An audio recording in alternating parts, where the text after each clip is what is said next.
Yo. How we doing? You good? Yes. Yeah, boy. Very nice. Hey, pretty, how you doing? Kokstowam Keisaki-kun. What's up, my man? You get me? You good, dude? Kawaii desu ne. Hi, hi, hi. How's the weekend? How's the fucking weekend, man? Well, let me settle in. It's sharp 10 a.m. Okay, calm the fuck down. I'm almost ready. Okay. Jeez, chotto matte innit. Yeah. I have this little cute chair. And it's like a phone holder thingy, you know? And that's where I keep my things for charging, basically. Yeah, pretty neat.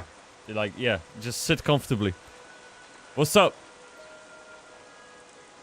Hey, we good. We good. Okay, very good, very good. We done. Chat! Hey, what's up, Nuru? Let me bring the music down so I don't have to yell over it. Although I'm yelling anyway, right?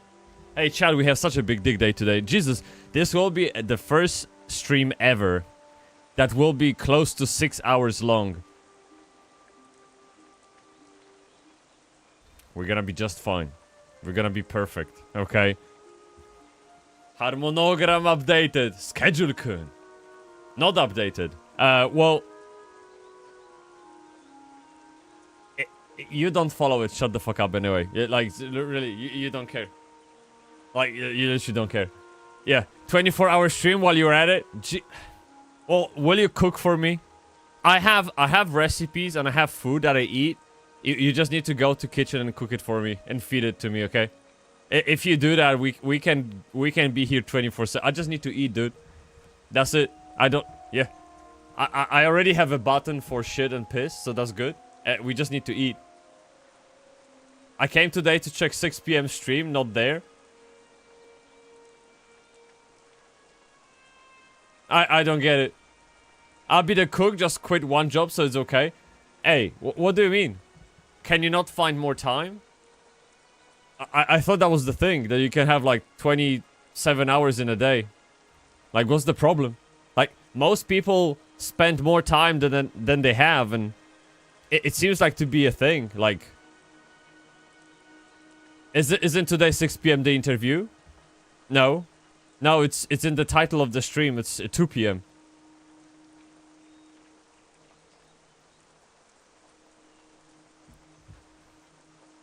Yeah. Oh. Very nice. Very nice. Oh, so I'm not gonna be there. There we go. See? No problem. And, it's a shame, though. It's gonna be good. I think it's gonna be awesome, actually. You will miss a lot. Like, I will try to... Well, I will try. I will edit the conversation out of the whole, you know, stream block and upload it to YouTube. Yeah. And so, it is what it is, chat. How are you guys feeling today? Are you feeling optimistic? Let me just get my screen lovely right in front of me. Very good. Yeah.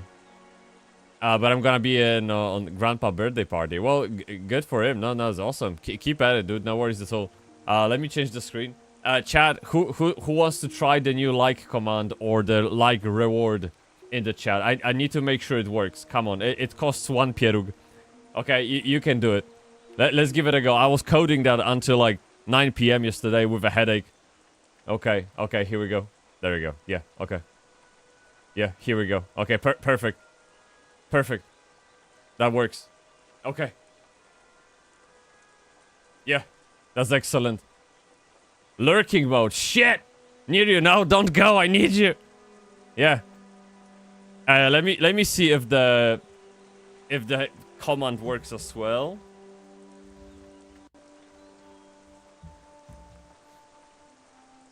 Yes, there it is. There is the like. Okay, awesome. That all works. Jesus. That's fucking great. Hey, we got 2 likes now. 3 likes. Yes. It's crazy. You can spam them, of course. Of course, it's pure chaos. Yeah. Yeah, dude. Let's go. So every time you feel like liking the stream, let me know. That's all you can do. Perfect.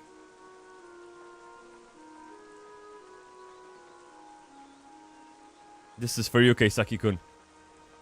Yeah, chat. Today, it's a big day. So apart from the fact that we're gonna have the interview, we are going to play a game that's already in my background behind the browser. Final Fantasy XIV Kun. Okay, it's a new expansion, Kun expansion. And, well, I played this game a little, and I have 2 characters around level 30, so, well, I did my part. But I always wanted to go back and finish the story. So, I mean, apparently Final Fantasy, there are really 2 things about it. There's lore, and there is lore. So I feel like an idiot for not completing the lore. At least of the, you know, the base of the game. And, you know, I know there's expansion, which is, it is what it is. But yeah, I played it for a while, and obviously I have nothing but good memories about the game. And I had my fun with voice acting all the dialogues, because at least at the beginning of the game, characters don't really have voice acting. And the dubbing just doesn't exist, and all you have is like 10 sentences of dialogue that is completely mute. And so I kind of fill in the void, you know what I mean? So that's gonna be fun. And I had to catch up with the lore before we actually started the stream, dude. Like, where did I left off? It was very important to me. Final Fantasy, hope you enjoy it. Dungeons are so good and the soundtrack is great. Soundtrack, I know, is fucking awesome. And then you can go to your house and re-listen to those soundtracks. Julie Papon, it's gonna be awesome. And Dungeons, I haven't really done much. I watched a few raids here and there on Twitch. But I don't know, like, what it's like, really. I'm a tank, which worries me a bit, because I know nothing about the game, right? So that kind of makes sense. Now, going back to the lore, we're at the moment in which we're learning. We are the Warrior of Light, okay? And we just learned about the Big Dig Legion attacking the planet again after Louis Thoreau deleted it like many ages ago. Like, I think it's many ages. I think it's like 5 years actually. So yeah. So literally, big bad dude that came out of the moon got destroyed, including all the heroes that stopped him. Like, it was like annihilation. And now 5 years later, there's me coming into the picture and learning that the big bad not good so much guys coming back, okay? And now we're just visiting cities around the world, you know, testing the waters, seeing where we at, and that's pretty much where the lore is right now. Is like, sure, there are nuances, there are little dialogues, little Easter eggs here and there, but overall, this is the overarching theme of the lore and where we at. Like, nothing serious. We didn't go far into it, so I don't have to catch up with plenty of stuff. For now, it's super basic. There's Bad Not Good Legion, kind of like in Throne and Liberty, right? They're not called Arceum, but they're called Galadriel or something, okay? And then we're just gonna fight them off.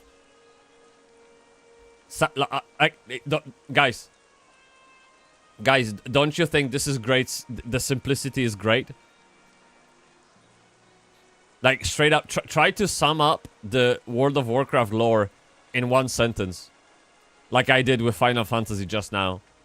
No fucking way. I don't know what's going on. So yeah, that's definitely a benefit. What's this?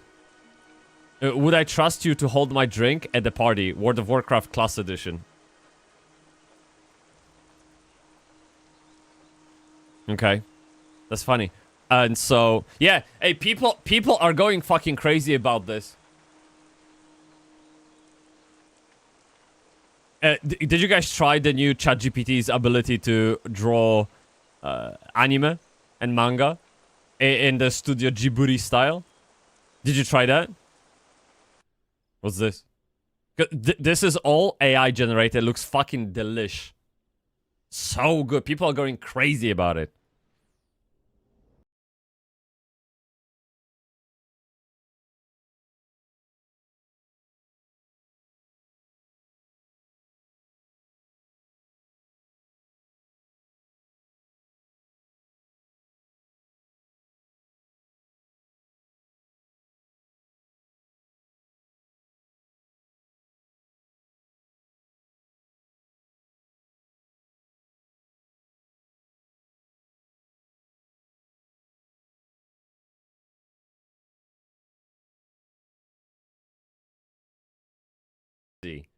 Dude, imagine if look, think of your grandma or grandpa near you, grandpa today, right?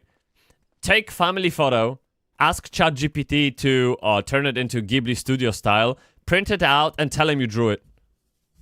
He would believe you 100%. Yeah.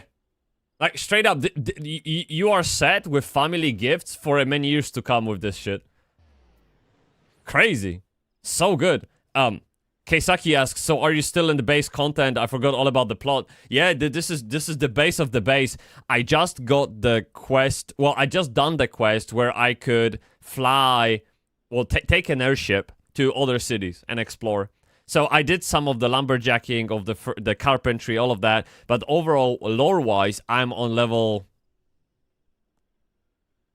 17, I think. So all I'm gonna do is go through that MSQ until I hit the wall. It gets better from first expansion onwards then. That's good to hear, although I'm not complaining, really. I'm, like, all the hours that I put into Final Fantasy, I've had so much fun so far. Yeah. It's, like... So, I do have two characters, and one character is already further down the line, but I remember shit. It has Chocobo and all that stuff. This one is, like, naked. Like, it has some cool gear that I crafted, and I did, like, 60 levels worth of story. So, I'm literally, like Nereus says, I haven't even started, and I'm all good about it. Like, I'm totally hyped. Like, I'm not jumping into Final Fantasy out of desperation at all. Like, I played Final Fantasy before with Joanna. We had so much fun. It was really cool. And I was very close to playing Elder Scrolls Online today. Sorry, I'm already in the evening mode. And so I dug deep in terms of, you know, about their monetization systems, and it seems like it's heavily pay to progress. Yes, pay to progress. Yes, it's not even convenience; it's actually progress. And the final nail to the coffin was the fact that you can buy those what they call it, those premium currency. You can buy premium currency and turn that into in-game gold. And I hate that, so I decided to not go that direction, and I just went for Final Fantasy, which is a very good choice, MMO. Like, there's a reason why this game is S tier all the way. Pay to progress, kurva, stop justifying it. I only read Reddit. Like, I played ESO for, I don't know, 5 hours 10 years ago, so I know very little about the game, so I just go by the opinion of Reddit, which is probably the issue in the first place. But the monetization apparently is heavy, and it just put me off. Tenebre, by the way. Kok z tobą, człowieku. Oczywiście, my man, you get me. Yeah. Yep. It is what it is, unfortunately, and I know Final Fantasy has the shop, but it's nowhere near pay to anything, to be honest. Yeah, it just... I don't know how Square Enix does that. But... It's like... in Polish, we have, like, Ostatni Bastion. It's like Rivendell. Oh, okay. So, Final Fantasy XIV is what Rivendell is to Middle-earth. Okay? It's like the last stop before we enter the pay-to-win zones. And I really appreciate that. Whoever the Elrond is here, like the Yoshi Pikun, right? Hats off, dude, for keeping that game, like, free of scam, essentially. Then you put limit on hydration. I did. I fucking did. Because, okay, so, hear me out. So, hey, unfollow TV! Kok z tobą, człowieku. What's up, my man? You get me? Do you guys enjoy the Polish flag, bottom left corner? Of course, we have to remember who's the G, right? You have to remember where pierogi come from. Like, come on, dude. Yeah. Let's feel it. Yeah, dude, tenebre!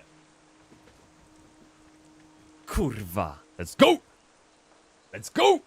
Okay, chat. So, before we dive into the excitement of the day, let me power up with the best mana potion IRL called coffee. Okay? Coffee wo nomimasu. Coffee wo nomimasu. I drink coffee. Coffee wo nomimasu. Okay, or you can say nomu. It's just casual. Coffee wo nomu.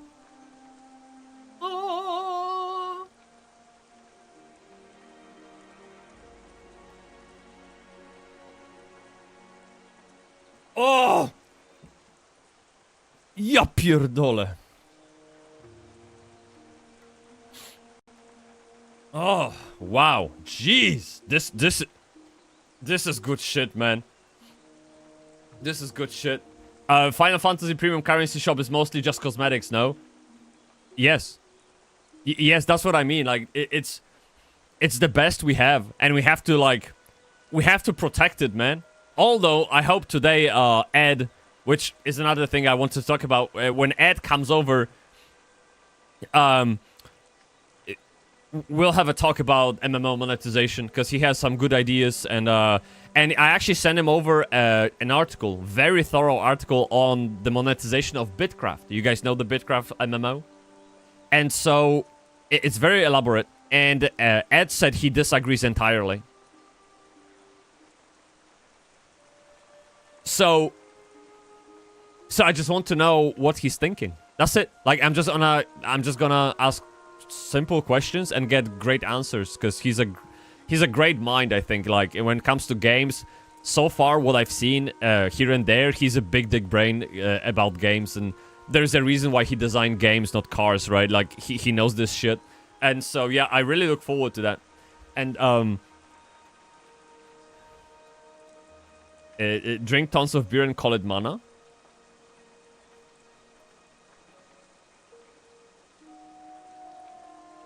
No. Disgusting. Oh, Chin Chin. Oh, wait. Chin Chin is dick, right? Oh, Chin Chin daisuki. You like dicks. Very nice. Very nice. I'm happy for you, Keisaki-kun. I'm really happy for you. And I also appreciate the honorifics O in the front. Like, you really honor the dicks that you like. Very nice. Very nice. Like, we need more people like this. Yeah, absolutely. Great to have you with us. And so Ed has to monetize the game somehow. Can't wait to hear about it. Me too. Dude, so we're having a trouble. And I might need a volunteer. Like, I haven't... So there's one thing I haven't thought through. Everything is perfect. Chat, I will show you something. Look, this is a little spoiler. This is my scene for interview with Ed-kun, right? And let me see. So this is Ed, okay? And we're gonna talk, right? But I have no one to take care of this. Like, I need someone to collect questions for me. Because I will be focused on talking to the big guy, right? To the important guy. And who's gonna like pick up questions from the chat for later? Like, there will be Q&A session at the end, right? So we're gonna go through those. And yeah. So that's my problem right now. Oh. It's a good day so far. Yeah, it's a really good day, dude. I want to hear Ed's point of view on the monetization of Apogea because of example PvP swap being premium is a bit meh.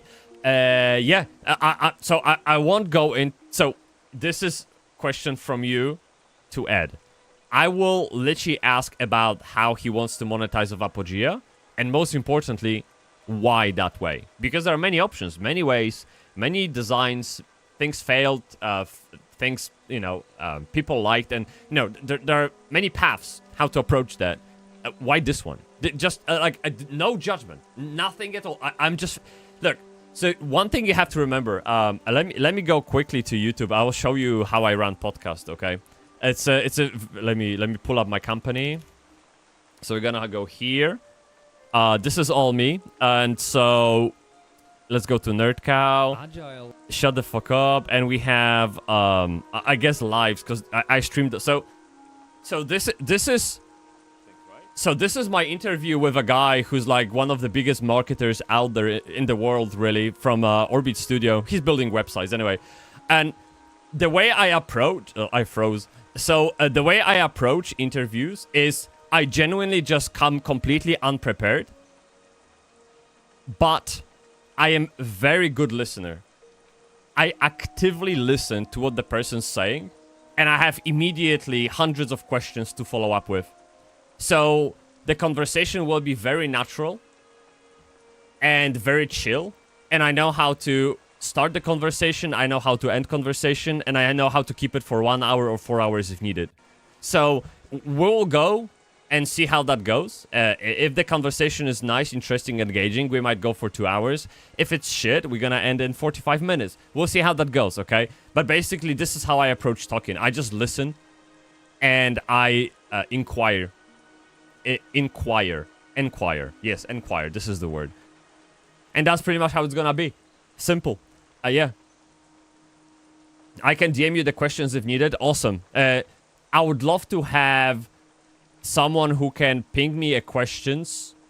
Questions. Fuck. Sorry, I'm warming up. I'm actually quite hot now. Damn, guys, you're making me horny. What? No, shut the fuck. No. This is the Ochinchindaisky thinking. Yeah, no. Let's leave that. Oh, I'm walking advertisements. Jesus, here. No. Hide it. They're not paying me. God damn it. Yeah. And so, yeah, I need someone to gather all those questions, well, all those interesting questions only, because they're gonna be many, with names of people who ask those questions. Because first of all, I want to call out that person. Imagine someone watching and waiting for their question or whatever. Like, they want to hear themselves, their name in the video to catch their attention, to focus for a second, right? So I want to call out their names and then question. But also, when we go through editing of that interview, it'll be easier for me to track the chat with the names and screenshot the questions so I can make it part of the video. You know what I mean? Yeah. Okay, so that's basically me. Can I guys show you one short that made me famous on LinkedIn? This is probably this is so fucking good. This is so fucking good. And by the way, I noticed Tenebrekun, you checked in. So the reason why we have this command, let me see. Let me try it again. So the reason why we have this. Okay, the reason why we have this is because it lays down the foundation for what I want to do with check-in and lurking. It's literally that simple. It's like the basic system, which I will iterate on to deliver the other part, check-in and lurking. What I want to do is essentially we will have streaks in check-ins and a leaderboard of people who like watch regularly, and we will reward people for coming over and taking part in the stream. I don't care if you check in or lurk; it doesn't matter to me. If you like mark your presence, you will be like thanked to. Yeah, something like this basically. Okay. So for now, check-in is just you're letting me know you're there. Great, but it like soon it will be an actual system that is like gamified. Yeah, and I'm gonna check in myself every stream, and I will top the leaderboard, of course. Yeah, I got you. If no one can do it, I'll be there either way. I can formulate the question in a better way and then leave the name of the person. Awesome, dude. Yeah, I think people can actually ask questions rather well. Actually, no, strike that. No, I don't think they can. All right. Anyway, this is my video. Look, let me just make sure the sound is there. How can you? There you go. Website in real life. Hey, welcome to Book Yourself. Oh, hey. How? Why is it so quiet? There you go. Okay, let's go again. Me visiting a website in real life. Hey, welcome to Book Yourself. Oh, hey. How can I help? I'm just browsing, thanks. Not to worry, just give me a shout if you need anything. Yeah, sure. Wait, what? Can I feed you cookies? No. I had to ask. The laws, you know. Okay. Stop! Can I track your location? I am literally in your... I'll take it as a yes. No way, I didn't agree. Join us in London for the Hot Book Conference next month. I'm not even in town next... Sign up and become top book reader in the world. I'm good. Please, just Let me browse for now. That's okay. Oh, here's a list of all bestsellers that we have in stock. That's actually helpful. But first, that will be your name, age, shoe size, and last time you had sex. No, I've had enough. Do you want to leave feedback? I'm leaving. Please stop before you go. Read 4 times more books with these simple tips. Basically, yeah, and it's like, so you guys have to imagine. I posted this on LinkedIn. Okay, like those people, they don't see the world the way we do. Okay, trust me. And for them, this was like, so they immediately imagined probably some of their friends with baseball up their asses doing that kind of sketch, like being actually funny for a second. Okay, they like, it shattered their reality that LinkedIn actually can be enjoyable. So it really, like, I got tens of thousands of reactions to that video, whereas normally I get like 6. So yeah, it is true. It is true though. Yeah, I got another one for about cookies, but anyway, yeah. Guys, so speaking of the game, right?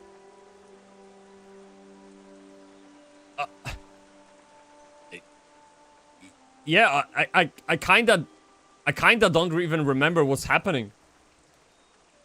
So it's just me and my little Inu-kun, okay, Ko-inu, little puppy, and honestly, do we just go?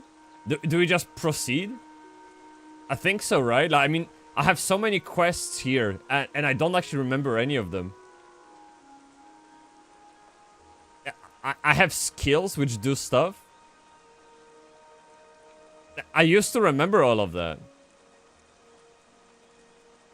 Fuck me. If I had a sub, I could craft you a little teddy bear pet. Aww. Fuchi desu ne. I would take a look. Let me just see if I have all the system, because it can't be options. Okay, let me see if I have all the volume settings done. There we go. Like we wanted, you know, we want big dick sound, right? So voice fine. If I keep it at half, we can then somehow like balance it out. I wonder if this is what I used to have, because I genuinely don't remember. Anyway, it's fine. We'll see how that goes, right? Yeah, so we're going into Fire in the Gloom, okay? And yeah, we're learning that lamps of Dalamud believe in the divinity of... So, chat, something I learned, or I must say remembered, Dalamud is a moon. Okay, so, okay, story lesson. Very, very quick story lesson from a person who doesn't know what he's talking about, okay? There are primals.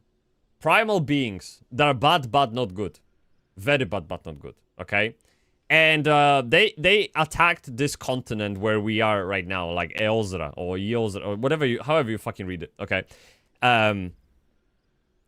Or threatened to attack it. I don't remember. Anyway, the bad, but not good, okay? And people thought it will be a great idea to drop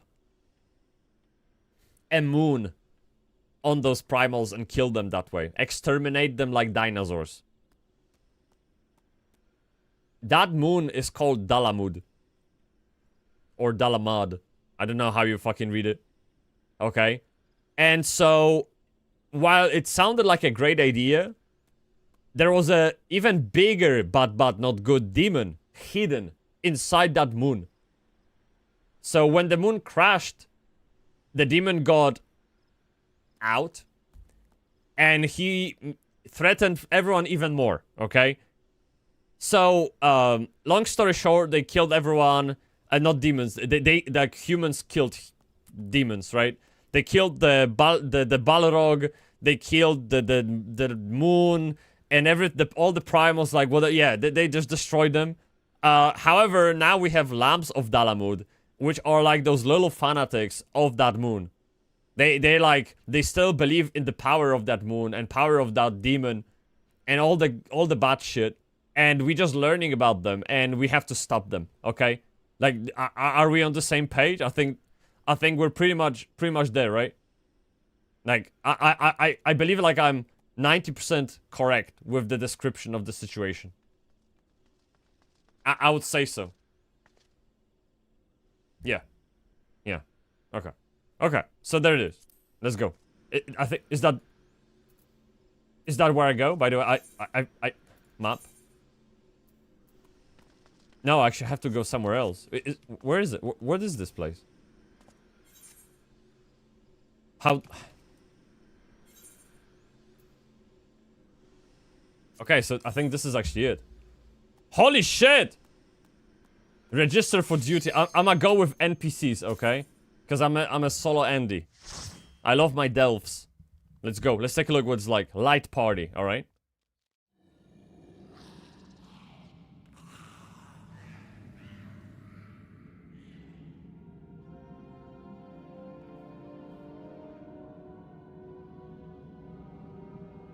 Okay, Tantara. Alright, look, this is us. And we got a little gnome with us. Look, this is Dwarf from Timu. Alright, there you go. And so, okay, let's go. Let's take a look. Okay, Saki, how much have you played this game? What's your /plate, dude? Alright, so I guess I think this was taunt. And I just wait, oh, this is tap target, I forgot. Okay. That's fine. I can do berserk. Let's go. See, I'm tanking like a boss, dude. No problem. Wait, this is... Okay, yeah, I need that Defiance aura. That's fine. This is the easiest game of my life, actually. Look, no problem. Whoa. Oh, what was that? I forgot what that meant. This little crystal over here. Follow me, bitches. Okay. We got some aggros here. Come on, dude. So, let's take a look what the skills do, okay? So, this is attack. Great. I can attack. This is heavy swing, alright. And, this is overpower, which is like AoE, alright. And...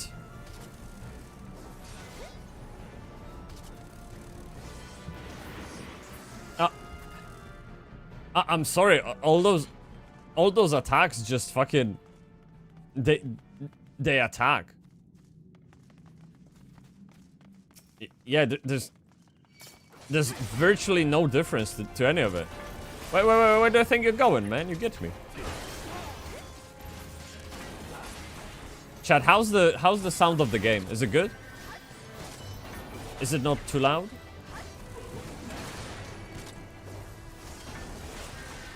Okay. Wait, this one's... Come on. Aggro on me, bitch.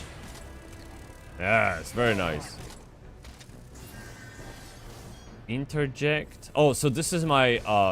Sorry, this is my interrupt. This is my, like, some kind of debuff that I deal. Okay. And this is I got a stun? Oh my god. Nice, dude. Crazy. Hey, Chad, what level do I get Chocobo?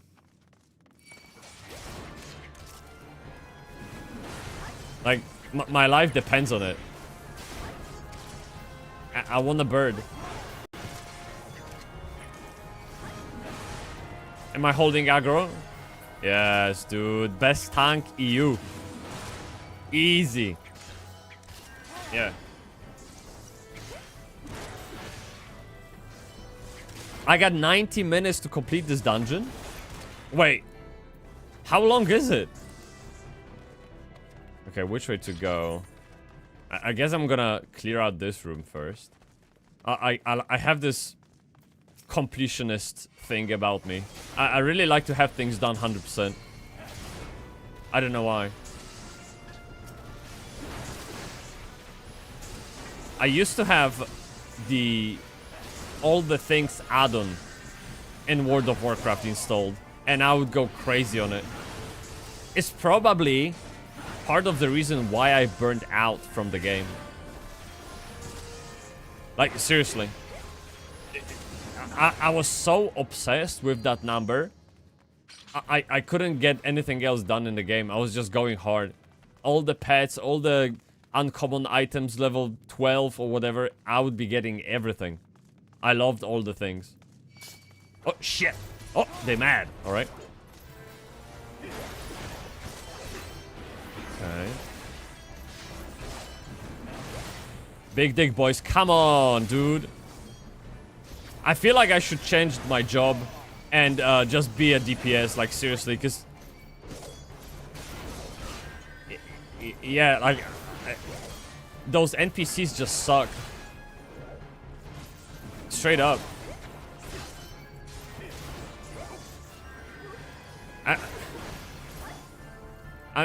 I'm level 30... No, what? I'm level 27. And I'm not even killing those very quickly. Okay. What the fuck? So, I guess I need to kill him. Alright. Let's go. Stun that bitch. Wait, stun is 4. Okay. Come on. Nah, dude. Let's go. On me, everyone. Very nice.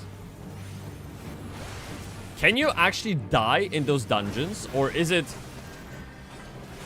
just completely without any challenge? Careful! Oh shit! Shit, we got a demon. Okay, provoked him. And let's go berserk. Big damage. Big damage.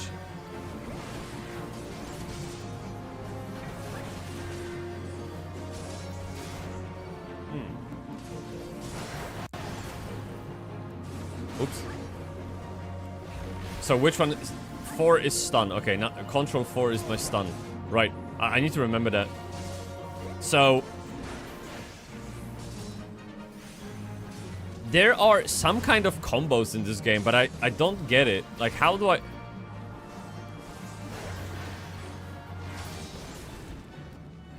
Ooh. Chat. We earned a treasure chest. Actually, it's a coffer. It's a little dig chest, okay? Let's take a look what's inside. Can I have a big planted goggles? What are all those items? Jesus! Oh, fuck. I don't remember anything. What is it? Oh, I don't know. I got some goggles, dude, and I don't know where they are. You know how I feel? I feel exactly how I felt when I came back to Guild Wars 2. After like 8 years not playing it. And you know what I ended up doing? I just created a new character. Works out every time. Oh. Okay. Ooh, they didn't like that, did they? Alright, we can continue, chat. Hey, Barkari-kun! Kok z tobą, człowieku. Dzień dobry. What's up, my man? You get me. Goggles are in your armory chest. Okay. You are now mining in my memory. Okay. What? Let me... So it's not I. It's maybe B? No? Wait, let me see. Character, duty logs, travel parts. Is it Control E? It is Control E! Jeez! Barka-kun!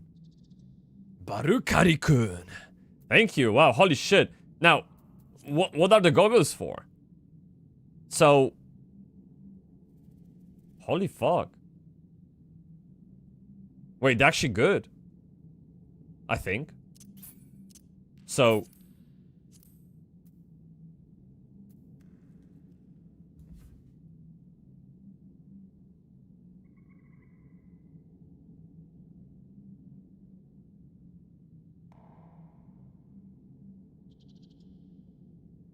So... It's either my... It's either my entire armor or goggles. Is that what I'm choosing between? Are you kidding me?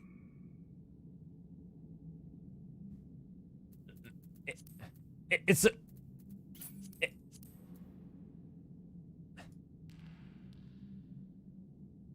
I press C. Okay. Yeah. Okay, press C and what? Wait, let me see. So if I put my...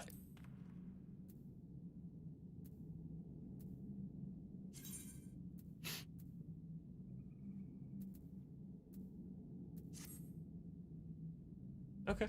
Okay. Okay. I forgot all about it. Thank you. Yeah, that's actually pretty nice. Thank you, Barkaru-kun. I appreciate that, man. Alright. Hey, we just grew a dick. Nice. Let's go. Bigger damage. I love bigger damage. Okay. That's why I'm playing tank, okay? Shut up. I'll take this. Oh. What you think you're gonna do? Dude, I spent 15 years playing World of Warcraft. You think I can't avoid simple AoE? Come on, man. Easiest game of my life. Look. Bring on the challenge.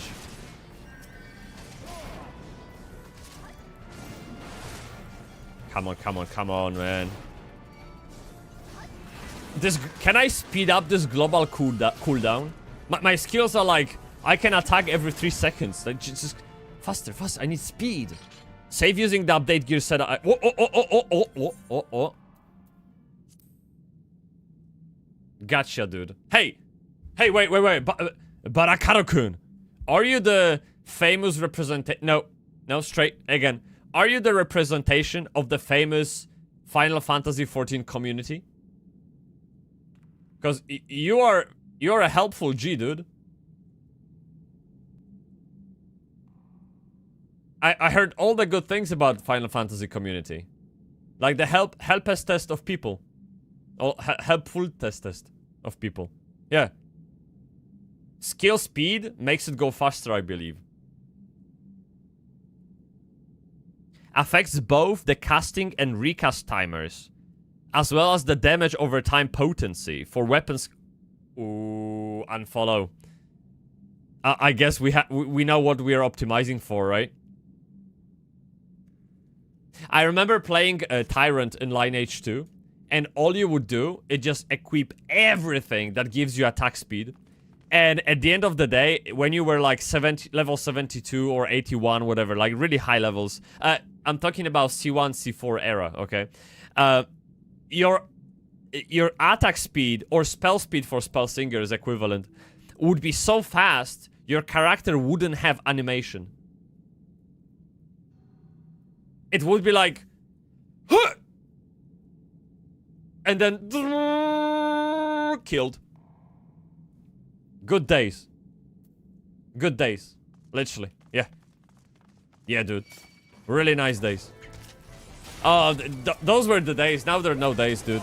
Like, seriously. We can never have that bag. Yeah. Let me kill the Bituru. Bituru-san. Shinde kudasai! Dozo! Come on, man. What you think you're doing attacking my friends? I'm not. I've literally just come back to the game myself. However, what I will say is Final Fantasy XIV and Lotro are the best communities I've experienced in MMO days. This is... Dude. Wait, there's more? Jesus! They replicate. Okay. So... This is a very bold statement from you, dude. It really is. Like, if... But I see how you... Why you would say that. To be honest, I could add the third community, and that is Guild Wars 2. I think the people playing Guild Wars 2 are genuinely great.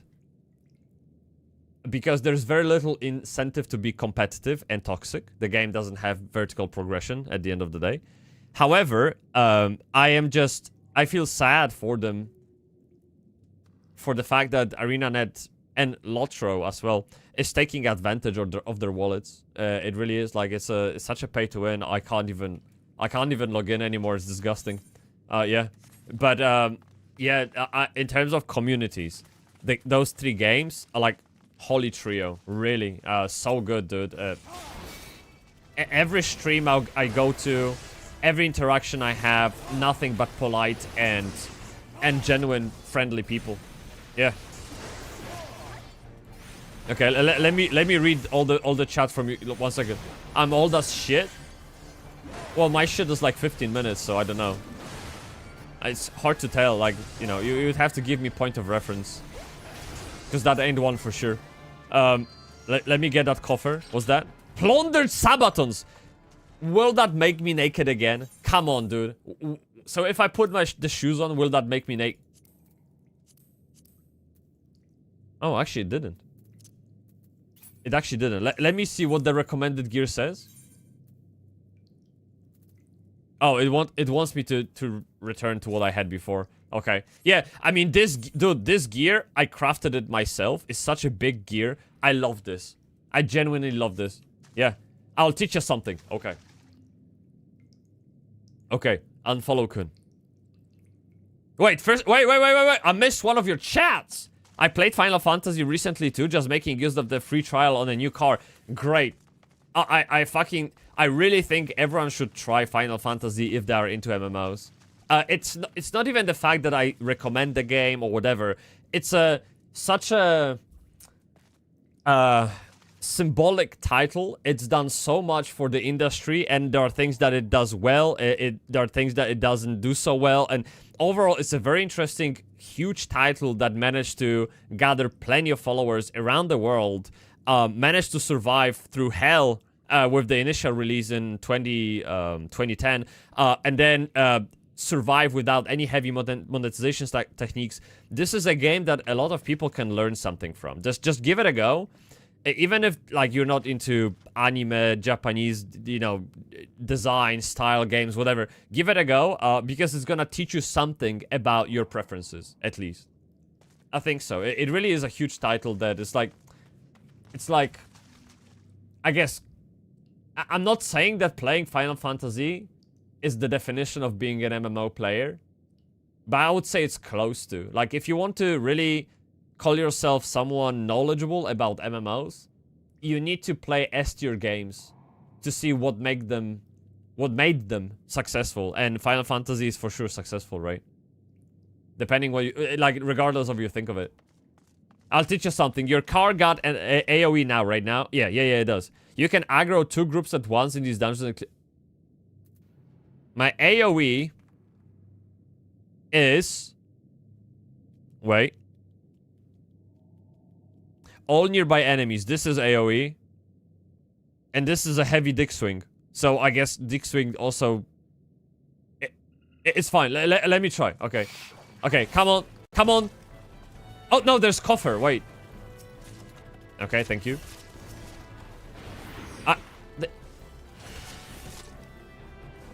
They're not even following me. Come on, man.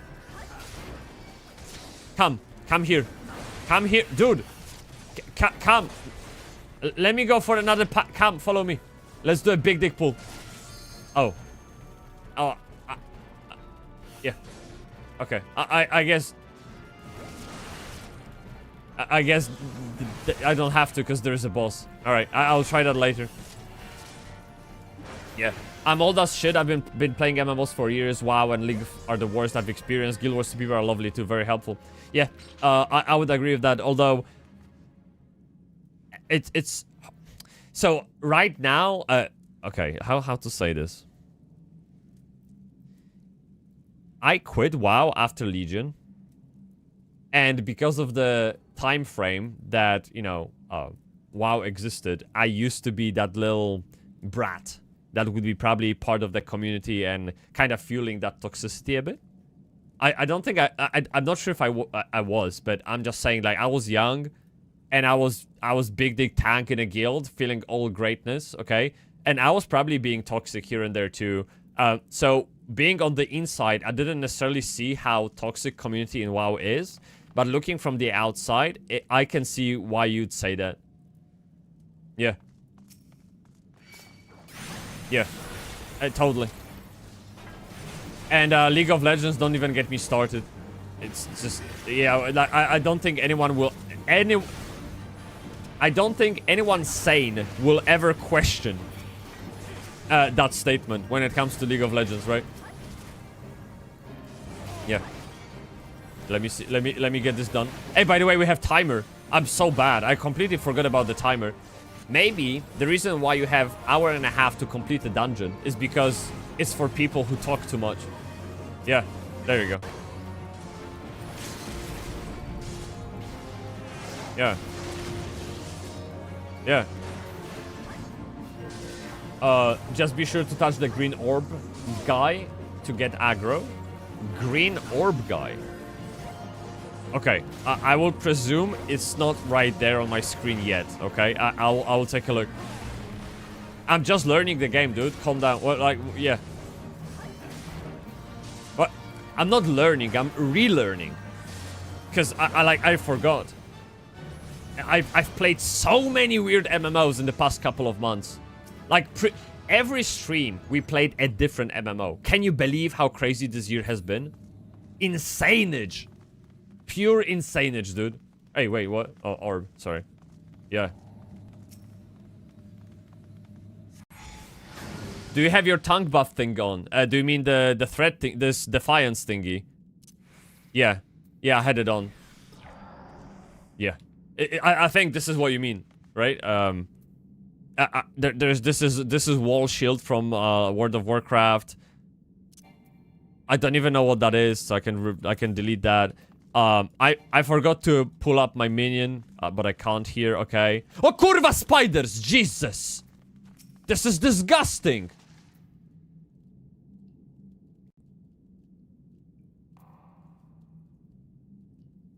They're taller than me. Okay, well, let's go in. Yeah. Let's go. Coming up on 50. Dude. Why would you ever consider yourself old? That's just ridiculous. Like, this is the... Do you know... When the guy that built McDonald's had the idea? At the age of 52. Like... Literally, no, yeah. Why would you call yourself old, dude? You have... Crazy. I'm just stupid. I'm sorry. Maybe because it makes me feel like I'm a teenager and I don't want to be a teenager. I don't know. Like, maybe it's the point of reference that I don't like. You know what I mean? Peak age is still... Yeah, this is definitely peak... Dude, you're probably your hottest right now. Shit. Yeah. Will you play Path of Exile 2 on April 4th? Of course not. Yeah. And so, I game to relax and immerse myself in another world. When I watch my friend play FIFA and League, all I see here is rage. Oh yeah, dude. Nah, that's just... yeah, I totally get that. I do the same. I play games just to fucking chill. Yeah, and I know... You know what? I haven't always been that way.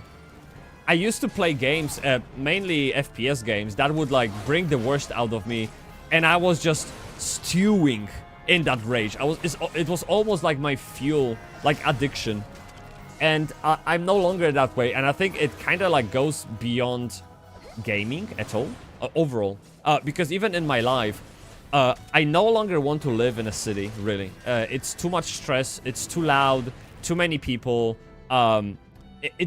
Like my values in life just shifted.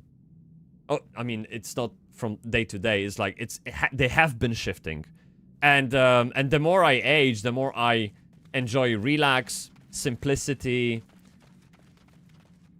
simple things, like basic things, good cup of coffee. You know what I mean? Like basic stuff that I used to scoff at, like. What the fuck? Just give me that mug. Let's go! And just, you had this fucking, manic rush to get shit done because there's no time to waste. You know what I mean? You were just constantly 100 miles an hour. I have no, dude, yeah, you do that, okay? And I'll just play a game, okay? Thank you. I'm there myself. Hence, I guess really an idea of moving to Japan.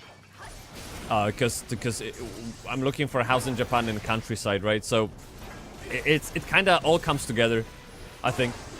Oh! Dude, okay. Hey, wait. More pool.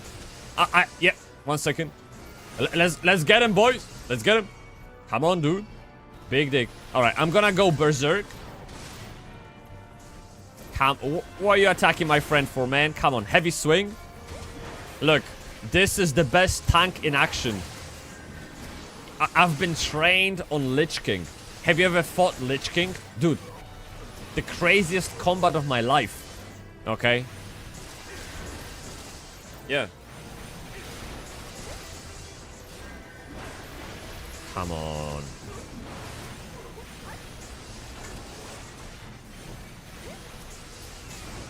It's crazy how long I've been doing this dungeon. I thought I'm gonna just breeze through it, and I'm just fucking around, kinda, right? Social and emotional intelligence devolving. That and your bullshit meter enters zero tolerance. Yeah, it's really true. I think it's also, you know what? I think the more you age, and I know we're kind of like having a boomer talk right now, right? But it's fine, part of life, part of aging, and it is what it is. So I think as you age, you start crystallizing your point of view, your worldview, and you start drawing the line sooner and sooner, and you kind of like learn to stand up for your own values. Whereas as you grow up and where you're as a kid, you're like kind of a balloon in a wind, being pulled wherever the wind goes. You don't have that spine, right? And as you age, you have those opinions, you have these political views, you have old friendships, which are the foundation for what you consider a friend, and so forth. You know, you are this compounded experience that now you protect because you finally know what you stand for, and the only way to get there is with time, right? And you see more and more people being misaligned with what you expect, and that just gets on your nerves, I think, really. Shit! Come on, man.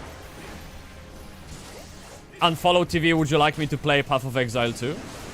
Because, like, I played Path of Exile 1 for a few minutes, and then I gave up. And then it never crossed my mind to play Path of Exile 2, because, like, my experience in ARPGs is close to zero. I know, yeah, I know very little, and it's not really MMORPG either, right? Okay, come on, lower the barrier, dude. Oh, okay, there's one more room to clear. Let's go. Come on. Guys, you ready? Hey, gnome, you ready? Okay. Do you see from under the hood, dude? You good? Okay. Let's dive in. Trust me, you would love it 100%. I would trust you with my life, man. Seriously. After everything we've been through, I know you know me. Yeah, 100%. Just trust me, bro. God damn it. Ah, fuck. Okay. So, I have them? Yeah. They all targeting me. Easiest game of my life. No problem. Maybe I should have queued up with people. That way we would have actually some kind of damage. Because right now we have no damage. It's just... yeah, those NPCs just suck balls.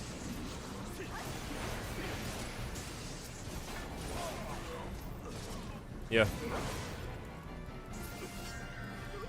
So did you say it's coming out on 4th of April?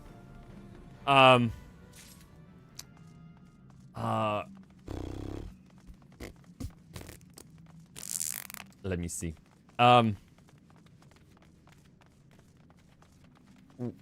Well, I was hoping to complete MSQ before Dune Awakening. Yeah, the big dig warrior is tempting, of course. Yeah, 2 digs. Two-handed digs in your hands. This is crazy damage. Insane damage. Let me taunt this one. We got the imps, okay. Okay, everyone's attacking me. Let's bring the imps to this guy so we can AoE. Nice, very good. Perfect. Now this is easy. Guys, I know how to tank. The thing is, I just don't know the mechanics. It's always been my problem. Like, getting shit organized on the battlefield is literally my jam. I love that shit. Because I guess it extends the way I think and build things in real life. When I design interfaces, when I build an application, it's all very logical to me. It's like puzzles coming together. And managing a battlefield is very similar. How you can position things so it's the most optimized and stuff. You know what I mean? But the thing is, I don't have time and probably brain power to remember all the mechanics. And I'm this like flaccid dick tank on the battlefield that seems like doesn't know what he's doing. Because I just don't know. I don't remember, and I don't have time to remember all of that. Perhaps is why I stopped playing World of Warcraft, because it was too much. I don't know. Okay, let's go for the orbs. Treasure Kaferu! What you got? Wait, let me see if there's any recommended gear. Nah, I'm the best. I'm the best version of myself. Alright, Cultus Orbu. Touch that balls. Kuso! Nani? Oh, so desu ne. Sugoi! Hai.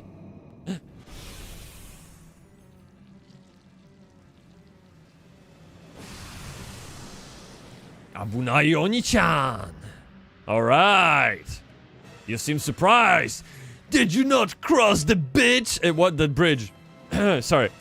Come, hither, children of the dawn. The undying muscle will drink deep tonight. Alright. Look, shut the fuck up, bitch. Look at this. Look at this. Pra! Berserk mode. Essa. Look, did you see the jump? Look at this again. Look. Pra! Kurva, easy. If the game won't provide great combat system, I will make it myself. Pra! There you go. I can jump while jumping. I'm this good. Yeah. You would have loved Dark Age of Camelot, Realm versus Realm back in the day if your brain works like that. Well, I missed that. I know that John Strive, I think, is big on Dark Age of Camelot. I think so. Don't hold me to it, but I think he's playing a lot of that. And the other thing is that people say, I would love to play Foxhole. Yeah, everyone's like, yeah, dude, you gotta play Foxhole. It's like, yeah. Apparently it's the thing that cool kids play nowadays. You know what I mean? Let me get this. Let me get this. Calm down, people. It's all under control, okay? You have to face away the boss from the group. Calm down. We got this. Tenebre! 100 coffee beansów? Jesus! O kurwa! Jump! Easiest avoid? No, I didn't avoid that. Sorry. I got too excited about the coffee.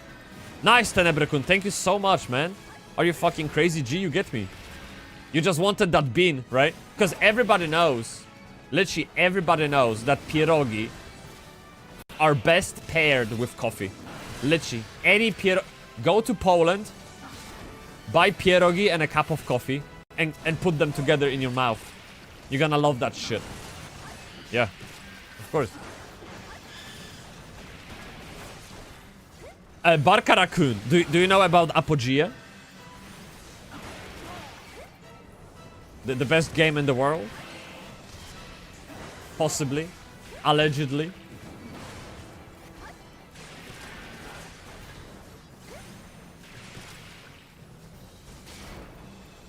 Oh, cool. Oh, okay. Oh, cinematic. Shh. No. Alright, he dead. He dead. He gone. Deleted. Hell yeah, dude! Woo! No, finally. Okay, there you go. Sorry, I thought I had to cheer for him. It's good. We're done. All right. So what was the easiest game of my life again? Oh, that's right. Yeah. All right, nice. Hey, we got a treasure coffer as well. Let me get those goggles again. Plundered knife. Shit. Anything new? Nothing new. All right, perfect. We're ready to go, chat. Thanks, guys. Nice fishing rod, by the way. All right, let's go. Apogea. It's actually, well, close. So replace the second E with an A. Apogea. Apogea. Okay. So close. Very close. Very close. Apogea. It's a. So since you asked how it's spelled, I'll presume you don't know. And so, it's a upcoming indie MMO inspired by Tibia heavily, and the guy that's building it is coming to the interview today at 2 p.m. at my time, GMT. So in about 3 hours. And yeah, it's a game I'm genuinely excited about because it poses an actual challenge onto the player. So like every action in the game is very meaningful and very rewarding. There's literally no pay to win. Like, I can't even imagine that, to be honest. It's fuck, I don't even know how to describe that game. It's just, I think it's so well put together. It's very wholesome. I like to use the word wholesome. Yeah. Oh, kurva! Magic dick! No. Wait, where am I? Shit. Where am I? Oh, I'm in the dungeon. Oh. Okay. I got it. Fire in the gloom. I need to remember how to move around in this game. So can I just... Oh, I can just port? Oh! Oh, that's easy. Ah, that's fine, man. Oh, it looks cool. Just had a look on Steam. Yeah, we played the playtest like crazy, and there will be another playtest middle of May. And it's a very... It's not supposed to be a huge game. I think servers can hold anywhere between 500 to 1,000 players. So don't imagine like, you know, World of Warcraft servers. But it means tight community, and I'm lucky to be part of that community. Really cool people. I've met really cool people, and sort of like very like-minded in terms of what they expect from MMOs. And there are streams from Ed is the designer behind the game, right? And so he streams talent. He streams on Twitch while he's designing talent tree for the game, so that people in the chat can help him out with ideas how to build classes. It's very community-driven game, really. Yeah. I know. Just check it out. You might like it, really. Like if you're old school player MMO like me, you like, I don't know, Ultima Online, Tibia or Lineage 2, all of that. That game will probably fit into the canyon of games you might like. Yeah. Okay, Chad, we're in another cute place, and we have to report to someone. How's everyone doing? Can I have Chocobo? Because I keep looking at those Chocobos, and I just envy, dude. When do I get one? Come on. I love this. This game is so cool. Like, seriously. So nice. And it's unbelievable how generous the free trial is, and also how much you get for even paying a sub. It's like hundreds of, if not thousands of hours of gameplay for a sub. Crazy. Love that, and so important for developers. Yeah, these people, they are on the ground with community, constantly talking to people. Every playtest is a bunch of upgrades. I can even pull up, let me see. Let me pull up their Discord quickly. And we can go to roadmap. And all those so key takeaway from playtest. And like, this is literally all community feedback just parsed together. So like, really, the game is... So the way Ed described it on another stream is like, we are building a country for you guys. Like, imagine the game being a country. You are people living in it. We want to make the game the way you like the country to be. It's like, it's literally, it's a very loose comparison, but conveys the idea, right? It's building for the players, and you can see that, yeah. Then EA comes along and buys it and fucks it up. Yeah, or Ubisoft, right? What's that? Ubisoft? I don't know. Yeah, it's relic of the past, right? Like it's some ancient shit. Yeah. Ubisoft. Ubisoft more like selling, innit? All right, Matka, what you got? Oh. Welcome back, Temesh. I'm reliably informed that your foray into the Deepcroft was a success. Oh shit. I forgot the language in this game. Ryukun, ohayo gozaimasu! Kokstobom, genki ni shiteru no, dude? Sure. Yeah. Yeah. Kino, nani suru? Hai, dozo. What's up? You good? How you doing, my dude? Ah, ii desu ne, genki desu. Hai, genki desu, dude. Genki fucking desu, innit? Yeah, good day. It's a good day. Good to see you, man. Yeah, yeah, epic, yeah. How's your day? I mean, it's fucking 11 a.m., right? So, I mean, quite early, but maybe something interesting happened. Hey, dude, but by the way, chat, I completely forgot how crazy the dialogue in this game is. It's insanage. Like, you will never see anyone speaking English like this. Like, you can go to fucking Congress of America, where they speak eloquently. Or you can go to some kind of court case and listen to the proper English. No one talks like those people in this game. Like those NPCs. I don't know who wrote those dialogues. It's crazy. But you'll hear me reading them out and being confused what I just read out. It's just a different world, man. But we'll get through it. It's okay. Okay, together. Okay, unite. You get me? Actually, that was a good reminder. Should we go for a Coke? Or maybe. Chat, I'm like 2 hours behind. Look, this is. So it says 9 a.m. here. Water is even above that. Shit, I should have. Come on.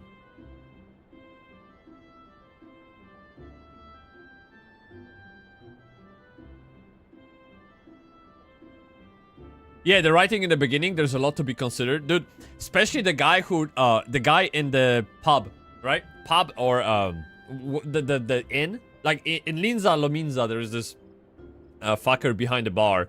I guess bartender, right? And so, he has this, like, pirate talk.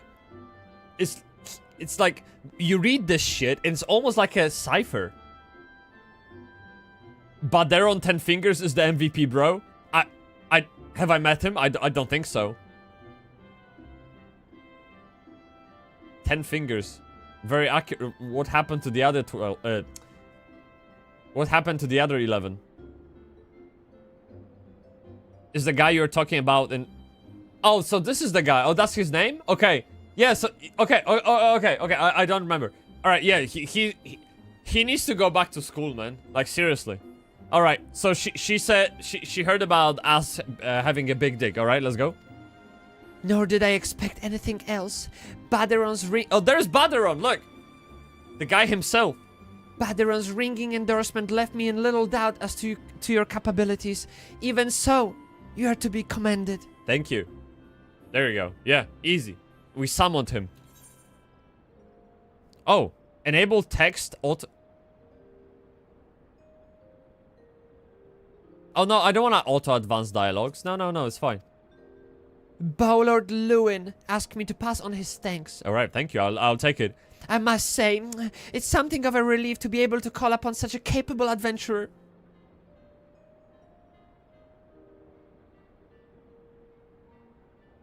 Look at that sackball, dude. She knows what she's talking about. She wants you, bro. Easy. Yo, put those guns away. Yeah, dude. Fuck. Better let Joe... Now, shut up. You crazy? Shut the fuck up. Jeez. Hey, I wonder if you play the game in Japanese whether it translates accordingly or just as poorly. And dude, like... So, okay. I wonder if I can bring it up. Let me see. Okay, let me see. I will show you my level of Japanese, okay? Like, I think you're like overestimating what I can do. So I'm just gonna I'm gonna load up my homework. And it's actually an essay about Lord of the Rings, okay? And so let's go here, messages. Let me copy that shit so I don't have to show you my entire conversation. Okay. All right. So this is my level of Japanese, okay? This is what I wrote without using any translator, because that was my homework, so that it would be cheating, right? So I literally just wrote this. And so this is what I can do, and this is how I can talk. But nothing beside it. Like, there's no these sentences are so fucking ridiculously simple. It's crazy. Yeah. Read it. Rodo obuzaringu ga daisuki na desu ne. Okay. その話は3冊に切ります。人参の友人は火山に行くて乗るについてです。So I can read that shit, right? It's just, it's fine. フロードさんとサムさん彼らの名前です。はい。たくさんの人をoh fuck.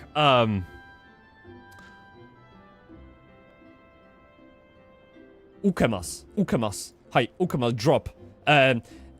後で火山に登る。リンゴを火山の中にすぐに貼ります。There you go.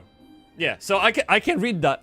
It's basically a short story about Lord of the Rings, how Sam and Frodo went to the volcano and dropped the ring inside of it.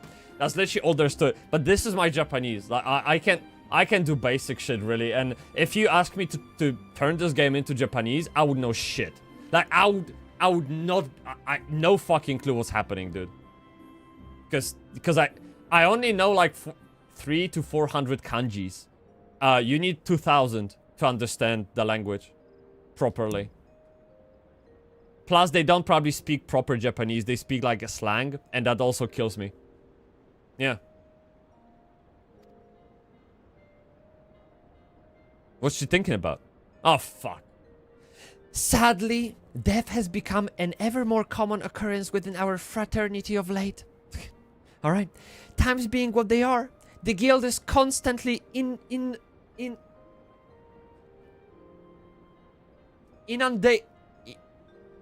inundated with petitions. And we are hard pressed to find enough hands to deal with them all. Oh, guess what? So I'm gonna be the hand, right? While this means no shortage of work for able souls such as yourself, it also provides ample opportunity for the inexperienced to overreach themselves with predictable consequences. As if to illustrate the point. Okay. What's up? Team Ugnam. Okay. If yours gone, it's all your fault, bitch. If it ain't taken your age to heal him, he would still be alive. But I tried. He bottled down the friend. You know what I mean? Oh, fuck. What does this fucker sound like? I don't... Maybe like... Bah! To the hells with this pathetic excuse for a party.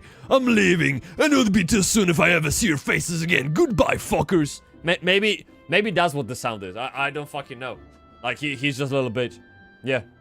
I'm leaving as well, man. I doubt this comes as any surprise, but I never liked you, dude. I only suffered for you for your healing, but you couldn't even do that one thing right. Cruel though this may sound, you brought this upon yourself. Oh my god. Alright, well, they're not happy in it. Anime Japanese is a killer for learning as well. Super slang is crazy. When you want to learn Japanese from anime, you have... Anime. Because anime is like American way of saying it. Anime. You have to go for basic, like... my favorite is probably Maruko-chan. It's a very old story. Like, you know, when we ran back home from school to watch Dragon Ball Z, the fucking Japanese children ran back home to watch Maruko-chan. Yeah, it's very old. Also, Doraemon is really good, and Shirokuma Cafe. Shirokuma Cafe is probably my favorite. It's so funny. Ah, fuck. Okay, fuck. Namono da. Oh, fuck. Oh, dude. Sonohana wo... Oh, Noni! Oh, Noni! I know Noni, this even though. Noni. Okay. Okay, Ichinama. Ichinama wo yashitemo... I don't know this kanji. I know some of the kanji. I just don't know all of them, and that I immediately fall apart. Because I don't know some of the kanji. Like, it doesn't make any sense to me, right? Google Translate saves me again. So that's the thing with Japanese, like, you have to know the kanji, because if you don't, let me translate that shit, sorry. Yeah. Dude, I don't know words like this. The perfect flower is so rare that a lifetime spent searching for it would not have been a waste. It's a quote from The Last Samurai.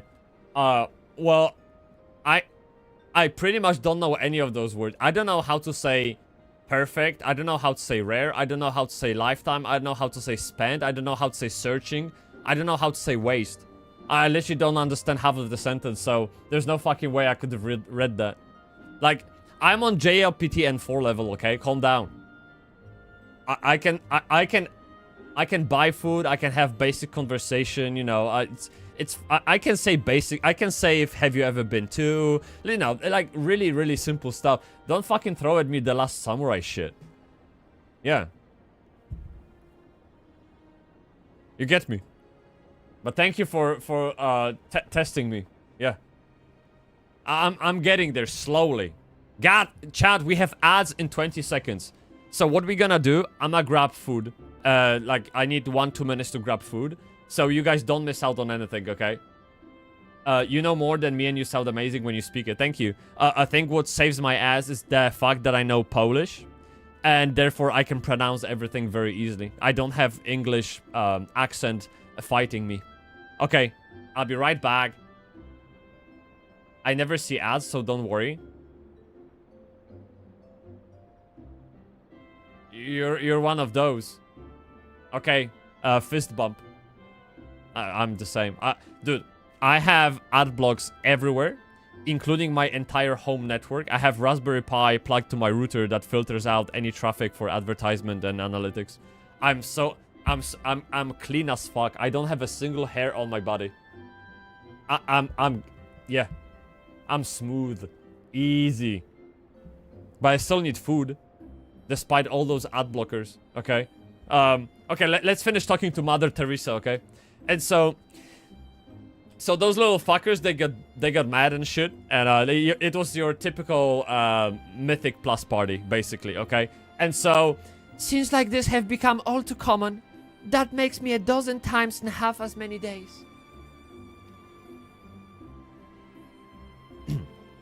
Now you see why I'm grateful for adventurers of your experience. I can send men like you on a mission without worrying that you might not return. Well, not so much at any rate. you get me. Speaking of... Wait. Speaking of missions, I would entrust you with another. Alright, what you got, man? Hope you pay well, dude. Toss a coin to your witcher, you get me? About the Belago... No one says this. No one fucking says about a Belago.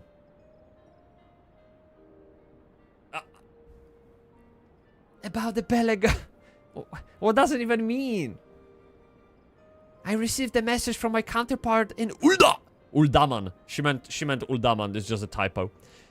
She seeks the services of a reliable adventurer, and you're not nothing if not. Alright, okay. If you the zoom on the face, dude. I can't even see, man. If you think you might be interested in this task, say the word, and I'll be glad to share the details with you. Alright, so she got a quest.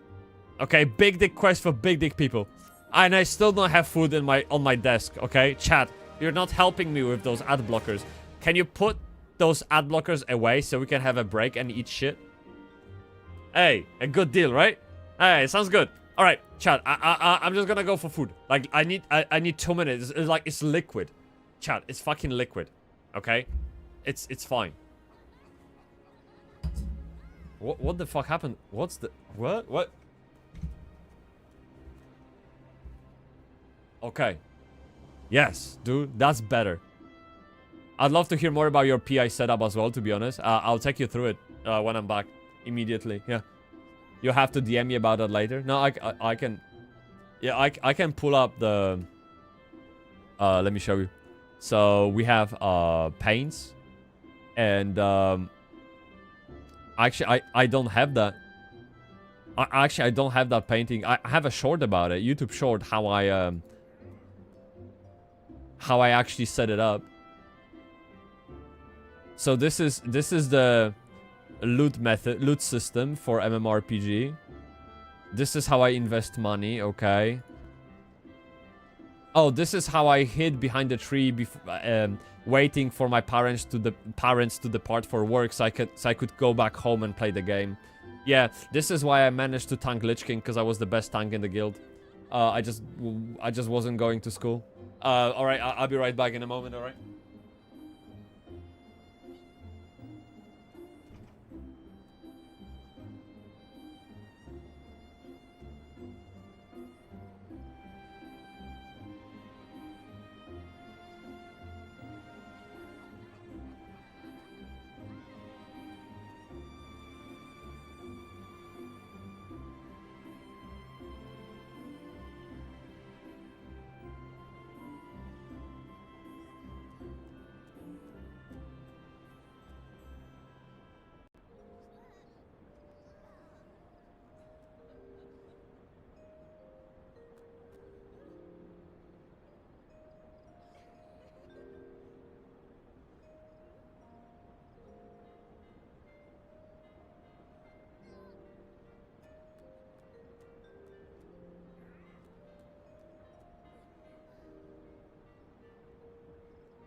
Oh.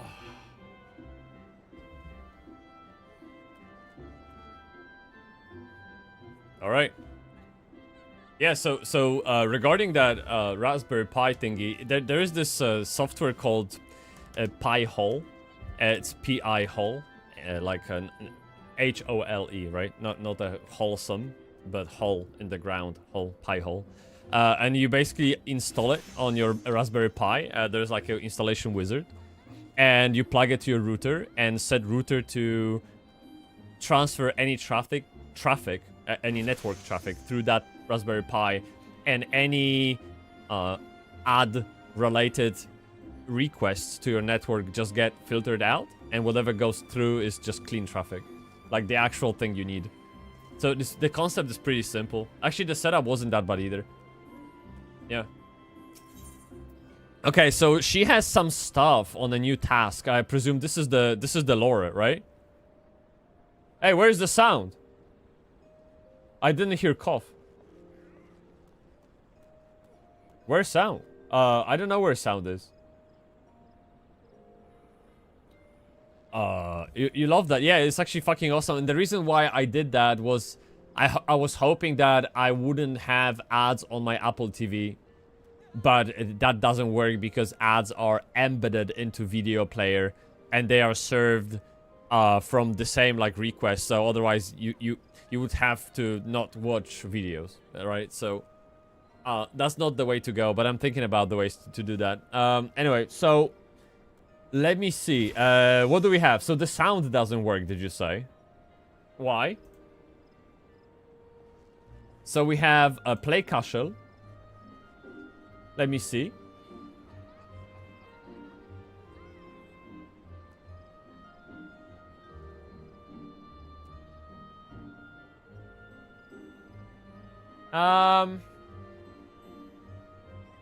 Oh, there it is. Okay, I think.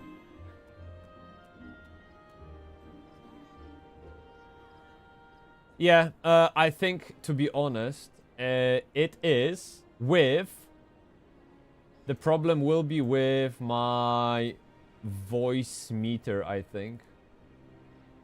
So I won't be able to figure that shit out right now, because that's fucking too complicated, man. Honestly, I don't know. Hey, Barkarakun! Hey, thanks so much for the follow, dude. I really appreciate that. That's awesome. I'm glad to have you. Cocks z tobą, człowieku. Of course. Many cocks with you. Yes. Very good. Thank you. Glad to have you. And so, alright, should we talk to the mother? Let's talk to the mother. Oh, actually, one more thing. While I take a sip, I'll put you through hell, okay? So, we're gonna go here. No, I'm not gonna put you through hell. It's gonna be really nice, okay? Let's go to, actually, my channel. And we're gonna go to shorts. We're gonna sort them by popular. And this is how I block ads. While I sip, you can have a watch like literally 30 seconds. Do you guys know what? There you go. What's Spyhole? Network-wide ad blocker. So normally you have your PC, you actually have the router, and then you have the internet, right? So when your PC wants the internet, it goes to router, and then router goes to the internet, and then internet responds. It goes back to router, and then goes back to you. So what's happening right now is that I have my PC. So every time PC requests anything from the internet, it goes to router. The router says, okay, fine, let me check. The returning the response doesn't go directly through router. It goes through Pi-hole. And this little bitch, it honestly just has like database of advertisement servers. And what happens is that the signal from the internet comes back to my network. That little shit checks if this signal has any of the servers as a part of it. If it does, it just removes them and then only passes the good signal back to my network, and that goes back to my PC. So as a result, I don't see any advertisements anywhere in my house. Do you guys know what's... It's, first of all, it's not true. I see them on my Apple TV, as I said. You can't filter that out. YouTube is very, very tricky about that. And also... It doesn't only block ads, it blocks completely any tracking scripts. Like, wherever you go to any website that has some kind of analytics in the background, they can't track you because everything's being blocked. So any device in your home can't be tracked. And I think I appreciate that side of the thing more than the ads themselves. Because anywhere where I watch ads, I just have ad blocker. That's easy, right? But the tracking part... this is huge benefit to me. So yeah, this is how I roll. The whole thing cost me like £50. Just by the way, right? All right, let's take a look what she wants. So you're not averse to taking a little trip, dude? I'm all about it. Let's go. Now, as I mentioned earlier, the request comes to us from the Adventurers Guild in Uldaman. All right. Once you arrive, seek out Momodi-kun. The proprietress of the quicksand. Think of her as the Sultanat's version of myself. Alright.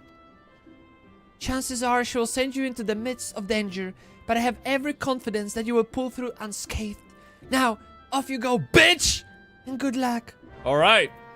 Let's check it out. Wait, we're going to a desert.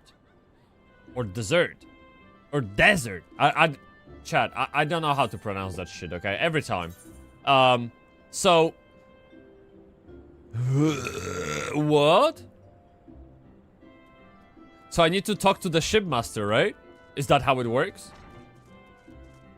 Still got my old Pi 3, I think. Yeah, put it to good use, dude. Absolutely. Oh, it's kurwa. Alright, so we need to go to Uldaman. Let's go.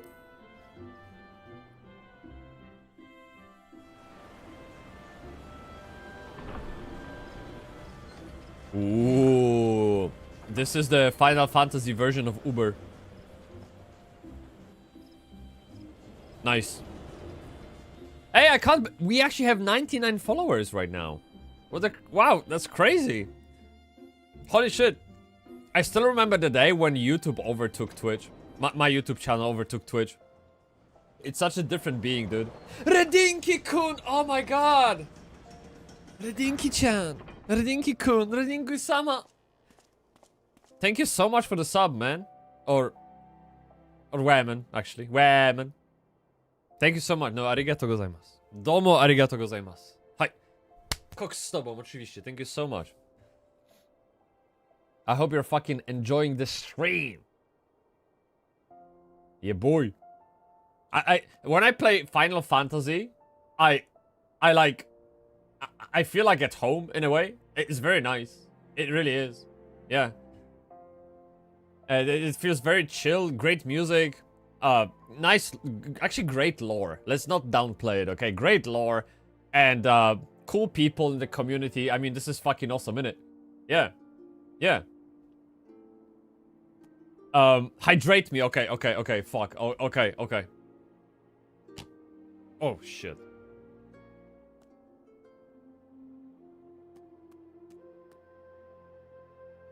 Where are we at, by the way? Wait. We are at 10 a.m. right now. 10 fucking a.m., dude.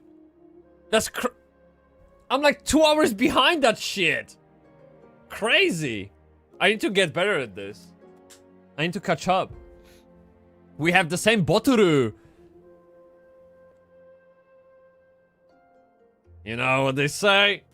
Like-minded people have the same water bottle. Yes, of course. This is the greatest saying. Okay, chat. We are in Uldaman, okay? This is the new expansion to World of Warcraft. They changed the Uldaman.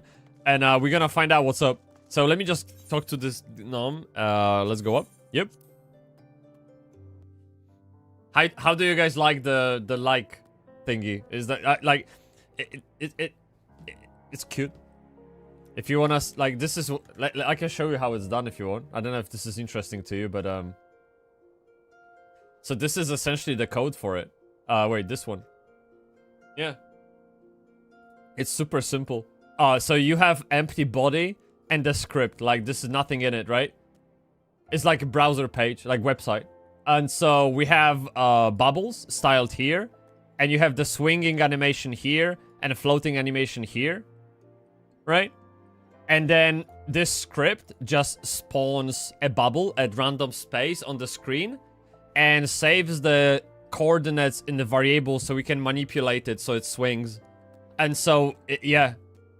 And every second, it just checks that someone requested a like bubble.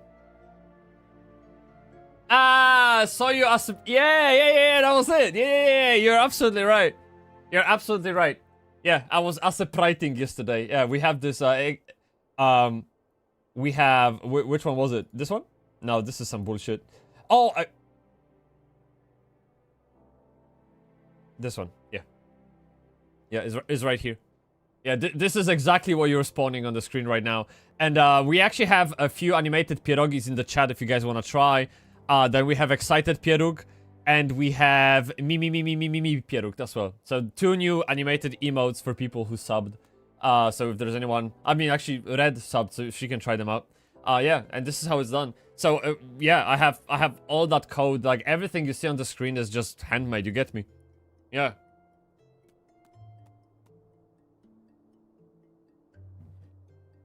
There we go. Me. I like that me. I imagine this, like, 7-year-old kid waiting for ice cream. Me. I don't know, I just see the Pierog that way. It's fun. And the excited one's just fucked up. It's just all over the place. I don't know. I like to have some fun, and this brings me joy when I do them. So we need to go to Steps of Bold. Wait, so where's the Steps of Bold? How do I get there? I find those maps extremely confusing. Can I just... Wait.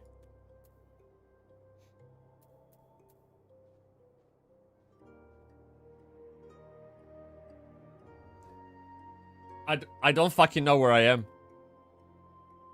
Lurking mode. Cool, no worries. She came. She subbed. She chilled. There you go. That's the story. Thanks very much. Thank you. Alright, let me talk to this gnome again. 1 second. Airship landing, Ruby... Okay, maybe it's... I don't fucking know. Let me try. I'm lost. Oh, Steps of Bold. There you go. Yeah, this is exactly where I need to be. Let's go.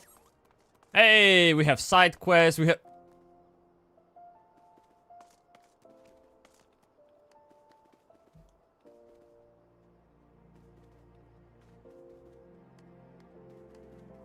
So this is why you played this game, huh?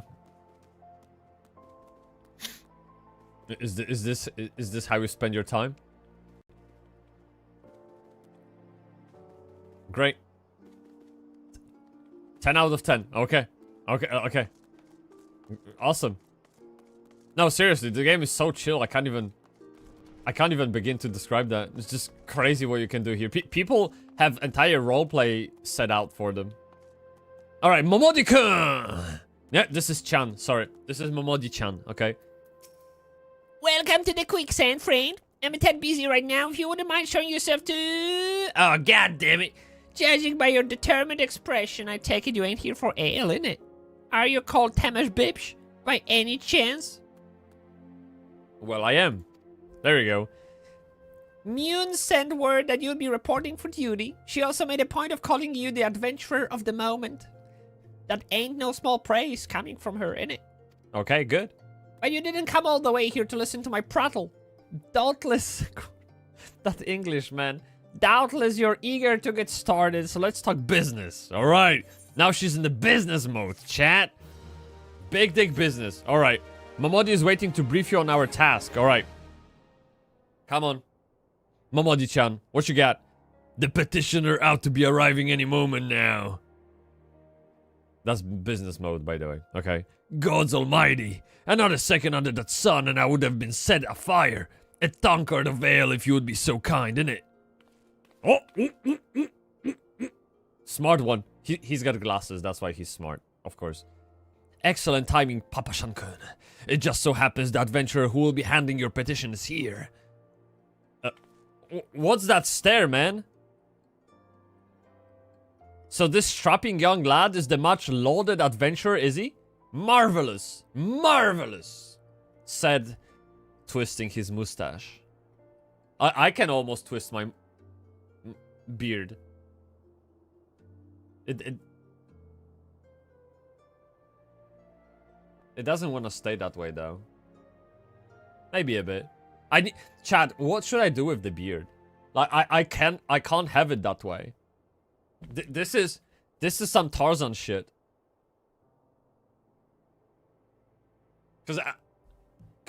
Okay, so what I was hoping is to have like a nice lush beard going from here all the way along my jaw, meeting here in the middle where there's like nice and delicious.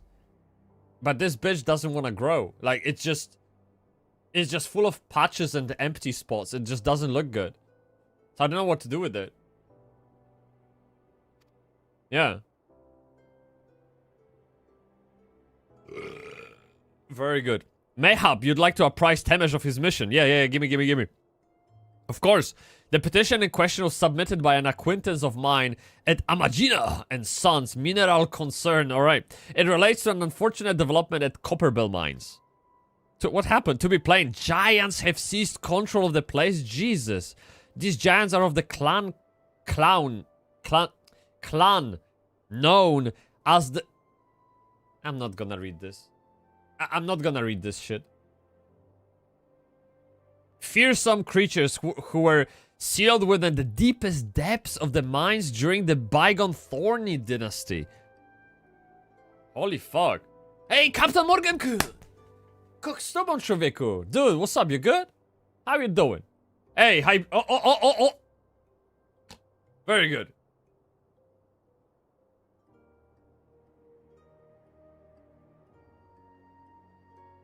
We are at 11 a.m. right now.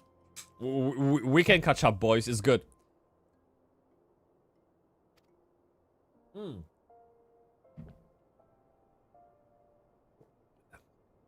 Niestety, wygląda na to, że będziemy musieli... Nie, wrong language. I'm sorry.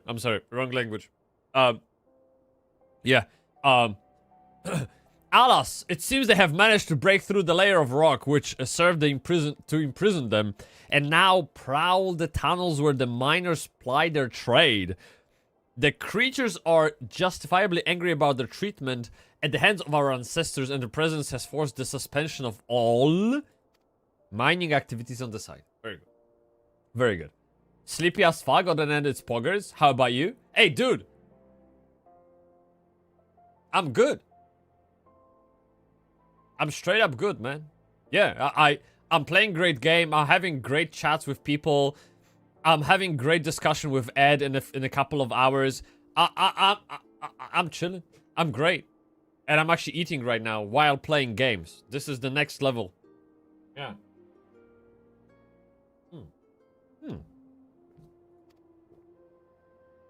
Oh, you're petting a pieróg. Very good. Yeah, pierogi don't need petting, but it's fine. Very nice of you. Yeah. Nice one. Sure. What's your weekend like? You have any plans or? Yeah, what are you doing? What you up to? It's no wonder they act so those little bitches, they're angry, right? Didn't the Thorn dynasty come to an end over 300 years ago? You know your history well, my lady. Ooh, he's on it. All right. The people of that age used to work their mines by way of enchanted helms. They were able to bind the ferocious creatures to their will. But as is oft the way in such tales, these enchantments eventually failed, and the slaves rose up against their masters. Look at that. Crazy. In a desperate bid to contain the unbridled fury of our ancestors induced the collapse of the mine's lowermost levels. So it was that the great giant revolt was ended, buried beneath 100,000 tons of rock. What the fuck is tons?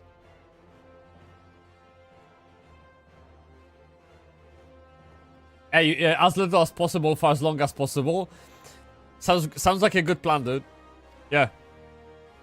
Well, now, that's got me thinking. I seem to recall there being an article about Copperbell in the Mithril Eye a fortnight or so ago. Okay. It said the mines were being reopened so as to meet the rising demand for building materials. Like as not. Our boys dug a bit too deep and freed the What? What? Gods! To think the poor creatures are still alive and kicking after 3 centuries... What is this? That's a long time to nurse a grudge. They must be...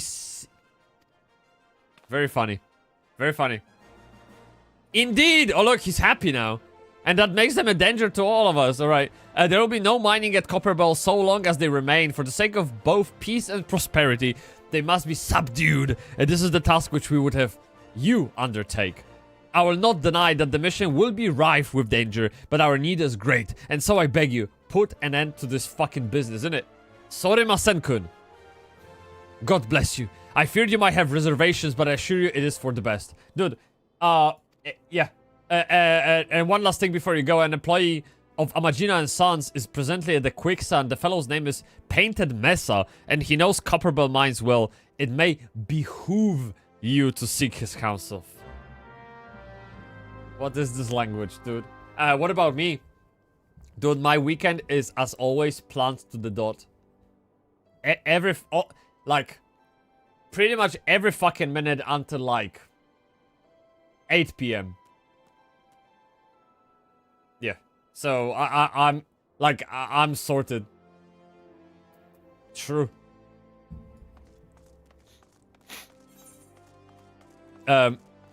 So we have to talk to the Mesa in the desert. Where is she? Let me take a look. Oh, right here. What? Oh, wait. Wait, what? Oh, she's right there? What do you mean? Kurva, I was thinking about some kind of desert and there's literally a guy leaning against the pillar. Holy shit. Looking for Painted Mesa, you found him, dude. So you're the adventurer who's volunteered to deal with the mess down in Copperbell, are you? I get, I mean, I'm being paid, but you've got guts, mate. I just hope you've got skills to go with them. Cause things ain't pretty down there. The have left the place in the right state, and nary a week after mining resumed. I don't know if you know this, but Copperbell was old when the second I read it UI. Fuck, my designer brain. I guess it's old dynasty was still young, and it was abandoned centuries ago. If it hadn't been for the shortage of materials needed for the rebuilding effort, the concern would never have thought to reopen it, bitch. We knew full well about the giants beforehand, but the project went ahead anyway. I mean, nothing could possibly survive being buried under the mountains worth of rock for 3 centuries, right? Wrong, bitch! Our miners dug up more than they bargained for. One swing of the pickaxe too many, and they found themselves in the company of giants. Well, I mean, to be fair, to be completely fair, those giants were made out of stone, right? So, like,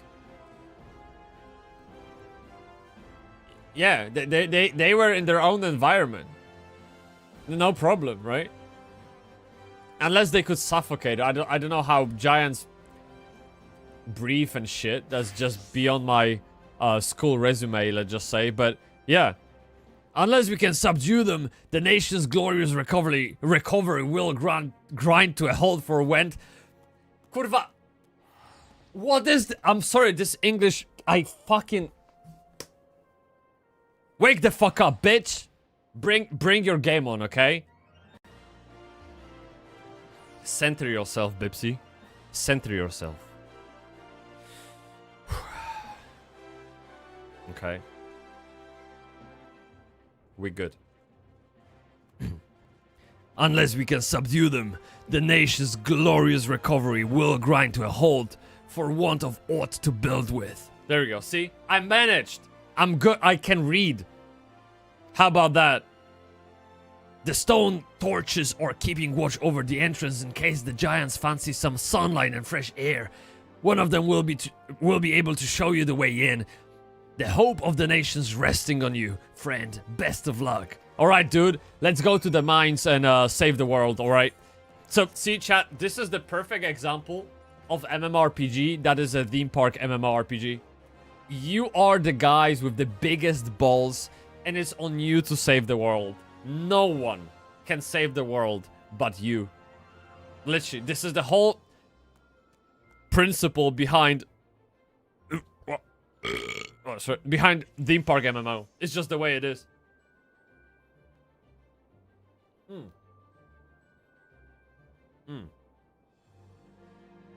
Let me just finish that shit one more.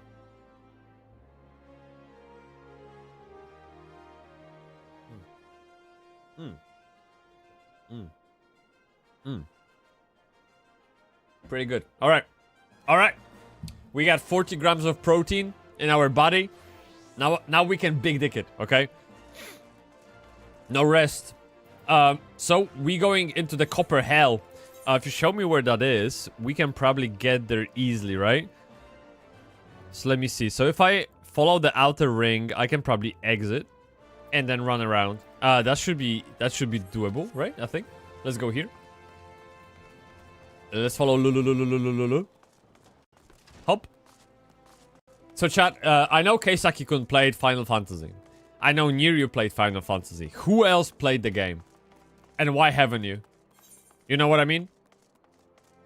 Let's dig into it. Why would you not want to play this? Come on. Aren't you into furries? And cat ladies and shit? I don't get it.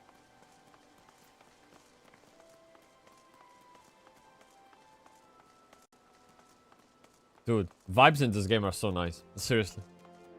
It has this charm of the good old Lineage 2. The very like rigid in a way, rigid graphics. Like they like chopped. Look at this arch, right? Look at the. It's not like smooth circle, right? It's just chopped, and it's all over the place. It's fucking everywhere. It has this Lineage 2 vibe. With the music, with the combat, all of that, but it's slightly modern because it's, you know, it's alive in 2025. Conversely to Lineage 2, obviously. So yeah, it's something I would recommend you guys try and just to see. Wow, holy fuck! I've never been here. Whoa. So this is the Japanese version of Orgrimmar. It's quite nice. I must say this is the better version of Durotar. Okay, let's kill the squirrel. Okay, thank you.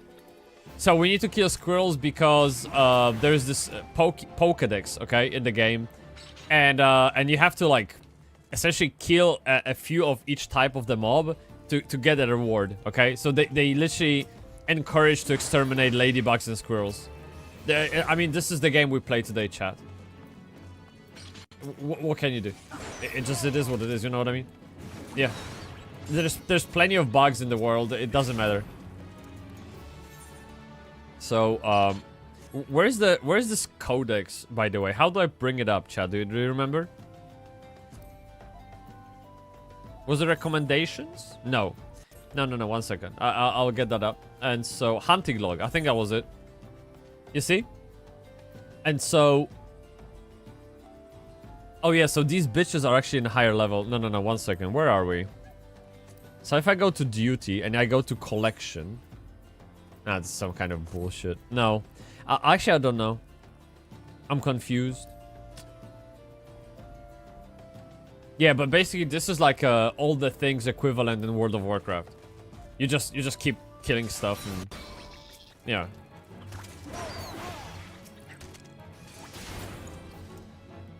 What does the blue mark mean? Do you guys know? Anyone played the game that can actually tell me? So, see the blue thingy. Does it mean like the mob is too weak for me? Or does it mean like I'm supposed to kill it for some kind of achievement? Because I actually don't know. What you mad at, bitch? Alright. It doesn't do anything. It's probably too low. Alright, let's dive in. We can go right there.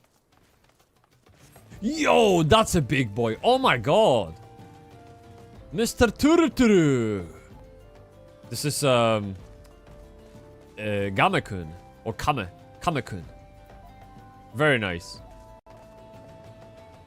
Very nice. Have you guys ever had a turtle? Or tortoise? And I don't mean Pokemon Blue, okay? I literally mean like in real life. Have you ever had a pet turtle? I had one that needed to be in the water, and I accidentally left it out, and he almost dried to death.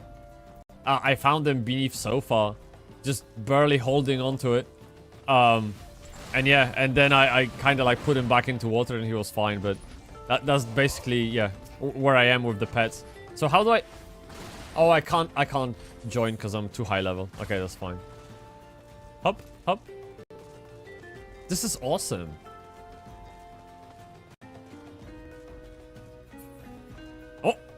Oh, no, they're mad. I think they're mad. Is there any chance you can make me some lunch and a cup of tea, please? Ooh. So, yeah. What kind of lunch we talking about? Yeah. Cause, dude, I love cooking.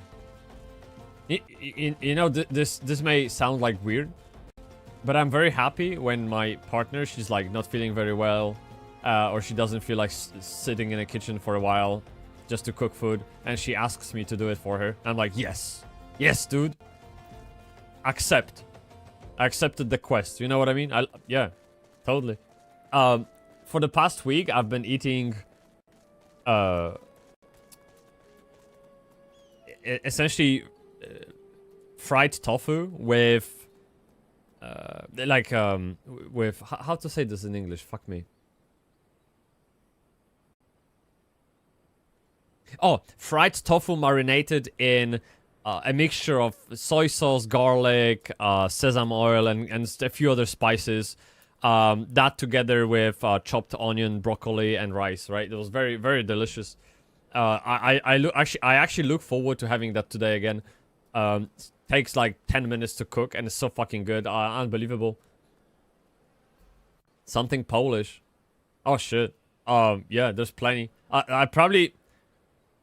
Yeah, you know what? Probably the easiest you can go, if you're fucking lazy and shit, you can go for Gzik. Chat, what do you think about Gzik? Just go for Gzik. This is the dinner. Literally, this is it.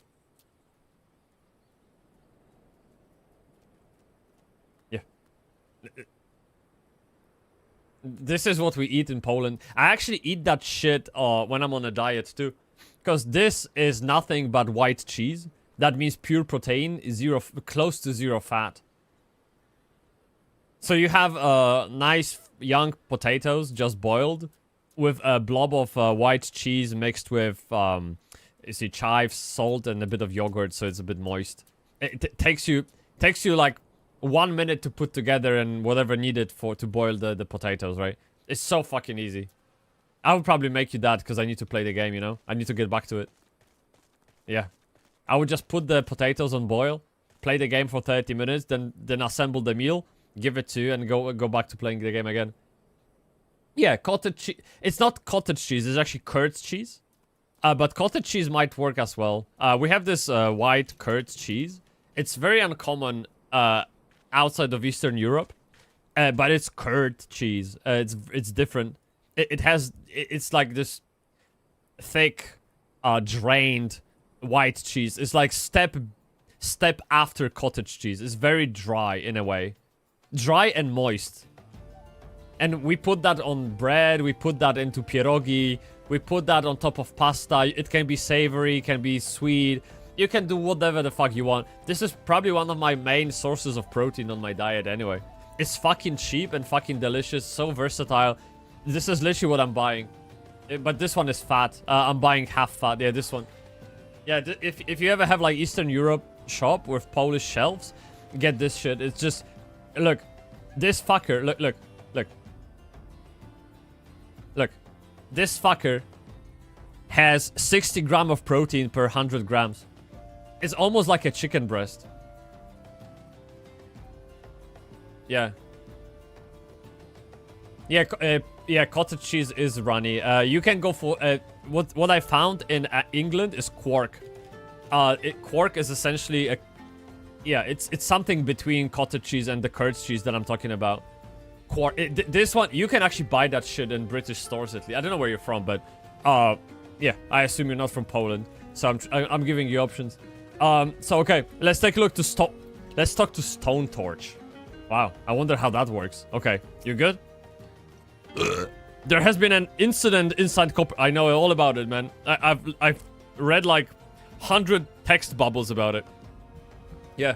We're here to ensure that its effects are contained, but for your own safety, I suggest you stay well away from here.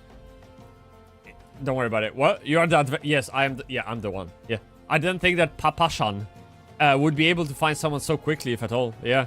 The giants are content to wreak havoc inside the mines for now, but it's only a matter of time before they think to come outside. The sooner you see to them, the better. Make ready as best as you can. Enter at will. No worries. Let's go. Oh, we have a friend too. Look, what's up, man? Nice hat. Yep. Can I move? Okay, we can move. All right. We got another dungeon. And as for tea, there's only one Polish tea. I know Ryukun is big on fruit teas, and fruit teas are also our thing. But there's only one proper tea in Poland, and that is herbata z cytryną I miodem. Like, if you ask in Polish home for tea, you're gonna get this. It's black tea, like whatever, any shit black tea with honey squeezed into it and a slice of lemon. This is how we drink tea. Like this is what we mean by tea. Whereas in the UK, when you say tea, you're gonna get it with milk, right? Like this is our version. So we drink that a lot. And people go crazy with some ginger shit, mint. Nah, man. Keep it simple. Fucking black tea, lemon, honey, done. Easy. So that's what I would make you too. Yeah. Yeah. Yeah, Poland knows food. Trust me. Alright. Chad, we go with players or NPCs? Let's try players, okay? Let's see. Copperbell Mines. I'm scared. But okay, I'll do it. Oh, wait. Oh. No. Stop. I know. I don't think this is gonna count for my quest, actually. I think it's going to be a dungeon. Right, yeah, no, I need to go through the NPCs for the quest. Okay, that's why the symbol next to it, I think. Easy. Yeah. I just drink yerba mate normally. No. Oh, I tried yerba mate for a really long time. I tried to get rid of drinking coffee, but I actually didn't like the idea, so I went back to coffee. Yeah. Yerba mate, I have all the shit, like all the... I don't remember the tool, the straw, what you call it. But I have that, and I have this special cup mug made out of wood. Yeah, I have all the kit. It's just, I don't use it anymore. I just drink coffee. I actually went so hard on coffee, I forgot all about yerba mate. Thank you so much for reminding me. Yeah. Good. Yes, good. That sounds very Scottish, actually. Good. Or dwarfish. Anyway, alright, let's dive in. Chad, this is the mines. Chad, just to give you an idea, this is the mines where we trapped giants for 300 years. They are pissed. Okay? Do you know the definition of pissed? Triple it. That's what you get. So this is going to be dangerous, okay? Bestest danger. Biggestest danger. Look. By the way, these are not giants, okay? Just so you know, like, I don't know how much you follow the game, but this ain't a giant. This is some kind of Pokemon, okay? I don't know, what is this rat over here? Cute hair, though. I wonder if I could do that with my hair. They're quite long now.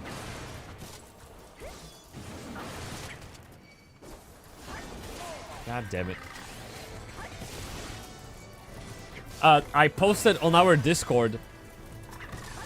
On our Discord, I posted my couple of my porridge recipes. People actually went crazy about them. One second. No, crazy. I mean, yeah, they drooled over them. Let me see. So we have cooking. And so this is the porridge I made. I posted the recipe with ingredients, the nutrition, and you have the photo.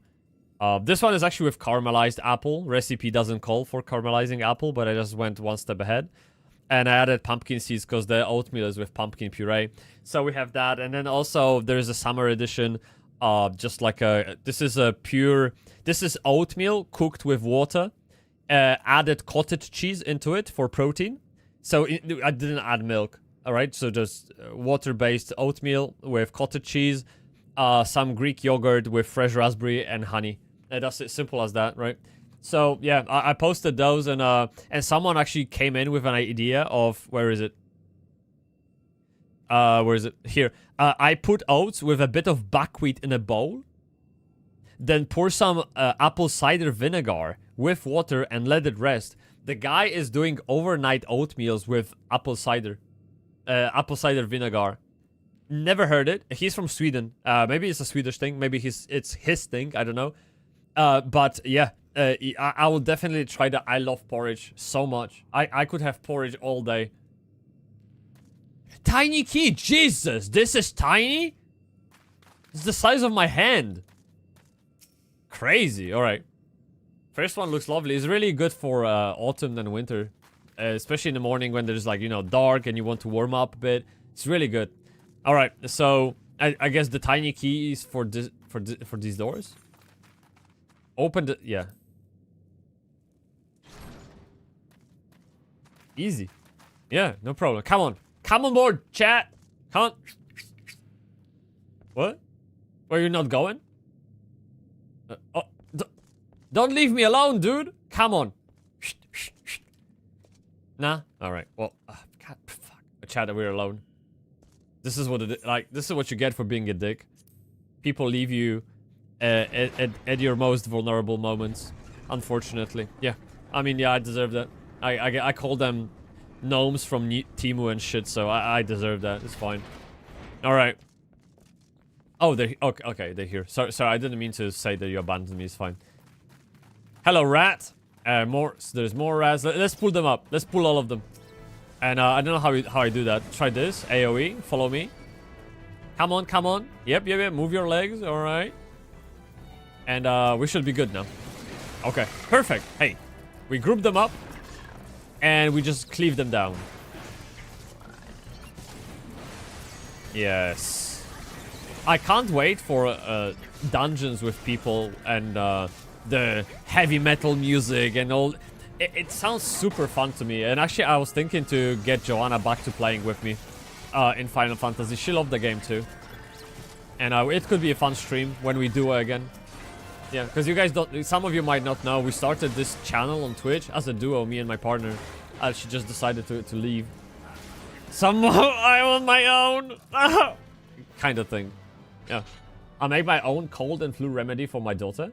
Hey, that's awesome. Tell me, what's that? Because in Poland, you would drink hot milk with butter, honey, and some people might even go as far as adding garlic or onion. It's disgusting. Well, if you add the first part is delicious, but if you go for onion or garlic, it's disgusting, but helps. It really does.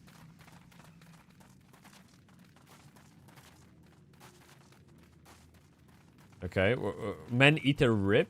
Doesn't sound very helpful and promising, but nothing's here, dude. Yeah, nothing's here, man. Okay. Yeah, let's move on then. Oh wait, I actually have a speed. I forgot about it. Come on, keep up. Whoop. This reminds me of the Goblin Cave and... Oh, kurva! That's a big guy. Oh, this is the name I can't pronounce. Hecaton... how would you read that? Hecaton... Hecatonchir?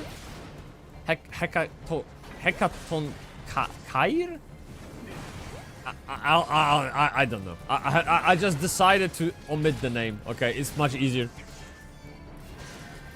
Let's go. Stoneholer. Alright. Well, he's a big boy for sure. He's definitely lifting. And he gone. Alright, well.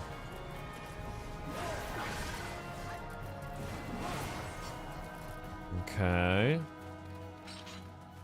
Oh man, I'm so excited for this fucking interview. Can I have 2 PM already? I need to talk to Ed. I'm so hyped for it. Ed, if you're watching, get ready. Get ready. Like, so bring the towel. Okay? Bring some lube. Bring water. You might need it. Who knows? We're gonna go all in. Yeah. It's gonna be great. It's gonna be the greatest YouTube video ever done.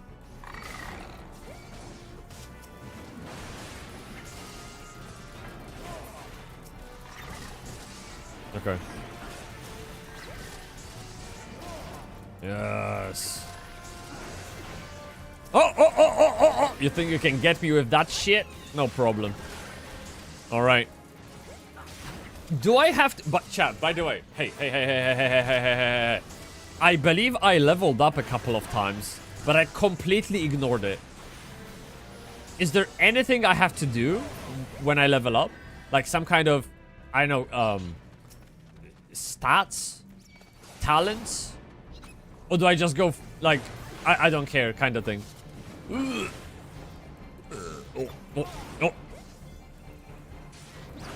Yeah. Spriggan Copper Carrier, alright. Just a rat, probably easier. Lightning Sprite, let's pull both of them. Very nice, very nice. Come on. Oh, there's a little passage in here. Let's take a look in a second. Yes. Yes.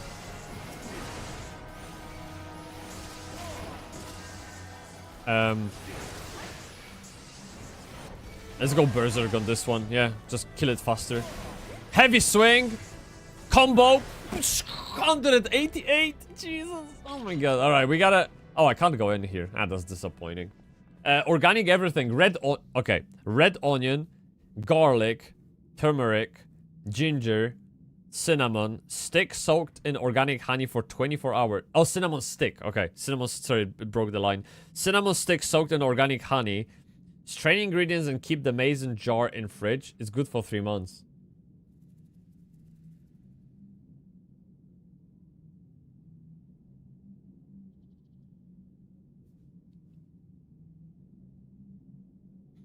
That sounds like a proper health potion.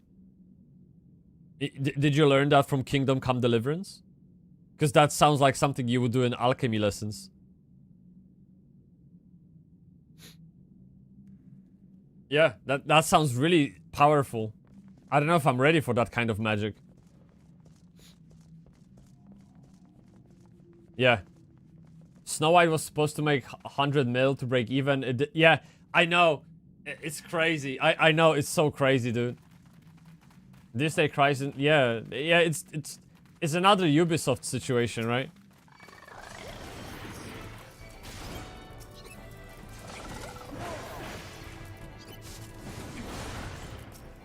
So Snow White is right now the worst rated movie in the history of cinema. Just say it to yourself again, okay? Yeah. Ever. I mean, for as long as we have IMDb, okay? Let's put the limit on it, okay? Yeah. Chat. We have chemistry lesson in here. So we have fire sand, powder chamber, and so I guess I put the... So I get the sand. I add it to powder chamber. And now I just blast the shit out of it. Okay, 1 second. Appears to... Uh-oh. Chat.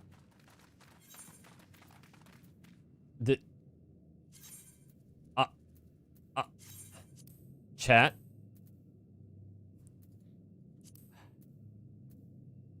Uh-oh.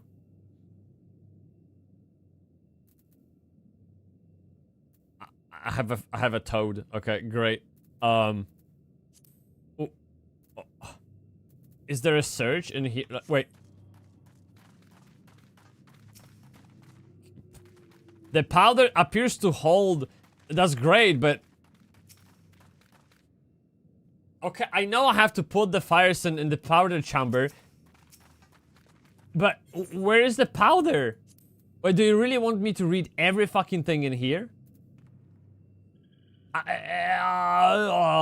What? Is there like a quest bag, maybe?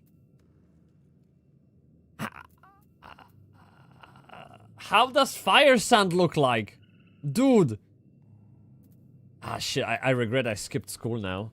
I mean, Lich King was totally worth it, but... We got hummus. Island seedling.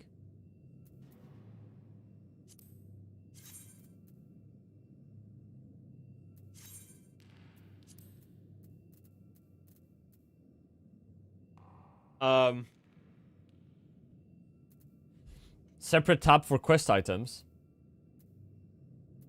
What, this? What did I... You obtain 6 on... Kurwa! I'm looking...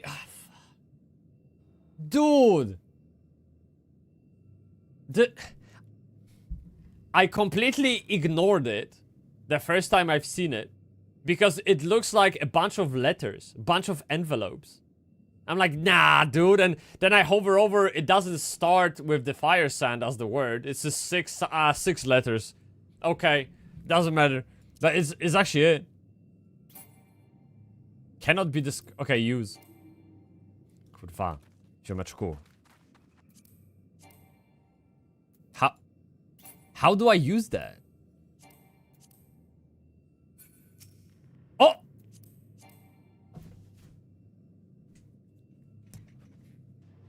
I'm being beaten by Japanese user interfaces, okay? I need to evolve. Like a Pokemon. I need to change my mindset to understand what's happening. I got this shit. I want to put it inside powder. Yes. So, I right click, it doesn't work. I mark the powder chamber, right click, doesn't work. I drag into this shit, it says it can't be discarded. Use it on the plunge to detonate. No. It literally, the blasting device won't work without fire sand in the powder chamber.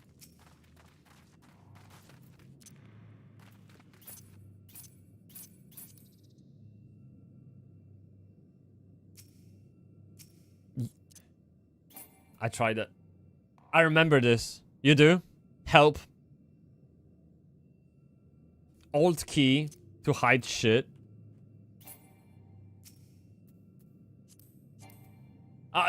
What? Okay, let me put it on the skill bar. 8.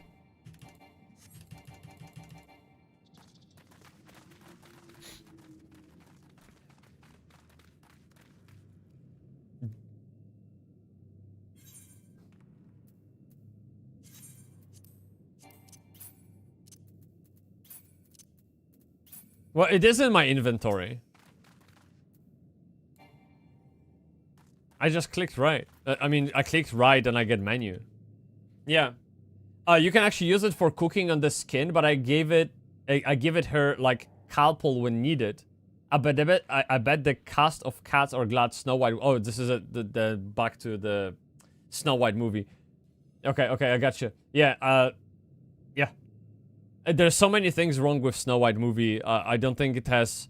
I don't think like the actress is the only problem. It's just confluence of few things.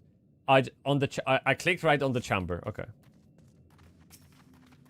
Yeah. So powder chamber appears to hold 12 ounces of fire sand. Okay.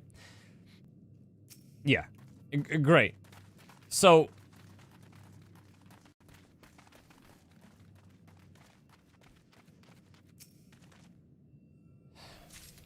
No, I don't have 12. I had 6.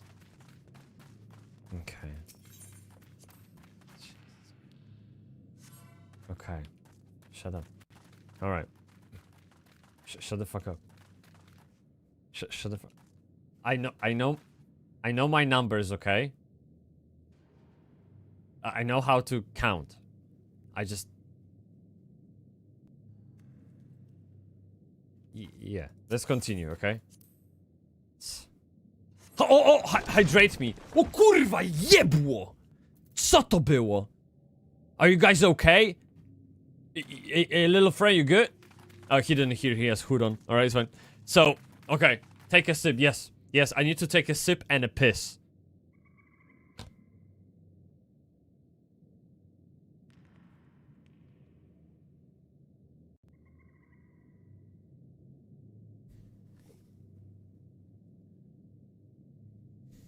We're catching up.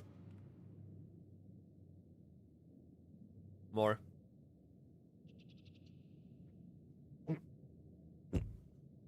Oh.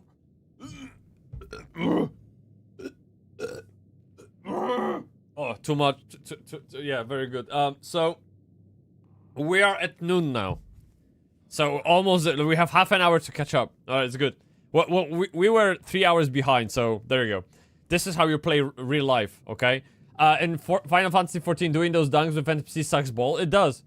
It really does. And I wanted to... I mean, the vibe of the dungeon is great, right? You push the story. It's awesome. It's just the combat is very unsatisfying, and that's the only part. Like, but it's fine. Don't worry about it. This game is like 20 years old, okay? It's fine. So, 1 second.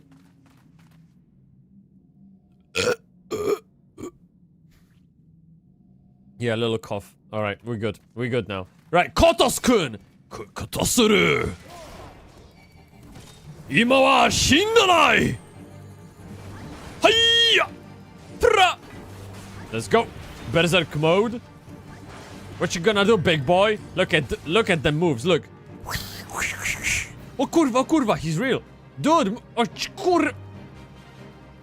That's a big dick drop. Ooh, I like that. Ooh. He's really mad, man. Let me tank the... Guys, can you do something? Thank you. Okay. Alright, so face the boss away from the group again. This is the tanking 101, man. The simplest game in my life. I have to wrap up. Have fun and fingers crossed. Thank you so much, Niryukun. Appreciate it. Have a good day, dude. See ya next time. Oh, kurva. Oh, kurva. Oh, kurva. Okay, we're good. Oh. Jesus. He doesn't run very fast, does he?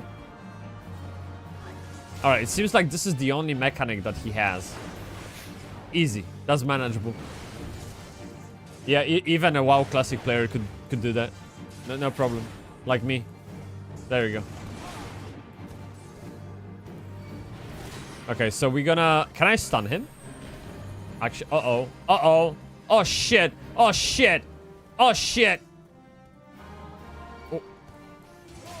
What was that mechanic about? What do I do? Okay. Easy. There you go. Guys, can you attack? Like, you are a mage. Can you just shoot bolts and shit? What? Those NPCs are useless. Come on, dude. Eager Lancer? There's nothing eager about you. They just stay there. Alright. He good. The Screaming Dark is no longer. Alright, boys. We made it. Nice. Okay. We have Tiny Key. Let's get that. And Treasure Kaferu. Let's see. No upgrades this time. Dude, I really put a lot of work into making this armor happen. I will be surprised if they give me anything better anytime soon. Like, my character is level, what, 28 now, I think. And I just made the new armor. I'm now playing MSQ level 18 or some shit. So it will be long before I get anything new. Okay. Careful, chat. Don't fall down, okay? I don't trust this. This looks like a Gringotts Bank in Harry Potter a bit. Treasure Kaferu. Alright. And we got a lift. And you won't join me on... They're really scared of elevators, aren't they? Elevator or lift? Which one are you, chat? Maybe escalator. There we go. Maybe Kugelschreiber. Actually, this is pen in German. It's fine. I actually don't know what's lift in German. Maybe Ryukun knows what's lift in German. I don't actually know. Alright, we have another one of those, chat. We have to do maths, alright? And that is painful. And so, I assume we have 2 rooms next to each other, and there will be fire sand in both of them. I would assume so. Let's see. Okay. Good morning, sir. Would you like to get fucked? Very good, very good, very good choice. This is our bestseller. Getting fucked. Alright?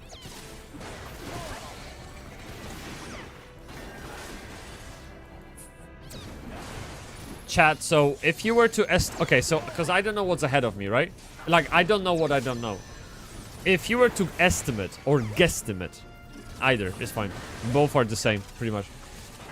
How long will it take me to get to the lore of the latest expansion in the pace that I'm going at right now? Talk to me in streams. How many streams would it take? Come on. I know you got the answer. Come on, come on. Oh. Because I need to be very aware of what's happening. The reason why is because... well, little you know, of course, well, Apogea and Dune Awakening are coming out in May. And your boy doesn't have time to play any other games. Okay, so it's very important. It's extremely important, actually, that I finish MSQ before that time.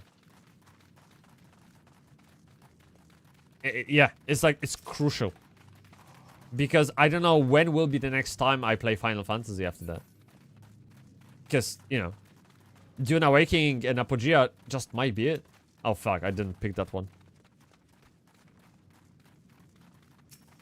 I need to piss. You keep hydrating me, and I always... Toilet break is included. Hey, dude, I need to go to toilet. Like, every sip I take is 5 minutes in the toilet. Like, it's just crazy. And so, yeah. Let's fill it up. Boom! See? I know what's up. Ah! Stop! Before we explode, I need 48 seconds break to relieve myself. Okay. And I will get back to your messages while after I'm back, okay? Like, I really... I can't... I just can't do it. Like, yeah.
Oh.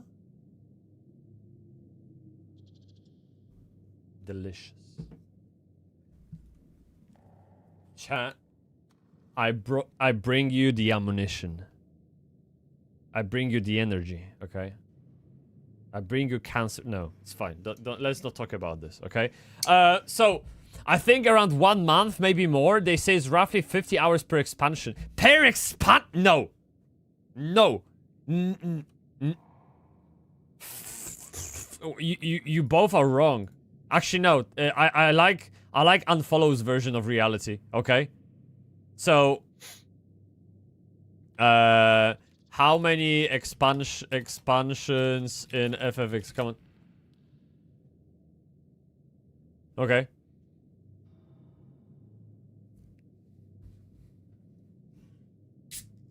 Plus the base. No, there's no fucking way. So I asked. So we have 4 before Dawn Trail plus the base. So we have 5 times 50 hours. No fucking way. There's no way there's 250 hours of lore in those games. Yeah.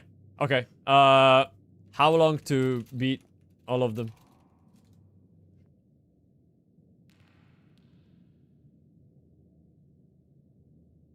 Yeah.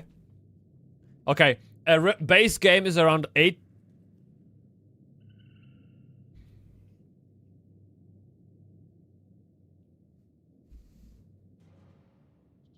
Are you insane? So the base game is around 80 to 100 hours, and that includes 2.0 storyline and patches. And then we have every other expansion is about 40-50 hours. Oh my fucking god.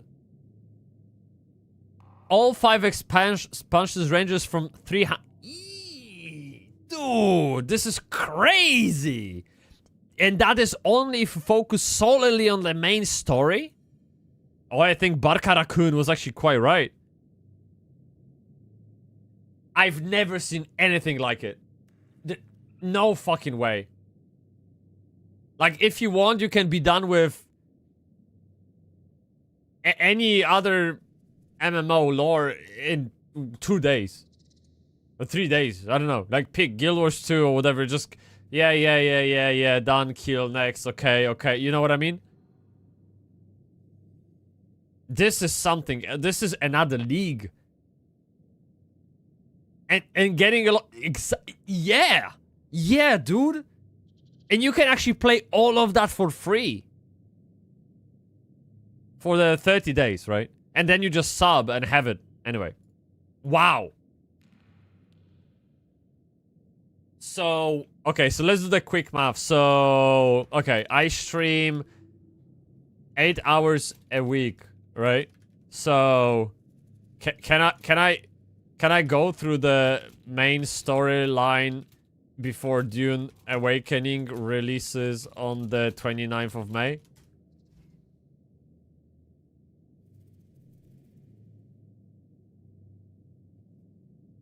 Actually, not 29th. Sorry, I fucked up. Yeah, I made a typo. Yes, you're right. Actually, my bad. Realistically, with only 8 hours a week on stream, you can't complete the full MSQ from scratch. You could maybe knock out one expansion. Okay, that's what we're going for. All right. If you're starting fresh and skip cutscenes. Dude, okay, I have a lot to go. Let's play the catch-up game, chat. Let's go. I'm not interrupting the story. So the worst thing that can happen is to go through some of it and then take like 1 year hiatus and then go back. You won't know shit. So I need to like really make it a one solid block, dude. Where I like follow the lore, remember the names, keep it on top of it. Okay? Let's go. I got 1/6 ounce pinch of fire sand, and we have a blob. Alright. I guess this is the boss, right? Okay. Come on. Berserk mode. I wonder what mechanics this guy has now. Oh, very good, very good. Very nice cough. I actually don't know what happened to the soundboard. What do I do? What do I do? What do I do? I don't know how to avoid that. Straight up. Okay. Okay, we got little bitches. Alright, I know what to do. Oh, kurwa. Wow. Dude, pull him out, pull him out. Nice. Yeah, I know all of that. It's fine. We got this. Okay.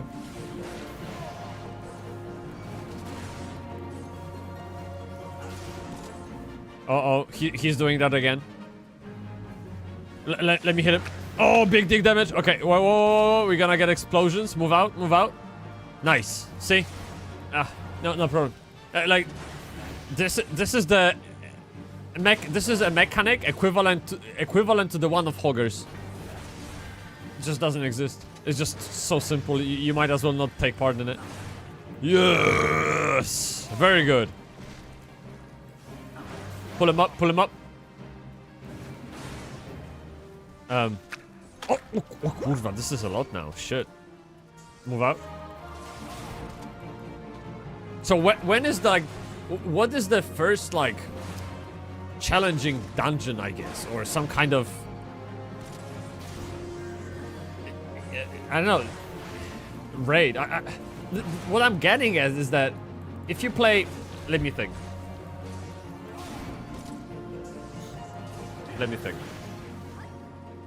So, if you play World of Warcraft Classic Vanilla Experience, pretty much the very first dungeon is already tough as fuck, right? Like you put together a group, and there's a high chance that you're gonna wipe. Dead Mines or even Wailing Cavern, Wailing Caverns or Raging Chasm in Orgrimmar. Like any dungeon you take early level, Razorfen Kraul, Shadowfang Keep, you can like mispool, you can just not heal enough. Like there's plenty that can go wrong, right? And you're just gonna die. The challenge isn't there. If you play Apogea, you are literally, you can die to a rat. One rat. Yeah, just like, do you see the rat? It's there, right? You just go. And you will end up with half of your health. There is a challenge. Where is the challenge in this game? I love challenges. I love being challenged by the game and overcome that challenge. That's where my satisfaction comes from. You know? You know, yeah, I don't know if like, maybe storyline is just free of challenges so people can just enjoy the story and not worry about killing the boss, I guess.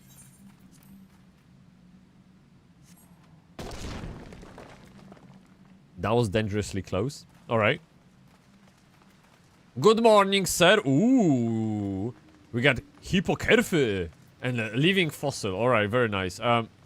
Do I have to kill it? I don't think so, right? I'm just gonna... Yeah, see ya. Have a good day, dude. Errant Soul. Alright. They drop Fire Sand, which comes helpful. I can actually make a big dick pool, right? Let me sprint out. Yep. Line of sight. Dude, you're not supposed to attack until I give you a sign, okay? Let's line of sight those bitches. Very nice. AoE aggro. Hey, done. There we go. That's how you play the tank, you know? Yep. All of that. So we have one more boss to kill in 50 minutes. I think I should be good. Despite all those breaks that I'm taking for food, pace, and all of that. I'm almost done with editing my Apogea gameplay.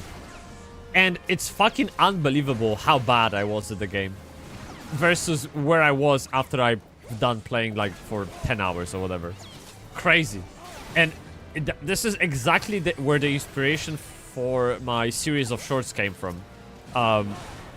Like I have this random Apogea things, 3 parts, 1, 2, 3, and every part features my 3 the most stupid mistakes I've done in a game, assuming things wrongly or not knowing what to do.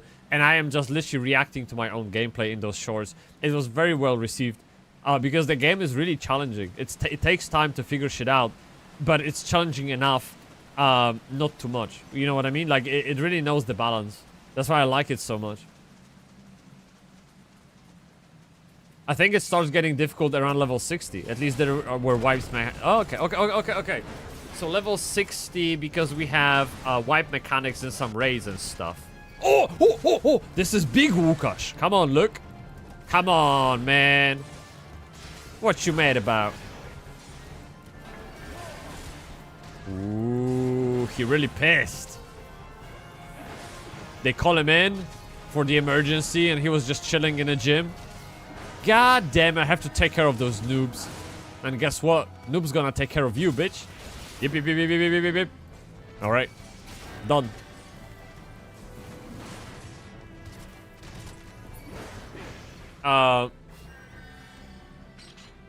Do you have any YouTube video of your gameplay up now? No shorts though, just normal shit. No.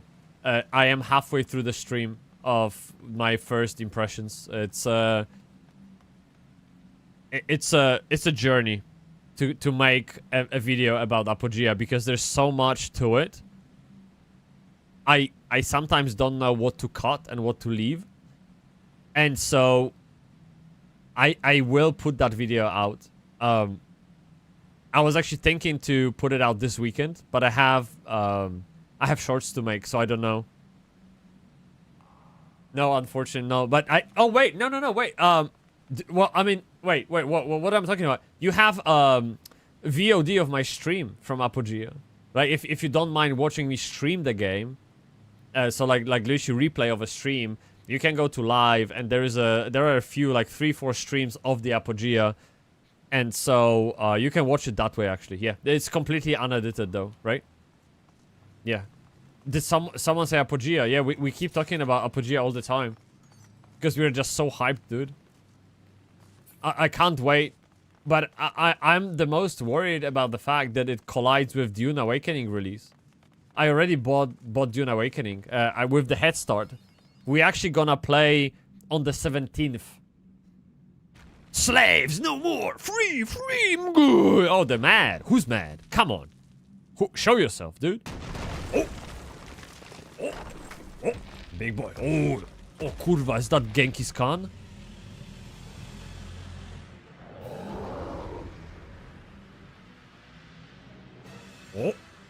Oh, masters must pay. Masters must die. Never again. Never! Okay, Genghis Khan. Calm the fuck down, okay?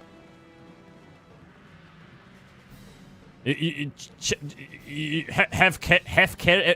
No one says have care. Kurwa. Jesus.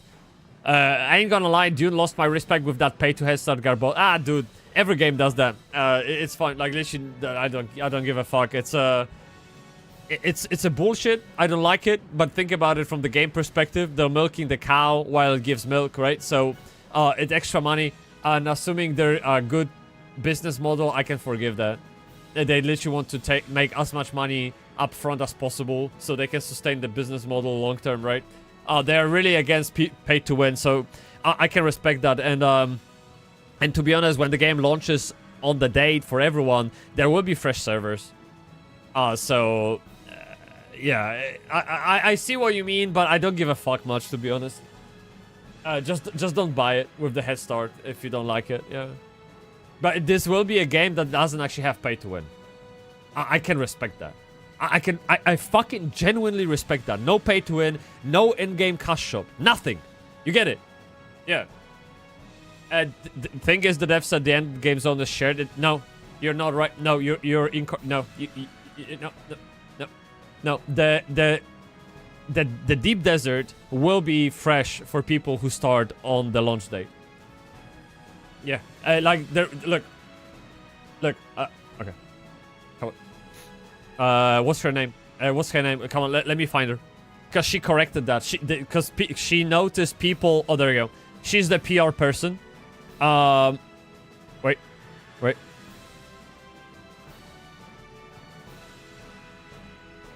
There we go. Look. Head Start servers have their own Deep Desert version. The servers being added after 20th will have their own versions of the Deep Desert, and you won't run into any Head Start players unless you actively choose to play on a Head Start server.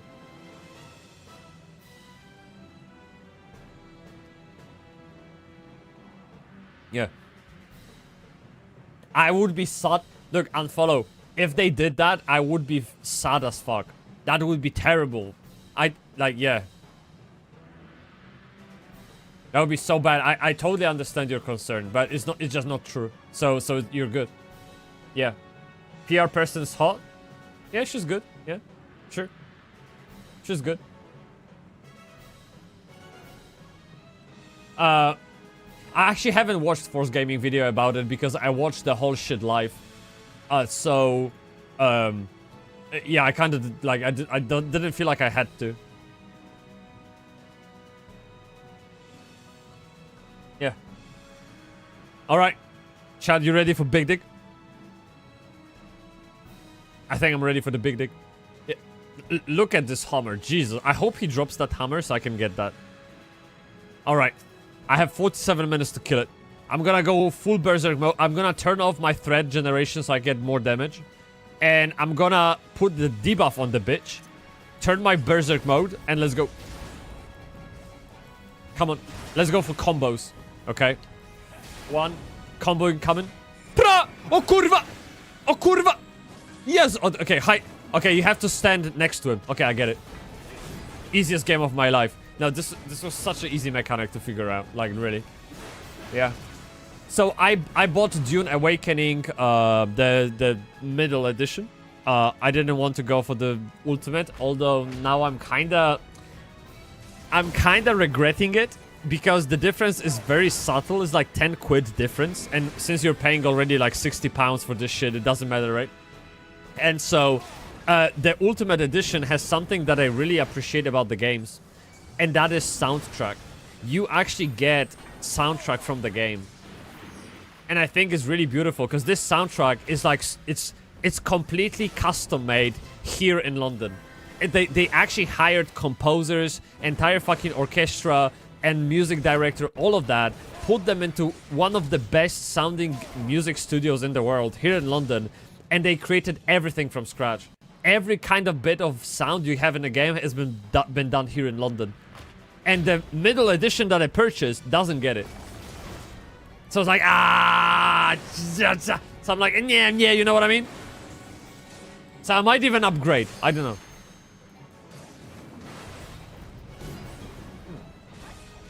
Yeah. I don't know what to do with this, honestly. I don't know what it means. I guess it's just the mechanic to turn around the boss away from the group, maybe? Because he does this cleave thingy? I don't know. Yeah, Gaga-kun. You're just going down, dude. Yeah, shinde kudasai, man. Come on. Oh. Run away. Do the backflip. Okay, backflip. Very good. Oh, he mad. He really mad. No problem. Barkara-kun. I gotta... Wait, okay, cinematic. 1 second. Cinematic. Chottomate kudasai. Blessimo. Beautiful. I love that. Man, music in this game is great. And yeah. So, Barara-kun, how do you block ads on Twitch? Like, give me the recipe. So the reason I'm asking, because I have this, I have a couple of ad blockers. One is specifically for Twitch. And what happens is that when you join a stream that was supposed to have an ad, it just shows like placeholder screen, commercial in progress, and you still have to wait that you would have waited otherwise watching an ad, but now it's like a placeholder. So I wonder if you get that, and if not, how do you get over it? Yeah. Treasure coffer. What you got? Short bow. Nah, I don't need that shit. It's fine. I only know axe. That's pretty much all I care about. Hey, your level is no longer synced. I'm level 29. Cute. Chat, what level do I get Chocobo? I really miss my friend. Like, I need Patrick in my life. Report to Painted Mesa. So we're going back to the city. Can I... Oh, shit. Oh, shit. Dude, I gotta run. All of that. Yeah. Oh, god damn it. Yeah. Alright, well, I guess that's fine. I'm just gonna sprint, right? I like the zone, so I might as well enjoy it. 2 methods. Watch through Sound TV. Never heard of it. Interesting. Or use alternative Twitch player, which is a plugin. Oh, interesting. Okay, I didn't know that. Shit. Cool. I'm gonna let me actually, you know what? Let me screenshot that. I'm gonna screenshot you, okay? There we go. You've been screenshotted. Okay, and now I know. Yeah, if it fails, I will come back for a refund, okay? There you go. That's how I make deals. Yeah. Oh my god! Fate! It's too easy. Careful, not to fall down. Another bunch of bad boys. Can you name Chocobo in this game? Can you actually give him a real name? Rather than just, you know, bird? That'd be sick. Because I already have a name for it, so that'd be great. It would make it truly mine. What's up, people? You good? Hey, wait, did I... Oh, fuck. Sorry, wrong turn. Sorry, guys. Have a good day. Alright. Well, wrong turn. I need to go slightly Yeah, there you go. Yep. That's where you... What? No! Oh, what? We need to go around that village. Oh. Chad, don't worry about it. My spatial awareness is top notch, okay? Take it easy. It's fine. See, this is the turtle friend that we met last time. Yeah. Okay, we're gonna go up the stairs. I think we're gonna hit level 30 pretty soon. It's like, yeah, we need 17 points of experience for the next level, okay? We should be good. And I feel like when you hit level 30, you unlock extra quest in your guild. In your jobs guild. Is that right? So I can go to Marauders Guild... Marauders Guild and get the next level weapon armor, whatever the fuck that was, right? I think that's how it is. And so we are headed, my dear fellow people, here. Hey, welcome everyone. Very nice to see you people. So something I genuinely appreciate is the idea of the sprout. It's the, if you guys don't know, but you probably know. In Final Fantasy, you mark new players as sprouts, and that's what it's a cute name for people who just joined the game and they don't know much. So people who are more experienced, they know who they're dealing with, and they can actually hop in to help out. And you guys can't see. But there is there you go. There is a chat right here, and the green chat is the chat for novices to talk with mentors. You can ask any question and literally never get any, I guess, hate or any judgment for asking a basic question about the game, because these people are there to help you, literally. They like... Some of them, I believe, even just log in to help. Like, it's... They're doing, like, a community service, in a way, right? So, it's really cool. I know World of Warcraft has that too, although I haven't never used it before, really. And in Guild Wars 2, you have those, what you call them, like, commanders, right? You can set a commander status, and you will show yourself on the map. Like, people will see you on the map. When they pull up a map, there will be, like, your mark. And you will be moving on their map. And you can always write to them and follow them for help. Yeah. Okay. So on my PC, I use both. But alternative player plugin is easier to set up than Sound TV. On my Fire Stick and my phone, use... On my Fire... Ooh. I will... Dude, I will Google that shit up. Yes, straight up, seriously. I never heard about it. I never even thought about using some kind of alternative player. Like, yeah. I just relied on plugins to my browser, you know, but... Oh! Shame! And you can read it ha or chi. Hi. Shame. It has the... It actually has the... Let me change the keyboard language. Did it change? Wait. So Japanese. And I'm gonna go for... yeah, hiragana. Kokoro. There you go. So you have this kanji as part of the shame. Do you see it? So if you look at that kanji that Tenebre brought up, Kokoro is on the right-hand side of it, just squashed. And Kokoro means heart. It's literally heart, and you read it shin. Shin. I mean, you can read it shin or Kokoro, but too much to explain. But essentially, heart is part of the shame. Interesting. This is essentially how you remember kanji and how you make there's any sense out of them. You see what they are made of, and you come up with a story that glues them together. This is how you, like... Yeah, just remember shit. Otherwise, it's just so hard. There's 10 seconds or so delay using alternative Twitch player. When the ads play, you don't lose stream, but the quality drops while the ads are being played. I wonder why. Are they, like, during the ads, are they switching to some kind of fallback? Interesting. I wonder what's the back end of it like. Look, I'm a software engineer, so I'm just immediately interested how and why. They say if you don't know why, it's probably about money. But I wonder how deep it goes. I'll watch people play Head Start of Dune and see how it is, then maybe I get it too. Unfollow Kun. You can watch people play that shit now, to be honest. I mean... sure, I mean, live streams and the actual gameplay from, like... average players is different than, you know, watching a couple of streamers having a exclusive access, or maybe watching a developer stream, but it should give you enough idea of whether you like it or not, I think. Yeah, I would say so. Even someone in our Discord, what's his... Keisaki, I think. Keisaki got the early access, so he played it, and you can ask him questions if you want. Yeah. Looks like a water siphon to me. Well, doesn't that sound like heart?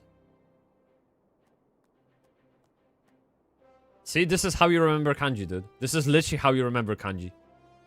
Heart, like, water siphon, just replace water with blood, and you kind of got a heart, right? So, yeah. This is how you work with it. There's no other way. I asked my Japanese teacher how they remember kanji as, you know, in the education, during the education. They literally just, smash it in. You know, have you watched the Harry Potter where Dolores Umbridge invited Harry Potter to her office and told him to write I will never tell lies over and over? So this is how they do it in the schools in Japan. Yeah, but they have like 20 years to do that, right? And I don't want to spend 20 years learning kanji. It's just not how it works. Hydrate me.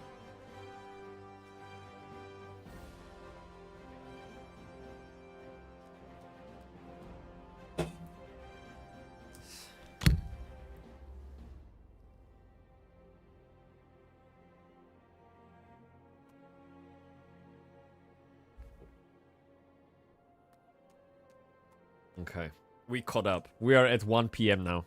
Thank you. I really appreciate it. It was much better than Coke Zero, actually. Yeah. Sure. Ooh, duty calls. What do you mean? A level sync is an effect. If you're above the... that's fine. Proceed the shit out of it. Yeah, let's go.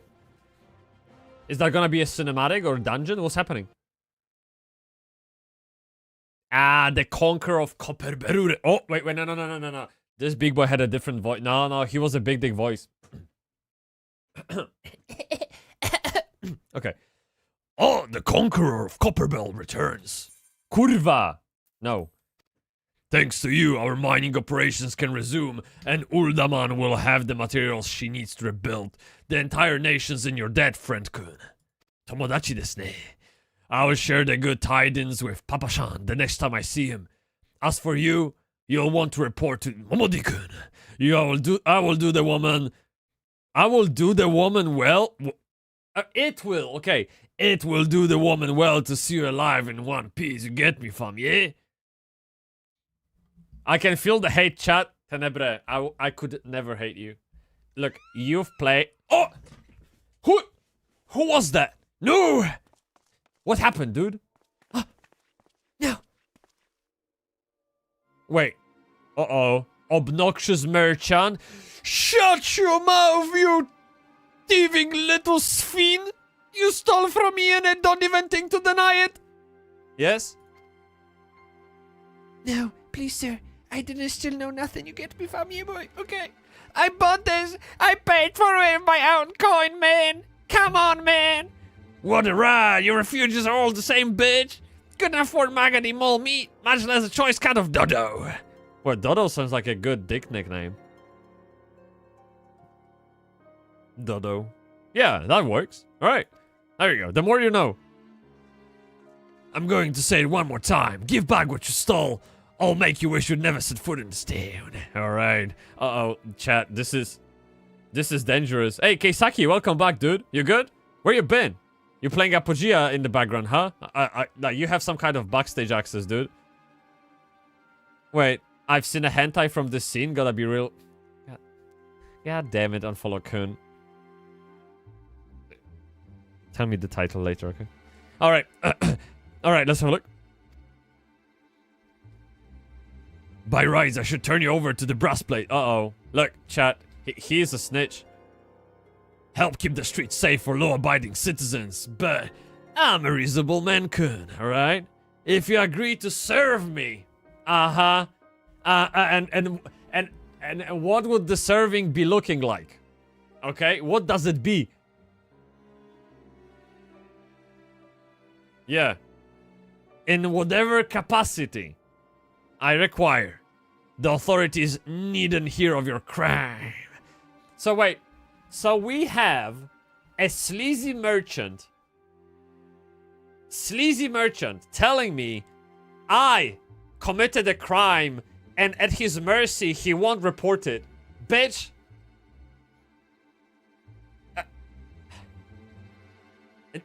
That's double standards, dude. You get me? Bomba, is that the name of hentai? I will look it up later, man. Yeah. Look at the man's grin. This is a happy grin, dude. Yeah. He's like very this is like a smirk, right? Like, is that the word? Smirk? Stop smirking. I think that's what they say. So English hard language, you know. I don't remember this title, sadly. Yeah, you were busy thinking about something else. I know. I know how. You know, no, I don't know. No, I don't know how it is. Yeah. I can only imagine. You know what I mean? Yeah. Yeah. Okay, let's take a look.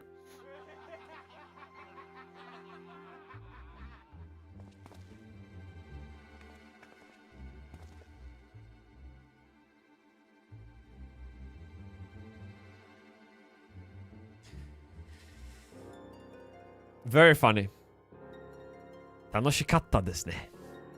楽しかった。But I ain't done nothing wrong. 12 as me witness, man. Come on, man. All right. She's worried, really. Like, Chad, do you believe her? Like, I was. Oh. Save me, Sensei-kun. Please, adventurer, help me. I beg of ye. Yeah, dude. Nah, dude. I think I must step in. I swear on my mother's grave I didn't steal nothing, man. I bought this with the coin I saved. I only wanted to treat me children to a decent meal. Yeah, I should have gone to McDonald's. It'd probably be easier and save you some trouble. Okay. Look at my hero syndrome. Look. And who the hell's is you when you at home, innit? This dog's master. Dude, I'm gonna wipe that smirk out of your face instantly. You will see my taunt ability, okay? You'll be mad. I've had enough of this bitch. Let's go. Okay, let's go. I'm dude. Yeah. This is some real drama, man. I don't even know what's happening, but I'm enjoying it. Oh. So you're sending the big boy first. Okay, let me show you this. But look at this Jackie Chan shit. Bra kurva. What you gonna do, dude? Look, stun your balls. There you go. I'm gonna apply... Oh, kurva. I'm gonna apply debuff. Okay. You don't even know what's happening, dude. Look, I can run circles. Look. Dude. I'm fast as fuck, boy. Easy. Okay. Focus, Thomas. Focus.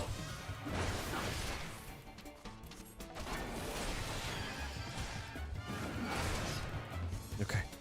Jesus. Next one. 2 versus 1. 3 versus 1. Naughty kun. Alright. Tap that shit. Yeah. You can now accept the next. Okay. Level up. Easy. I mean. Yeah. I might as well just fart next time and kill them. Oh no.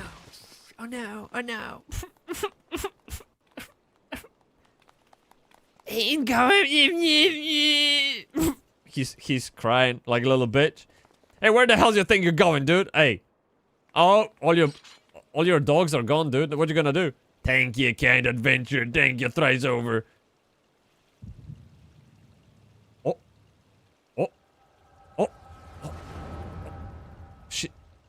She charmed me. What is this?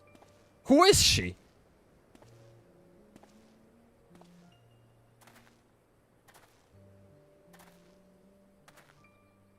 I swear there were more refugees than when I last looked. Okay. And you wouldn't be mistaken. But it's been 5 years since the calamity. So calamity is what they... So when they say calamity, they refer to the period in which, you know, that kind of moon, Dalamud, and this fucking demon thingy I described like 2 hours ago. So this is calamity, when they drop the moon onto the planet and just like... Yeah, don't make me go through that all of that again, please, okay? Yeah, it's just calamity. It's like, think about World of Warcraft cataclysm kind of thing, okay? Just big dig, explosions, a volcano, okay, all that crap. Why are they only coming here now? Yeah. Because Trump's not in charge. They're crossing the border. That's why. Oh, it's simple, really. Yeah. Exactly. Tenebre! Hydrate me. Dude, it hasn't been like 5...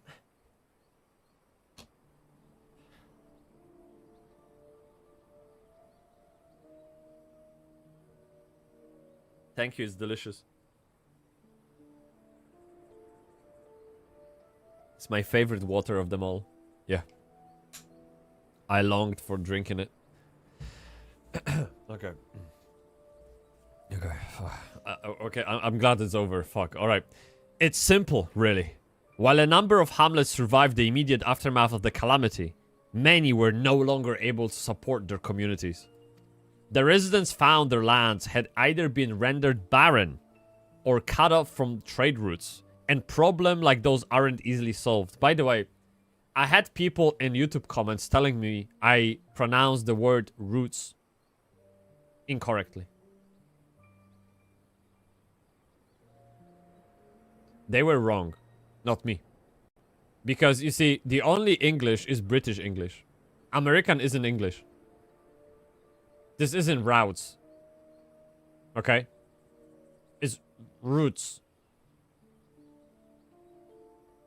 Learn English. Okay? Not Americanish. That's different thing. Yeah, I don't even know most of the time what they're saying. So, roots. Okay? Yeah.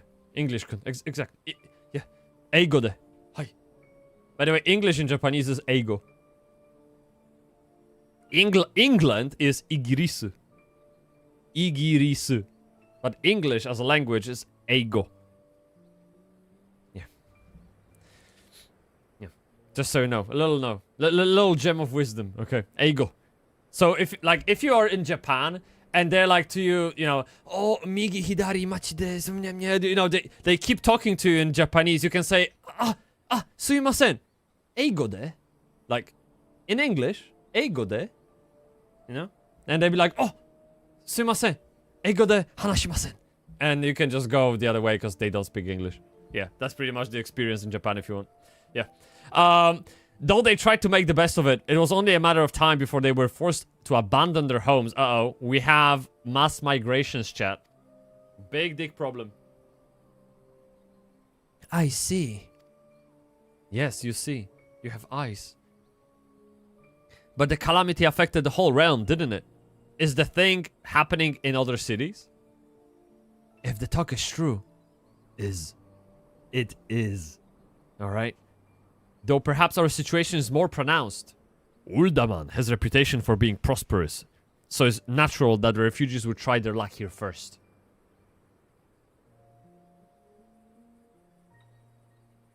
This is getting serious.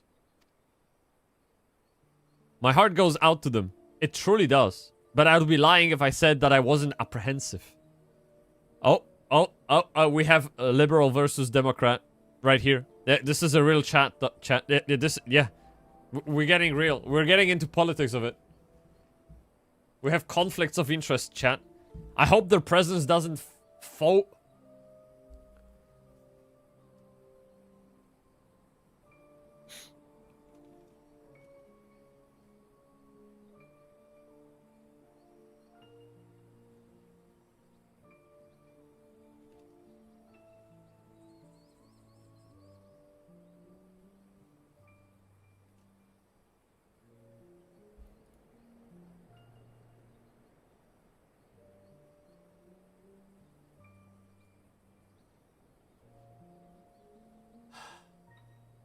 No one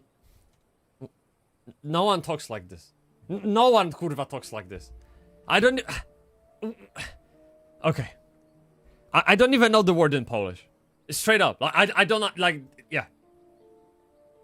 Well, if things do take a turn for the worse, we always have the immortal flames. I dare say the brass blades would welcome their help. Brass blades are like, I think they're like pirates or maybe the opposition to pirates. I don't fucking remember. It's from the few quests ago. Like, too far away to remember. The heroes who fought the Garlean Empire patron. So Garlean Empire is what Arceum Legion is in Throne and Liberty. Like bad but not good. Okay, these are the people we keep fighting essentially. They are the ever evil that makes the game whole. Okay, like there can't be good without bad, right? So they are the bad. It may well come to that. Impoverished and desperate as they are, you may be sure that some of the refugees will turn to crime. You know what this place is like. If you've no coin, you've no hope. Well, it does sound like Maslow's hierarchy of needs. Yeah, if you got no money, you have no hope. Yeah, that sounds about right. That's like IRL, pretty much. Nice. Ah, what will become of our city? Not all refugees are bad. Some are able to find employment and lead honest lives. Dodo tenderloins! Get your Dodo tenderloins! Guaranteed cheapest in Tanalan! Ah! Hitotsu o kudasai! Hai! Dozo! Arigatou gozaimasu! Thank you for your custom, madam! Please come again! Hi! Looking around, you think that Uldaman was well on his way to recovery. But peer through the veil of prosperity, and you'll see no end to the misery and suffering. Yeah, boy. Oh, shit. Chad, this dialogue has been the longest ever. Fucking 30 minutes. Seriously. And I don't know what it was about, actually. Yeah.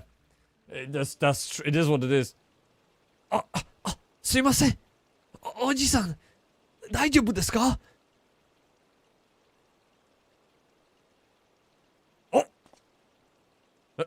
What are you fisting at me for? What now? You mean to threaten? You mean to threaten? And now he's playing a victim? What a dickhead! I hate people like this. Jesus. What? Saw her buy the meat? That's absurd. What? Aye, as did I. Leave the poor woman alone, you damnable vulture. You get me, fam? Who said that? Oh, he's seeing ghosts now. Jeez. What's happened? Well, this camera angle is perfect. Has like some Michael Bay shit. Let's go.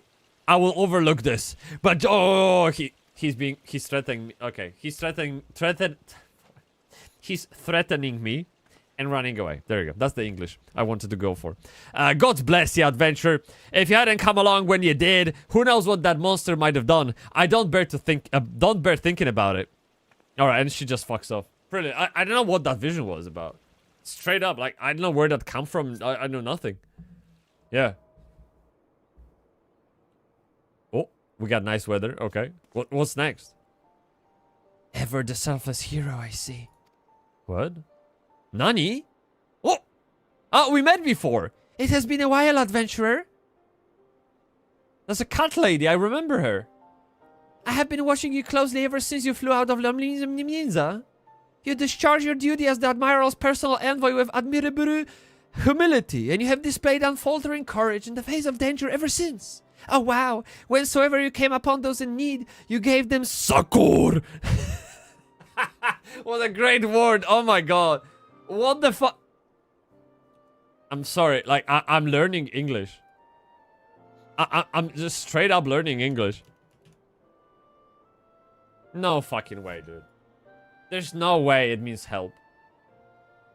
Wait. Define succor. Assistance and support in times of hardship. Soccer. Sounds like soccer, to be honest. That reminded me of Real Japan on YouTube. Too crazy. I know them. I know Real Japan, yeah. Dude, I watch so much Japanese content, even in Japanese language. Like, I literally... Vlogs, travels, cooking... language lessons. Dude, I'm fucking crazy about it, because there's no other way I can learn language, right? Yeah. In summary, you have demonstrated all of the qualities we seek in an adventurer. Okay. For reasons I cannot well explain, your every deed seems invariably to serve the general good, whether you mean it or not. It is a happy knack, and one which speaks volumes for your character. Lovely. Lovely jubbly, splendid, Kun. Yet for all your admirable qualities, it is your gift which intrigues me most. What gift? Oh, I get a big dick. That's forgot. Yeah, it's fine. Okay. I speak of the... Visions. Oh, I thought... Visions, right. Yeah, visions. Okay. Yeah. Visions like the one you had mere moments ago, if I'm not mistaken. I can provide you with the means to understand them. An acquaintance of mine is blessed with the self-same talent. Self-same. Dude, I need to start using those words in my content. I will be the least understood content creator ever, even though we speak the same language. Straight up. Some of those words will make into my next YouTube video. I swear. Self-same talent. Why not just say the same talent? What self-same changes? Like, I don't know. You see, if you so desire, I can introduce you to her. She and I fight for a common cause, a cause which would greatly benefit for your support. If you would agree to lend us your strength, we should be glad to do all within our power to aid you in your personal endeavor. Think of my offer a while. Should you decide to accept it, pray speak with Momodikun. The proprietress of the Quicksand is a close friend and ally of ours. Oh, double agent. Ooh, big dick. Alright, chat. We have to do one important thing. Okay? Inform her that you have... Okay, shut the fuck up. Just, it's fine. So... Two things we have to do. Ishtola is my wife? You into cats? I mean, yeah, I mean, you do you, I guess. Yeah. I guess so. Chat. Two very important quests we have to do. Because we have about 25 minutes of gameplay left before we have to start getting ready for Ed's appearance. A wild Ed will appear. Hey, Daiki-kun! Sorry, the soundboard doesn't work for some reason. I have no fucking clue why, man. I know why. Oh, no, I don't...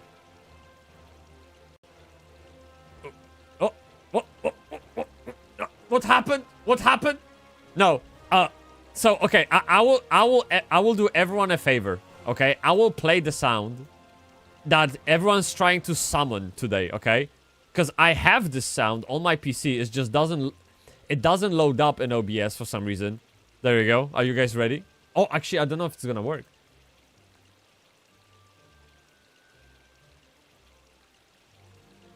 Let's see. Yeah. It's not gonna work. Something's fucked up with my audio device. But it's fine. It doesn't matter. I'm gonna fix it for the next time. However, you have a new command to play with. That is !like. Okay, chat. Chat. Chat. Ow. Ow. Two quests. I need to piss. And that Tenebre-kun is to blame. He is. I'm not holding back. I'm laying it straight. Okay? Are you picking what I'm dropping? It's all Tenebre-kun fault, okay? Because he keeps me hydrated, so I need to piss. Now, second thing is we need to stand up. So I'm gonna pull my desk up, and then we're gonna stream standing, which means more energy, okay? Because when I love standing, like I feel more free and expressive. If you know, I can twerk. And let's not go there. But I'm gonna take a piss. We're gonna stand. And we're gonna play a while, and then we're gonna get ready for Ed's appearance. Okay, wild Ed appears out of nowhere. We might catch him with a Pokeball. I don't know. We'll see. Alright? Be right back. Oh shit. It's so bad. Jesus. Oh, cool.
All right, let's bring it up. Hopefully nothing dies. Let me see. We should be good to go.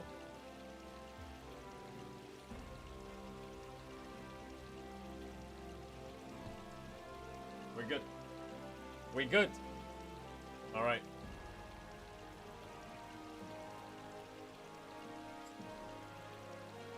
Oh, fuck. Chat. Oh. So nice, dude. So fucking nice. Actually, I'm thinking I will put a different T-shirt for Ed. How about that? Should we? Let's change. Okay, 1 second. Yeah. Some tomate. Okay.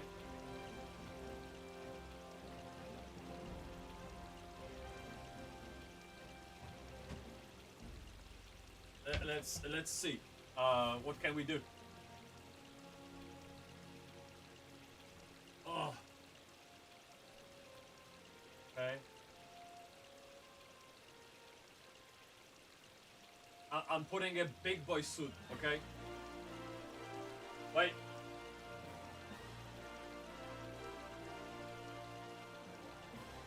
Oh.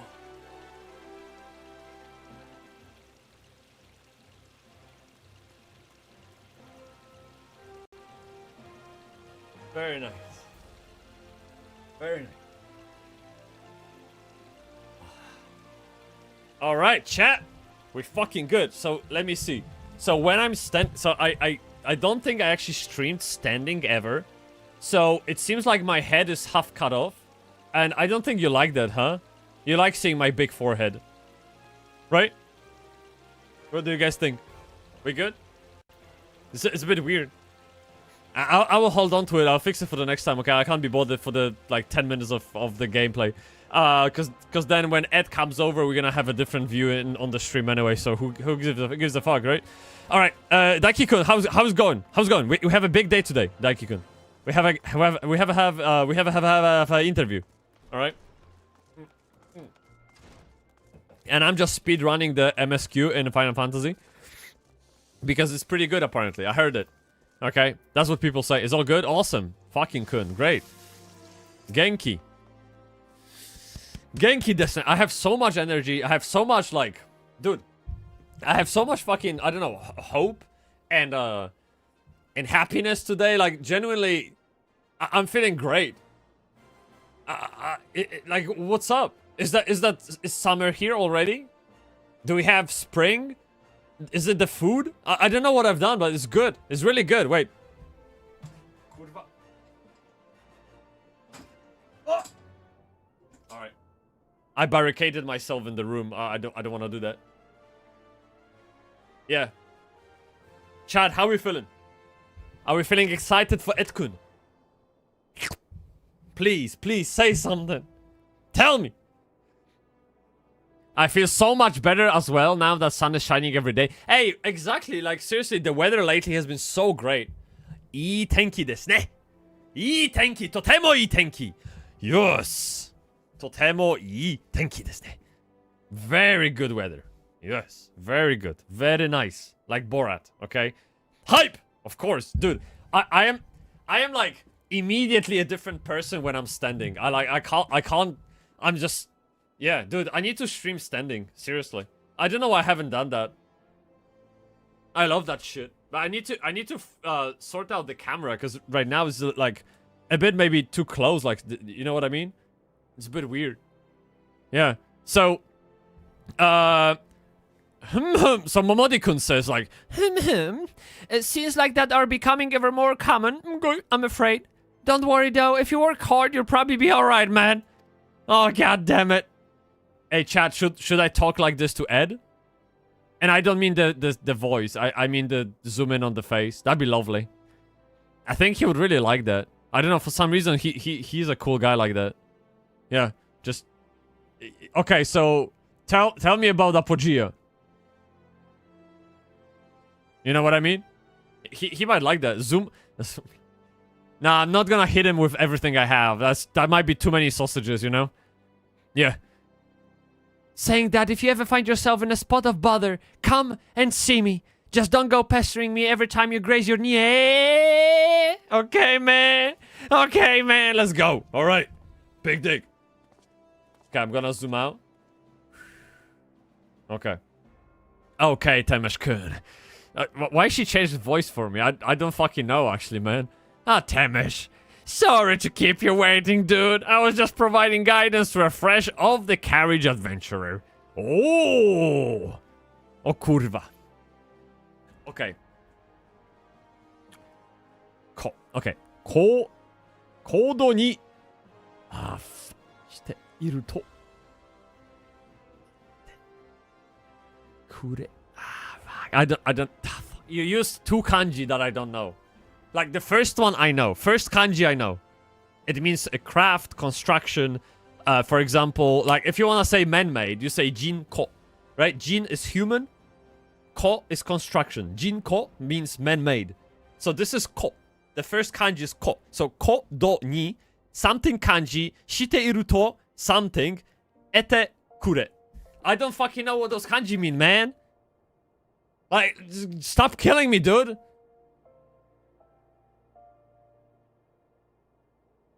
Fuck. Yeah. Okay. Okay, Temesh. What's up? We got someone talking to us and we just keep ignoring Momodi-kun. But gods, it's good to see you safe and well. Look at you, man. No one would ever guess you'd been hard-headed with giants in the dark. You like this one? You want me to translate that shit? Okay, if it says I like your big dick, then I'll be happy. It really depends what you mean. Let me take a look. Like, if this is... Yeah.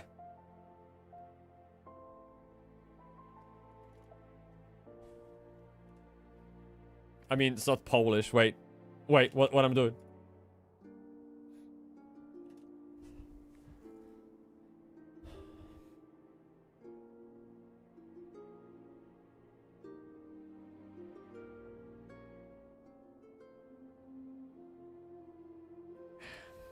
Okay, I see. So, okay, I know. Okay, so this kanji means love. This is love, and since love is a noun, and you want to turn it into a verb, you have to say suru, right? So suru means to do. So you do loving. You know what I mean? So I suru means to love, like verb and activity. So yeah, you literally say. Okay, I get it. See, I just don't know kanji, that's what I mean. Like, if you know kanji, you know Japanese. So, first thing you guys want to do is learn fucking kanji. There's no mercy with that shit. Trust me. Yeah. Just straight up, you know kanji, you know Japanese. Because you don't even have to be able to pronounce it. You will see the image, the character, and you know what it means, no matter how you read it. Right? That's the thing. Yeah, tell Ed we do... Yes, I'm gonna tell Ed we do him. Yes, we do him very much. Okay, you're every in the adventurer Munich-kun said you'd be Temesh. The station master will be overjoyed when he hears the news. All right, what's the news then? Oh, before I forget, there's a lass here wants a word with ya. Didn't actually know your name, but hearing her description, I know who she meant right away. She probably said, "Oh, I need to talk to the big dick." Oh yeah, he's right there. All right. Oh, me. Oh, okay. Yeah, sure. Yeah, I'll take it. It's fine. Yeah, easy. Oh, there she is. That's a Gandalf. When he was in high school. Yeah. Thank you for sparing the time. I realize you don't know me, but I've been longing to speak with you for a while. Okay, we got a fan. My name is Eda-chan. I'm an adventurer like you, though. Well, I'm an adventurer like you. Though I'm not very good at being one, if truth to be told. Anyway, I was adventuring with my friends in Gridania when I'm sorry. We were in Gridania when the leader of our party was killed. I can't. Fuck. She tough. Alright. His name was Avere. And he said I were to be wed in the spring. You may not remember him, but to say that he remembered you would be an understatement. See, everybody knows my junk. See, like, it's famous. Yeah. He would sing your praises from dawn to dusk. He saw you for what you are. You see, an adventurer's adventurer, and swore that he would be like you one day. What a great story, man. I hope the story writers got paid well in the company. Yeah. My cat wants to come in. You guys want to see my cat? I have 2 of them. So, dude, if I let them in, there's no getting them out, okay? So the danger is they might run around in the cables and kill the stream. Do you accept the risk? The risk is real, dude. I'm straight up to... Okay. Okay, it's okay, fine. Come. There we go. Okay. There we go. Alright. I believe that he would have succeeded had Fian not robbed him of the chance. Since the day I have thought long and hard about giving up adventuring. What you want, bitch? But when I think of the man you are, all of that you've achieved, I find that I'm inspired just as I once was. God damn it. And so I've decided to start again as a... What are you doing? Whissican. Yeah, this is Whissican. Look. GB. What? Bybsie! Hey, where are you, Bybsie-kun? I hear you, I don't see you, dude. Well, it is what it is. Yeah. And so I've decided to... God damn it, Whistle. God, there's a Coke on the table, okay? And so I've decided to start again as an adventurer. I'll go back to the village of my birth and begin my training anew. Hey, there we go. We have a fan. Look, you want a signature or some shit? Let me know when. Ed is ready. Ed is ready. Fuck. Chat, are we ready? I don't know. Yeah, I don't know. I'm kind of scared, you know what I mean? Because Ed is smart, I'm not. He's gonna walk over me. Shit. It's gonna be unfair duel. Like in real RPG. Adventuring can be cruel bleeding business. Time was, I didn't know why anyone would bother. When they first asked me to take charge of the guild here, I didn't want out to do with you lot. Thought it would be a right pain in the arse looking after you all. But against my better judgment, I decided to accept the post. And I'm fully glad I did. I feel privileged to be part of the lives. Dude, all those kind of like innkeepers and bartenders in this game are super cool. The other one was in Limsa Lominsa and now here and probably in every city. They're like those fucking epicenter of gossip. They know everything. You know what I mean? That's pretty cool. I like that. Yeah. And that goes double for yours, Temeshkun. Alright, thank you so much, man. Appreciate it. Okay, and what did you say? You want to know? No, I didn't say. No, I didn't say. They're beginning to move in the earnest then. Listen, Temesh. The Scions ain't no ordinary folk. And the work they do ain't no ordinary work.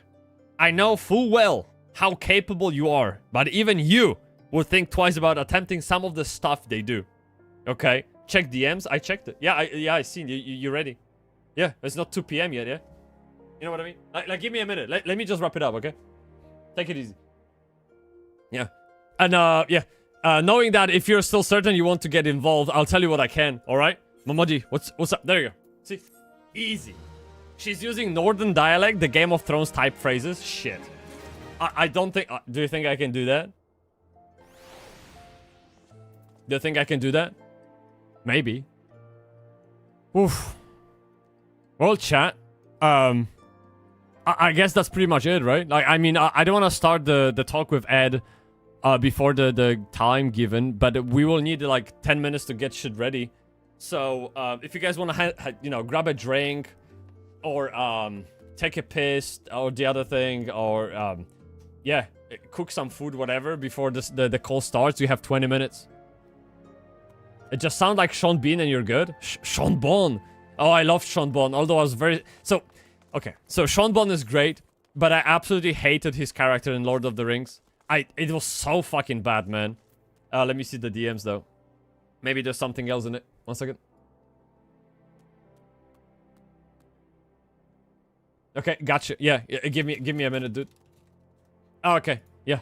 Yeah, Edge is ready. Fuck, he's in the war mode, dude. He's so ready to come in. I'm scared. You know, he might just pop off on me and I'll be like, maybe she's getting nervous now. God damn it. No. Dude.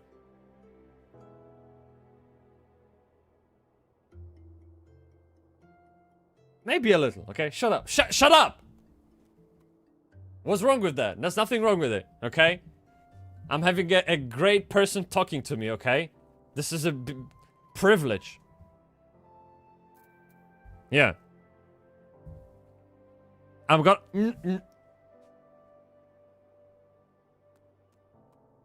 I will have my cats attack you. I have two summons. Okay? They have great attacks, by the way. I'm ready. Yeah. Munch. Okay, look. So I don't wanna go into any more quests right now because the dialogues, especially around the quests, are very long, and I don't think like we are. I let the cats into the room and they're like causing mayhem right now. I see it with the corner of my eye. What the fuck they're doing? I wish I could show you. Show them pussy. What you doing, dude? So you know when you have a gaming chair, right? So right now, like the gaming chair, this is the back seat. My cat is literally on top of it, and now he has two legs on top of it, stretching to the top of the wardrobe with the front paws, checking out what's at the top. Because I moved my gaming chair away from where it usually is. So he's like, yeah, he's fucking Tarzan shit, okay? Ed, okay, so let me fill up my bottle of water. Let me discuss the rules with my cats so they don't interrupt. And I guess we can hop on a call and get ready. I mean, I do have a scene to test out as well before we actually start the thing, so I'm gonna need a minute. And we should be good, right? Layara-kun, follow the channel. Holy shit. Thank you so much, man. Appreciate it. Kok z tobą, człowieku. Thank you so much. Why do we have... Oh, we reached 100 followers. Oh my god.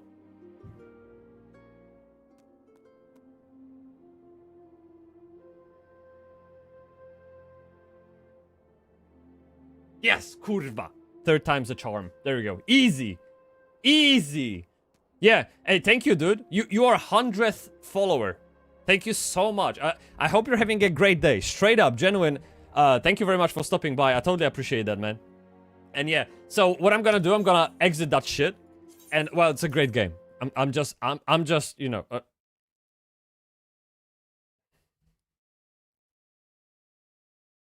Ed,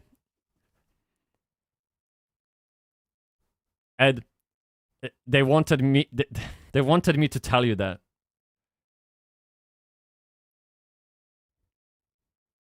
Yeah, I'm not even kidding. Look, I'm gonna paste the message from higher up and just paste it in as it like.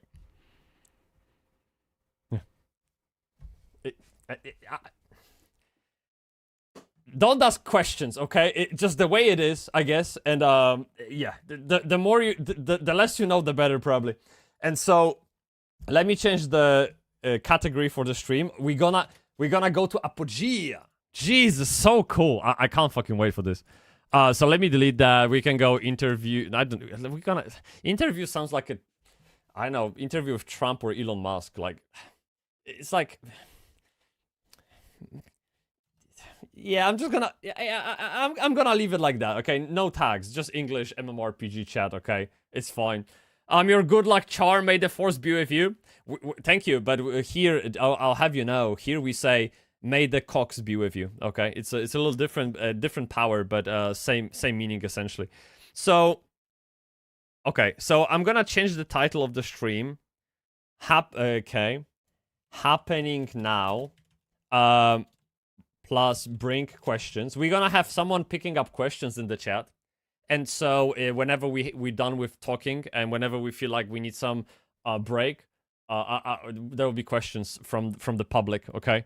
And so yeah, let's save this. I'm gonna do the same on YouTube. YouTube is such a pain in the ass to work with, chat. Like, seriously, their live streaming game is just not there.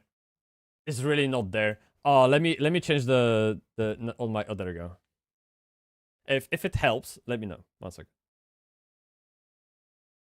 Okay, there you go. If it helps, I'll just make it a bit more worthwhile, and so that way you can like enjoy it a bit more. So yeah, I'm just changing the title. We can remove this. Okay, we're gonna go for a big chat with Apogea brains. Okay, and Gaming, of course, Apogea. Get out of here with this fucking Final Fantasy, dude. And I did have a thumbnail for it, but the problem is I don't know where it is. So I'll change the thumbnail later, okay? Those who know that the event is happening, it's fine. So we have Apogea, Dev, Talk, Podcast. I'm just writing tags, by the way. Interviews, big questions, big dick. I don't think that goes well with YouTube policy. And so yeah, probably that's good enough. Family friendly, of course, and yeah, safe, good, great, okay, awesome. Hey, we were set. We were good. Crazy stuff, man. And so okay, why am I here, baby girl? Well, you tell me that. Maybe you came for those eyes, baby. You know what I mean? You know? Yeah, 100%, dude. Okay, so, okay, yeah, I will fill up my bottle of water, okay? That was my British. Never mind. So I'm gonna fill it up because look, I finished the quest, okay? I've done the quest. And now I have to fill it in so we can go again. All right. So I'll just accept the next quest in the quest chain, and I will call Ed. And oh man, I'm getting stressed out right now. Fuck. Give me a minute, okay?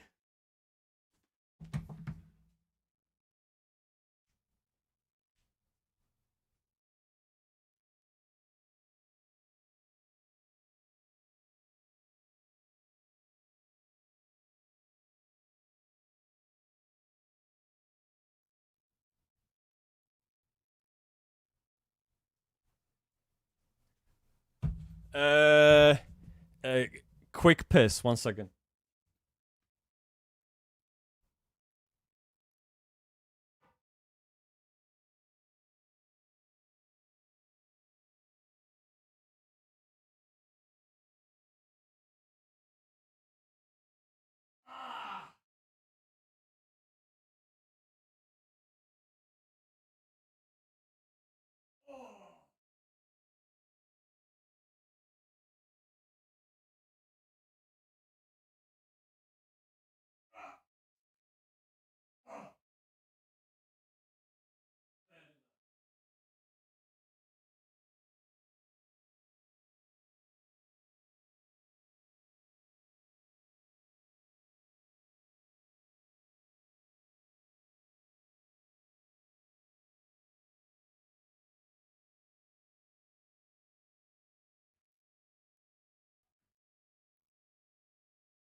Okay.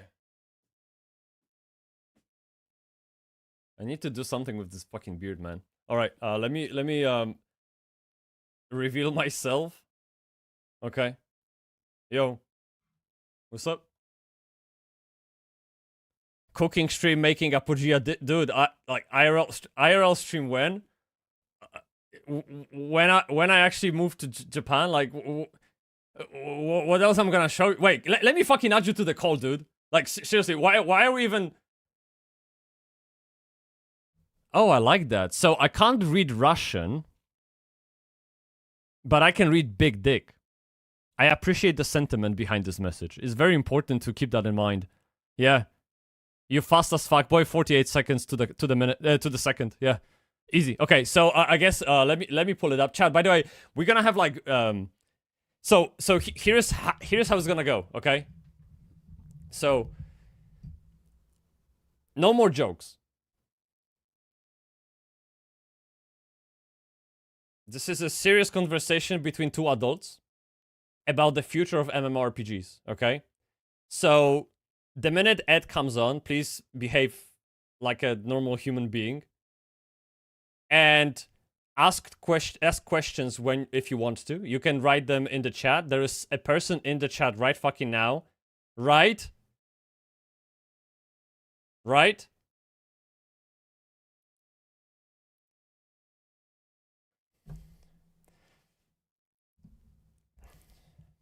I mean, he's doing that for free, so I'm kind of fine if he bailed.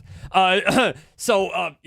So yeah. So there's someone in the chat, I promise, and they taking notes and shit. And when we actually done with the talk, they will ping them over, and we'll go through some of them, depending on how many of them you guys have. Because like I ain't got no whole day. Okay, it's just no fucking like I have things to do. I need to clean the cat's litter boxes. Okay, I have to do just boring stuff. Okay, never mind. And so yeah, I don't know how long the talk is gonna take. I'll assume 1 hour, 2 hours. Yeah, we're just chilling. Like seriously, we going in without any script. It's completely free for all. 3 months. Yeah, I guess so. Yeah, we have to fill in the void before Apogea releases, right? For sure. Y'all orange? Thank you, Fensekun. Kok z tobą, człowieku, oczywiście. Keep yapping. Fuck. I'll bring Ed. He's better at this than me, okay? So I think I'm good. Let me... guys, do you want, like, some music in the background? Some... like, for example, this?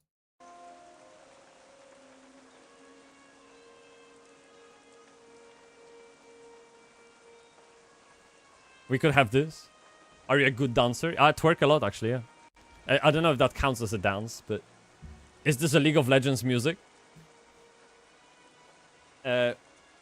Excuse me. Are you looking for a ban?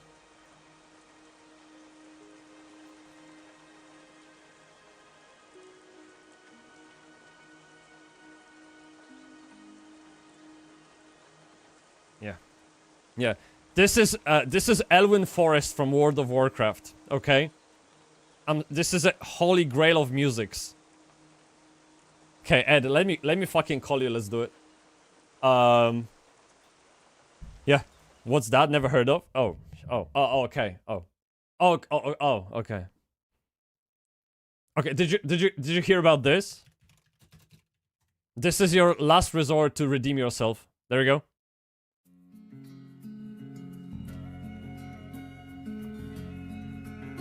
Come on. Please tell me you're above 30 without telling me you're above 30. Come on. Yeah. Of course.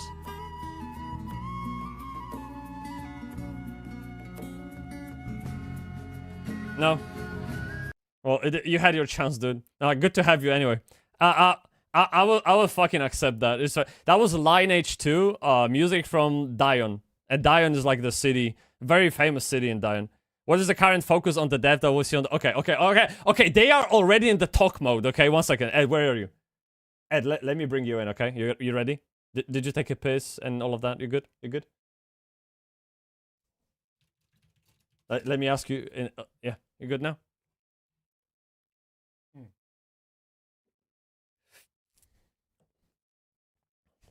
Make sure he has a shirt on. Yep. Oh, he's ready using caps lock. Oops. No, don't apologize for caps lock, dude. Caps lock is perfect for this circumstance. Okay. Start voice call, start video call. I guess that's how it works. Oh, shit.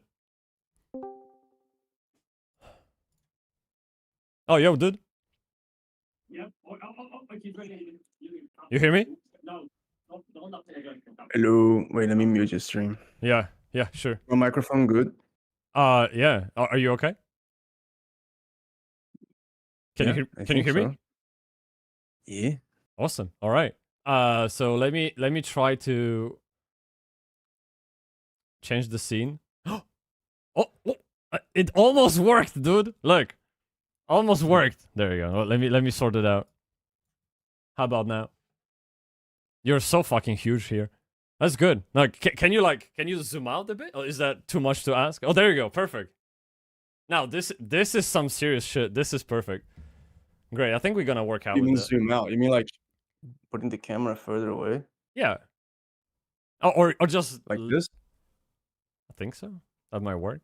What do you guys think? Is that too big of an ad? Oh my god, I'm fucking huge, dude. Yeah. I mean, we can go for like basic shit. Like, let me try this. Hang on. How about that? And I will can't see it. There you go. Yeah. We can go for this, and I'll just hide myself, and that should work. Yeah. There you go. Is that okay? Let me check. Hang on. It's like it has a delay. Yeah, that works. Yeah. Wait, you just did like the actual Discord. No, I like the scene that I had before. You're like just so fucking massive. Yeah, I didn't have anyone to test it with, so yeah, you're just huge on this scene. It's fine. I'm gonna edit it. It's gonna be pretty. Trust me. All right. Yeah. So where should we start? No, so I have a starting question immediately. Oh, okay. Yeah. Yeah, go ahead. What games do you play that aren't yours? Oh, that's a cool question. Yeah. I like that question a lot. You know, it's funny. There's a lot of game developers that I know from like from back when I did like, I don't know how to say this in English. Is it like university, or I think it's university, right? Mm. A lot of those game developers nowadays, they don't play any games. They kind of got saturated. I don't know. It's because they kind of like grown up. They're growing up, but they don't play games anymore, and it's very sad. And I actually got a little bit of this as well. Like after a few years making games, you start to get a little saturated, and you stop having fun. And the games that I play that aren't mine, they're often simple games. Like the last game that I played, I heard it in a Jonathan Blow interview. It's Dragon Sweeper. That's the name of the game. And it was very fun. It was a very fun game. It's like because it's very simple and it's very challenging. It doesn't demand too much time as well, which is important, right? Mm-hmm. So I can keep my my productivity. But usually it's those kind of games. Before that, I played Hollow Knight, and it was a 10 out of 10. It was one of the best games I've ever played because it has a lot of influence from like Symphony of the Night and Mega Man, like old school references. So, and other than this, I also play a lot of like retro games, like games that I used to really enjoy. It's where my desire to make games come from, right? It's from old school games that I can't play anymore. I was about to ask if those games are some kind of inspiration for what happened to Apogea and what it looks like. Is that where you? Oh yeah, absolutely. Yeah? Absolutely. Yeah. It's like I like to think that every artist has this. It's like it's I like to call it a baggage, or like stock, right? Or database. It's like every game you've ever played is kind of like in there somewhere, and it influences it somehow, right? And if you don't have that, often your product becomes very shallow, and you don't really know why.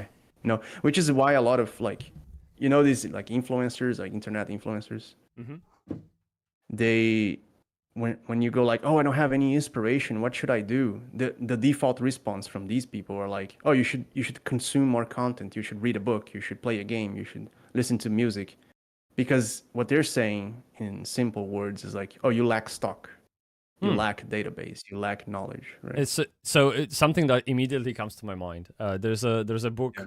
I can't remember the name exactly, but it was basically about where ideas come from, and maybe that was the title of the book. I don't know, but the consensus of the book was that you go through your life gathering raw materials, and you don't even know what they're for. Like you don't even know what's the purpose of it all. But eventually, you will reach the point where those raw materials will be shaped up into something that is completely unexpected. And I think I am a generalist.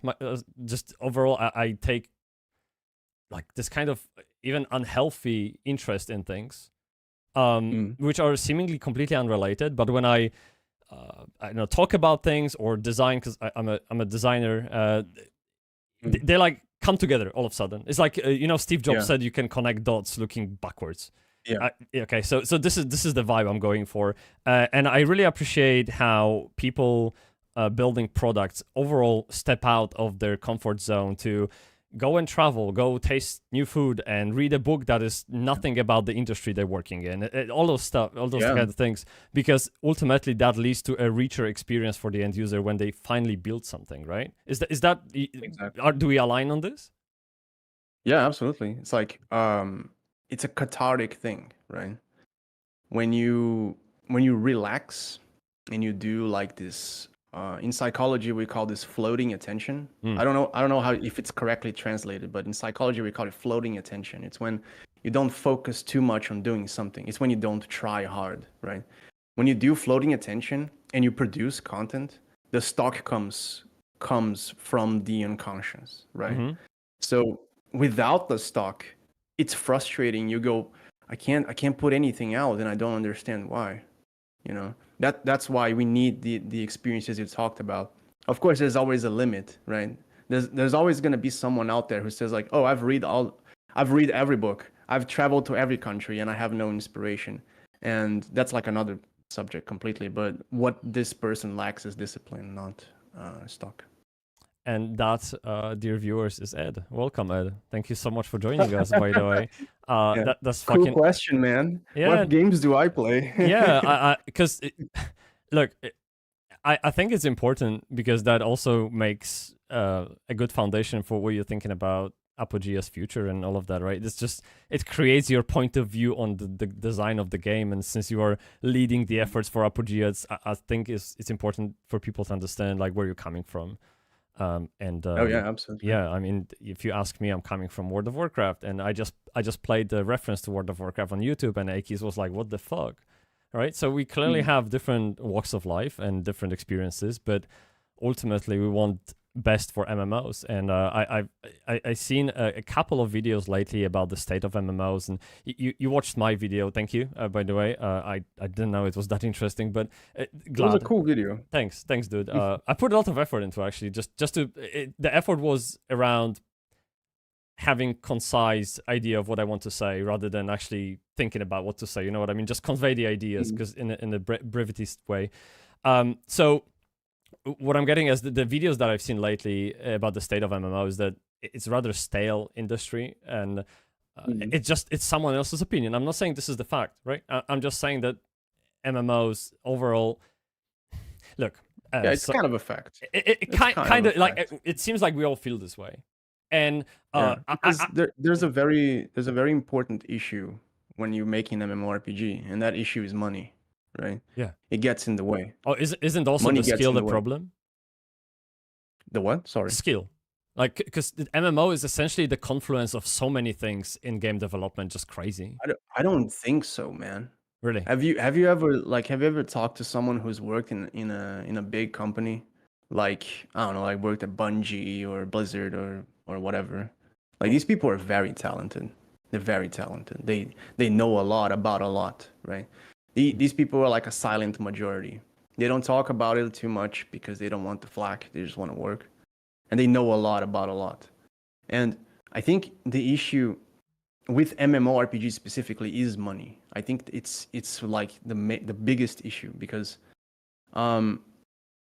it may seem like people are just stepping over themselves when they're like making an MMORPG, but I don't think that's it. I think it's business decisions because MMORPGs are expensive. They take a lot of money to make. They take a lot of time to make. It is a risk for a company because you're spending like 5 years with 100 employees making a video game that could flop, and then these decisions when they get out of the door from the business meeting, they have the business meeting, they go like, okay guys, like what are we actually going to do? Like no more child's play, right? They go, yeah, we're going the safe route, and the safe route is more often than not that fun for the players, and the players are like, why the fuck don't you guys just make fun?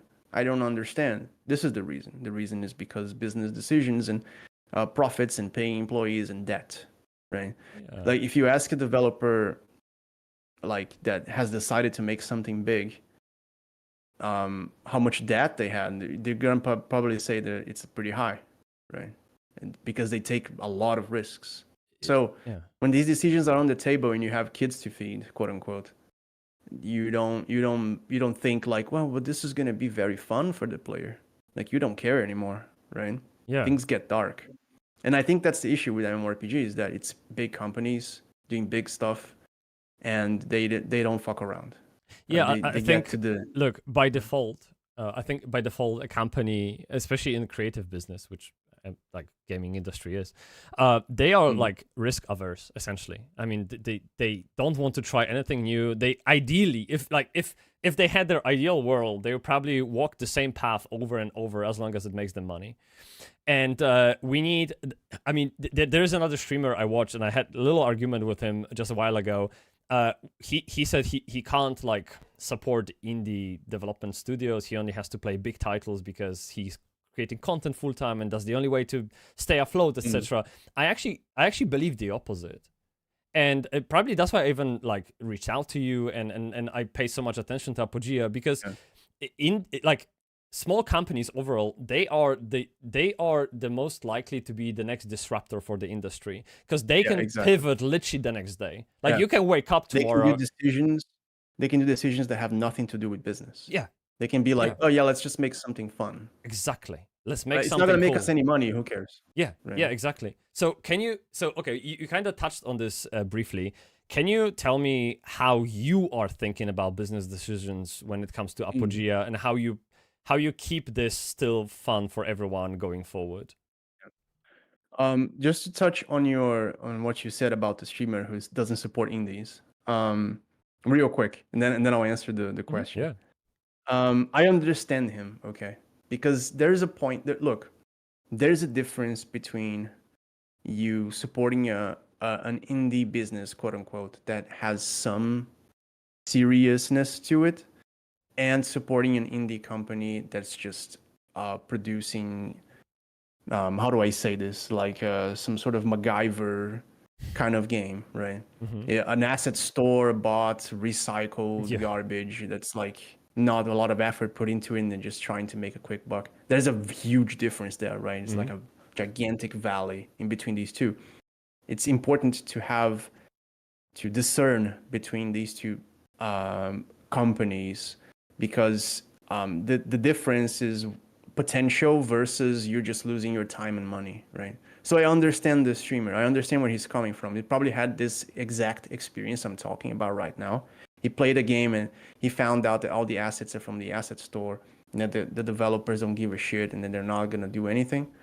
And it's important to keep your antennas up, right? To recognize this.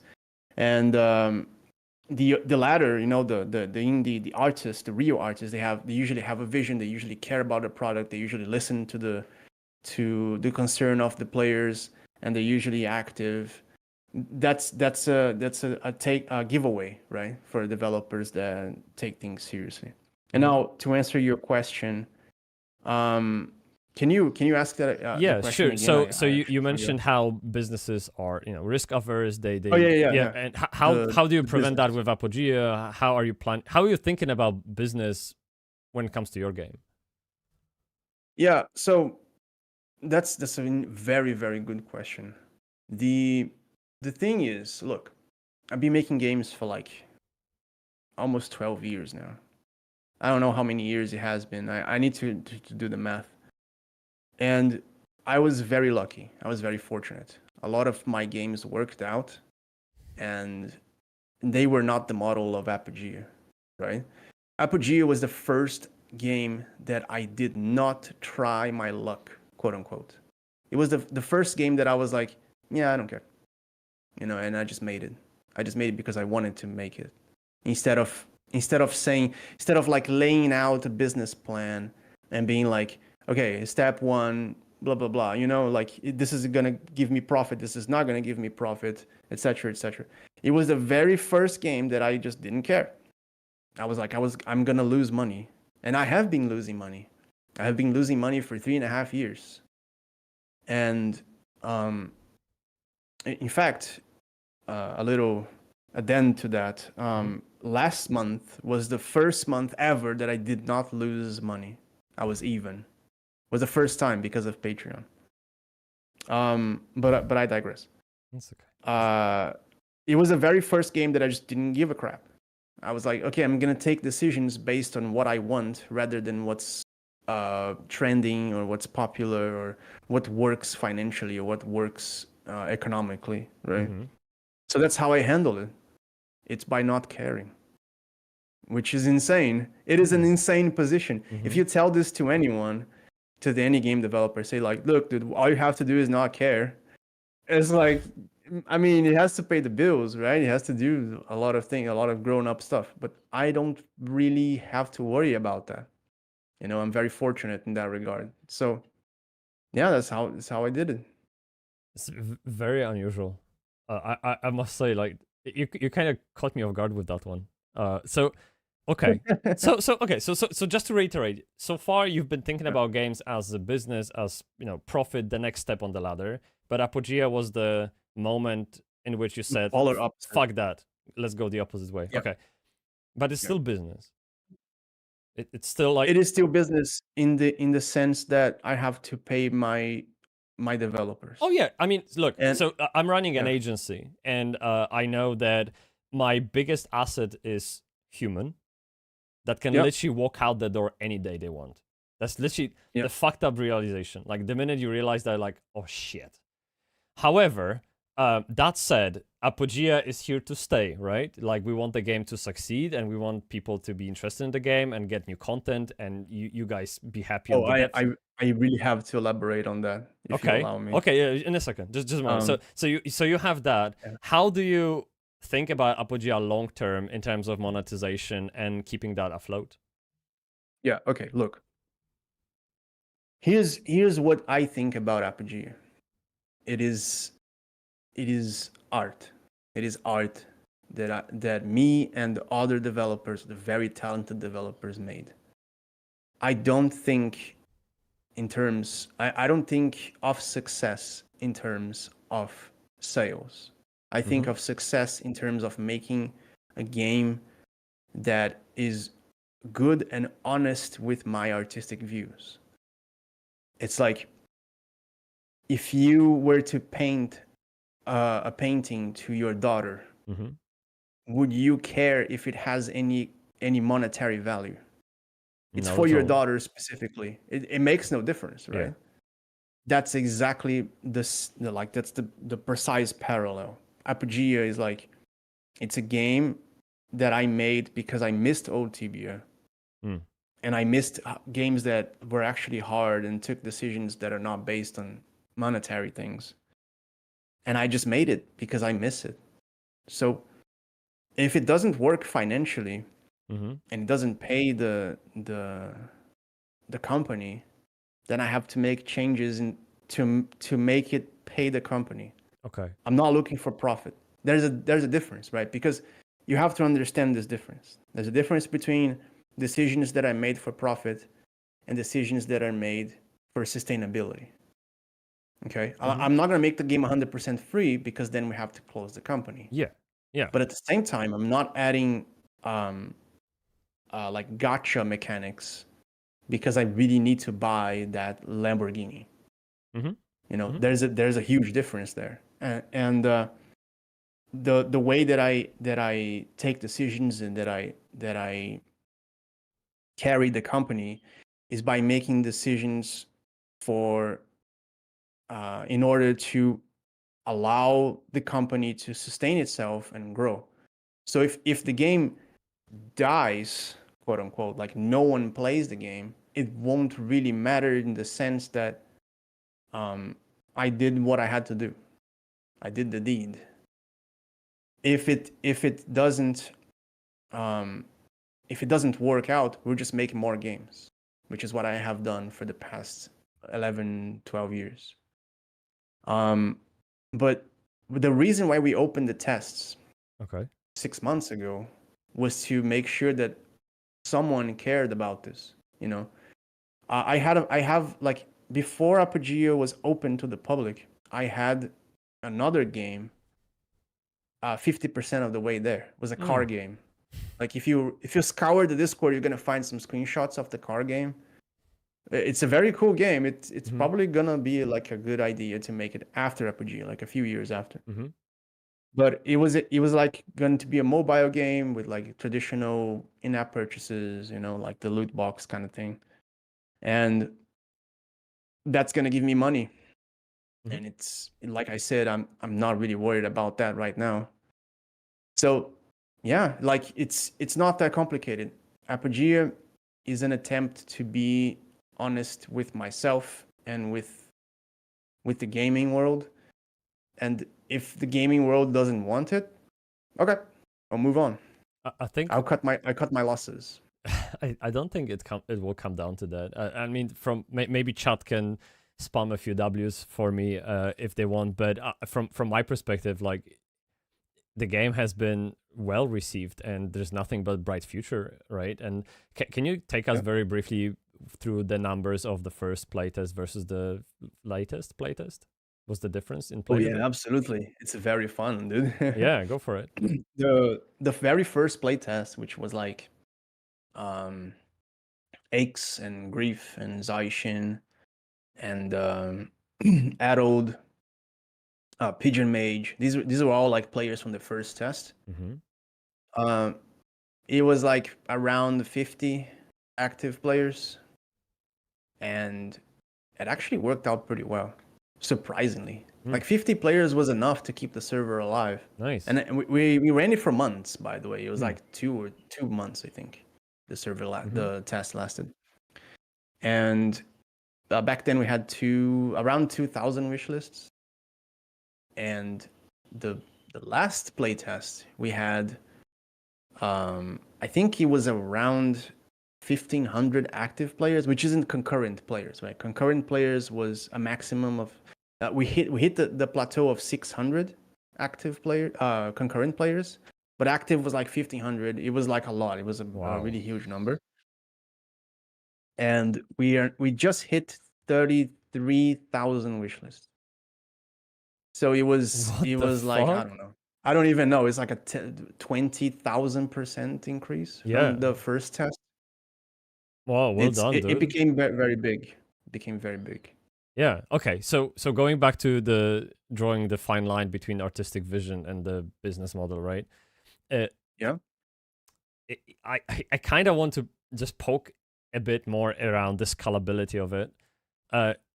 Where do you see Apogea in a couple of years? And perhaps if there's like some learnings that you could share with us that other companies that make MMOs, as far as NCSoft goes even, that could learn from you to make MMOs better for everyone. Oh, Jesus. Because I feel like that second part was really hard. Look, Apogea. Okay, so I'll let you think while I talk. All right. So, chat, you have to realize that I've never played Tibia. I've never played RuneScape. I am WoW player through and through. Lineage 2 player. I even look. I was making jokes at Tibia when I was in high school. Okay, like I was hating it. Okay, so I'm coming from a different world to you, and the conversation that you had with me through chat actually was that you completely changed my perspective at the way I look at MMORPGs. Because so far, every YouTube short I uploaded is about how I am a casual player. And then you said, dude, if you enjoy Apogea, you are not a casual. What the fuck are you talking about? Not. And I'm like, what the fuck? He sees me, you know? And so I'm trying to get at the point that Apogea has something in it. Oh, I see. I don't know what it is for me. It's perhaps the ratio of effort to risk. Effort to reward or risk to reward. But there's something about the game that keeps me very engaged, and I wish every other game I now play, like take Final Fantasy today, I wish that game had it in it. So I'm just trying to think like what other games could learn from Apogea to make them so hyped about among the players. I just typed it in chat. I had to Google this guy's name because I can't remember his name every time I think about him. But I think about him a lot. He passed away a few years ago. Let me see. He's a Polish guy, actually. What? I think his name is Mikali. Wait, Polska Góra? What do you mean? Okay. Let me see. He's a Polish man. Where did you put it? Oh, Michał. Oh, I shit. put it in Discord chat. Yeah. I know So, this name. Mikali, I think it's Mikali how you pronounce it, right? In Polish? This is not Polish. But It's not? no, Okay. no. But I know the guy. He's Hungarian, yeah. So, Mikali's curve is essentially, he defined a concept called flow, right? It's a game design concept that a lot of people know about. You learn in school and stuff like that. But flow essentially dictates two things. It's a state in which you enter when you're playing a video game, where Mikhail described as you forget about time. You know, time passes and you go, oh my god, I forgot to eat, I forgot to drink, I forgot to do a lot of things, because you're so concentrated. You're like penetrated into the game because it provides you two things: challenge and reward in the correct balance. That's important. Flow only happens when there's a correct balance. Have you ever tried to learn a musical instrument? No, for the better of the No, world. okay. Yeah. I can think of something else. Maybe learning how to type on a new keyboard or something Sure. like that. Yeah, sure. Yeah, there you go. There's a very specific moment where you like it just flows. Yeah, driving a And car you is just also kind the of lose same, right? track. What? Driving a car is also Yeah, quite there you similar, go. yeah. Driving your car is a good analogy. It's like there's a very specific moment. It's a short period of time. It's a very short window where it just feels right, Mm-hmm. and you just like it just flows naturally. That's what he's talking about. That's called flow in game design. And what I try to do with all of my strength is to recreate the moment. And the way I do it is by understanding understanding a psychology principle, which is pain is necessary. Sigmund Freud said that if you remove the pain from a human or a person, that person will go insane. He will go insane because he needs the pain. It's the yang of the yin, right? Mm-hmm. Without it, it's too much. It's like too sweet. It becomes almost annoying, right? How easy things can be. If it's too easy, it's not fun. If it's too hard, it's not fun. It needs to be just right, you know? So I try to follow that game design concept when I make games. It's not easy. It's easier said than done, right? Mm-hmm. You can just go like, yeah, beep, beep, beep, boo, boo, boo, like, yeah, sure. But how do you actually do it? And what I think is that we accidentally in the 80s and the 90s did that with video games. We did that accidentally. We were like, okay, let's just make games really fucking hard for no reason.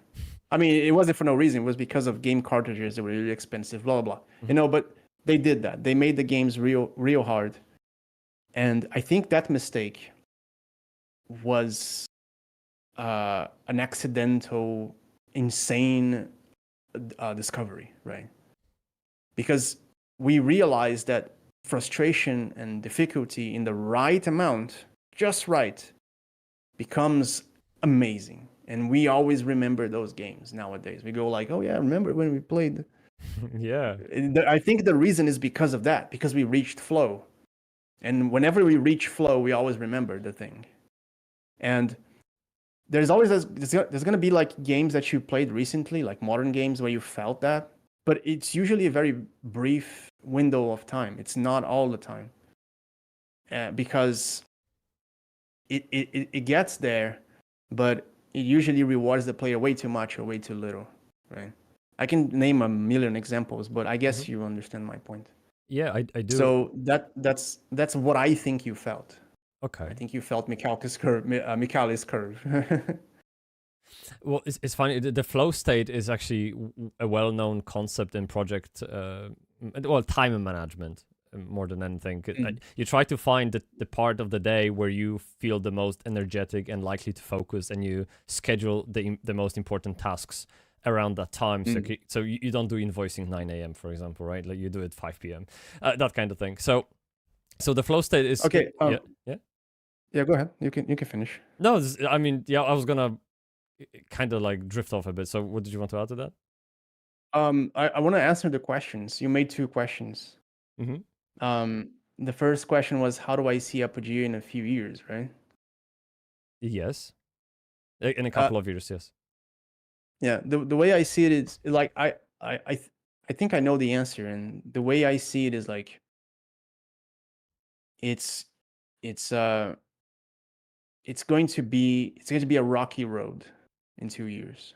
It's not going to be smooth. It's not going to be smooth sailing.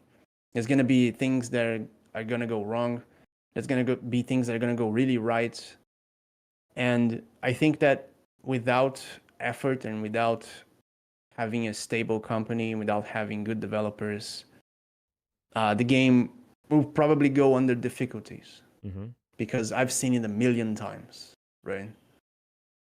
But I see, if everything goes right and I'm prepared enough, I see it becoming just like the old games that I really enjoyed playing, because I'm not giving up on my philosophy, right? It's like, I think it works, and I've kind of proven that it works a little bit. I could be wrong, but I think I did.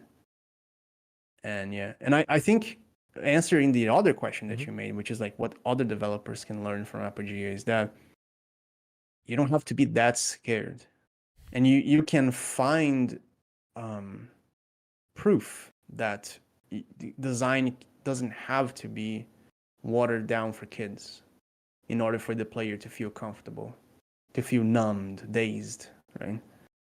Because what modern developers do, and it makes sense because that generates revenue, right? Generates money, is they rely on dopamine to keep the player there rather than challenge. So instead of using flow, they use dopamine, right?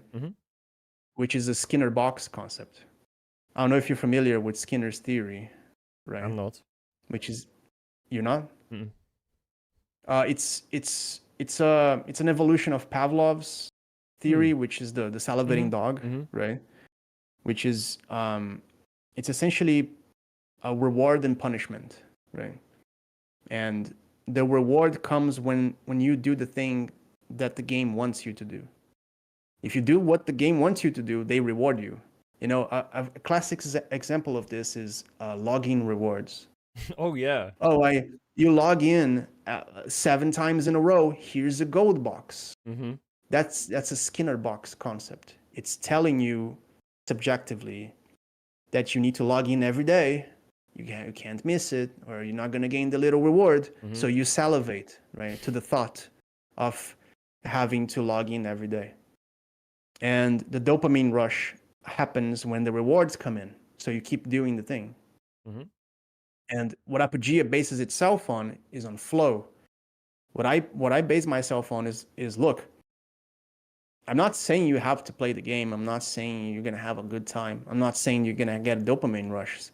But I'm pretty sure that if you try hard enough, you're going to reach that really good state, healthy, good state of completely unfocused from the real world, where it's going to feel really good when you get there. The reward is going to be like 10 times better. And that's it, right? I think modern developers shouldn't shy away from these kinds of concepts, but I can't expect them to do this when monetization is in the way, right? Which is a subject we should talk about, by the way. Yes, it's a very nice segue. I definitely wanted to talk about monetization and PvP. I think these are my biggest points for the talk today too. So we kind of touched on how you're thinking about in terms of business model and where you want to take Apogea with that, and how you balance the profit and the artistic vision. Can you like set it in stone for us what the business model will be for Apogea? How you're going to monetize the game? Yeah, sure. It's not that complicated. Good. I purposefully made barriers in mechanics that if you screw up, you kind of own us a little bit. That's it. That's the whole monetization idea. It's like you have the skill tree, right? Yes. You put a point in the skill tree, and then you go up. I put a point wrong, Hmm. right, or whatever. Or I want to try this other build, or this thing is like, okay, now you have to pay for the SKU tree reset. And then we were like, okay, this is super aggressive. It's like the most aggressive monetization system I've ever done. So we through iterations, we were like reducing the value of the reset, and then we started giving free resets for new players. And then we made premium, which is like you pay every month and you can buy resets through gold, right? But that's the idea. The idea is like there are mechanics that don't have any direct relation to power that put a little barrier there. And we say this barrier, if you screw up, Mm-hmm. you don't have to pay it. It's if you screw up. So game knowledge rewards you in a way. Game knowledge is money in Apogea, right? Because if you understand the skill tree and you go, okay, like I'm not gonna take this point now, even though it looks very attractive. I'm not gonna do it now because I know that on level 30 I don't need it. So you just saved yourself X gold or X dollars, right? But I digress. No, So- that's perfect. Go for it. Yeah, so the monetization system is like based on these things, which is like mechanics that have traps, that have places where you can go wrong, because I give you a lot of freedom, right? I say just do whatever you want. Mhm. But then if you do whatever you want and you don't really think about it, you're gonna make mistakes, and then it's an incentive for you to get premium, which is an incentive for you to support the game, right? You don't have to, but if you don't do it, your character will be sometimes it will be in like awkward situations, right? When you have to go, okay, like I'm not the build I wanted to be, or I want to try a new character and I can't because I have to pay to unlock characters, etc. I want to completely steer away from selling direct power. So I'm never selling you XP boost. I'm never selling you a character. I'm never selling you an item. I'm never selling you the ability to buy gold in the game. That's not going to happen. And I don't incentivize it. Because you sent me an article the other day, which was like, I forgot the name of the game. I Bitcraft apologize. Online. Bitcraft, yeah. Yeah. And they said, look, RMT is going to happen whether you want it or not. And what we here do is we take that into account and we do the monetization system. It's kind of like a mixed monetization system. And I think that we have a wrong conception about video games. Video games are not books. The optics do matter. Optics matter. If you don't incentivize something, it will happen less. If you don't encourage players and give them tools to make something, it will happen less. A black market is way less efficient than a market that is implemented into your game. So if you say, oh, it's going to happen, so might as well just do it, it's kind of like giving in, it's giving up.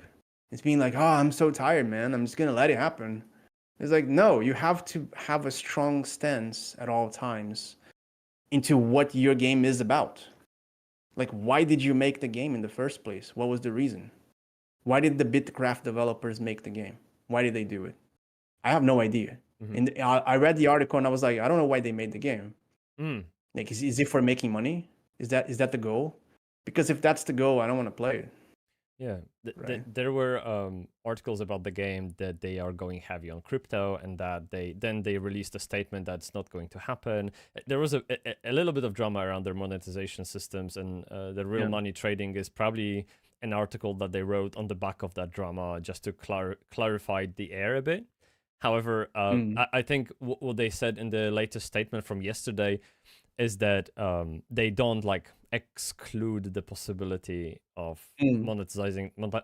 It's like saying, like, look, crime happens in the world. Yeah. So why the fuck do we need prisons Yes, for? basically.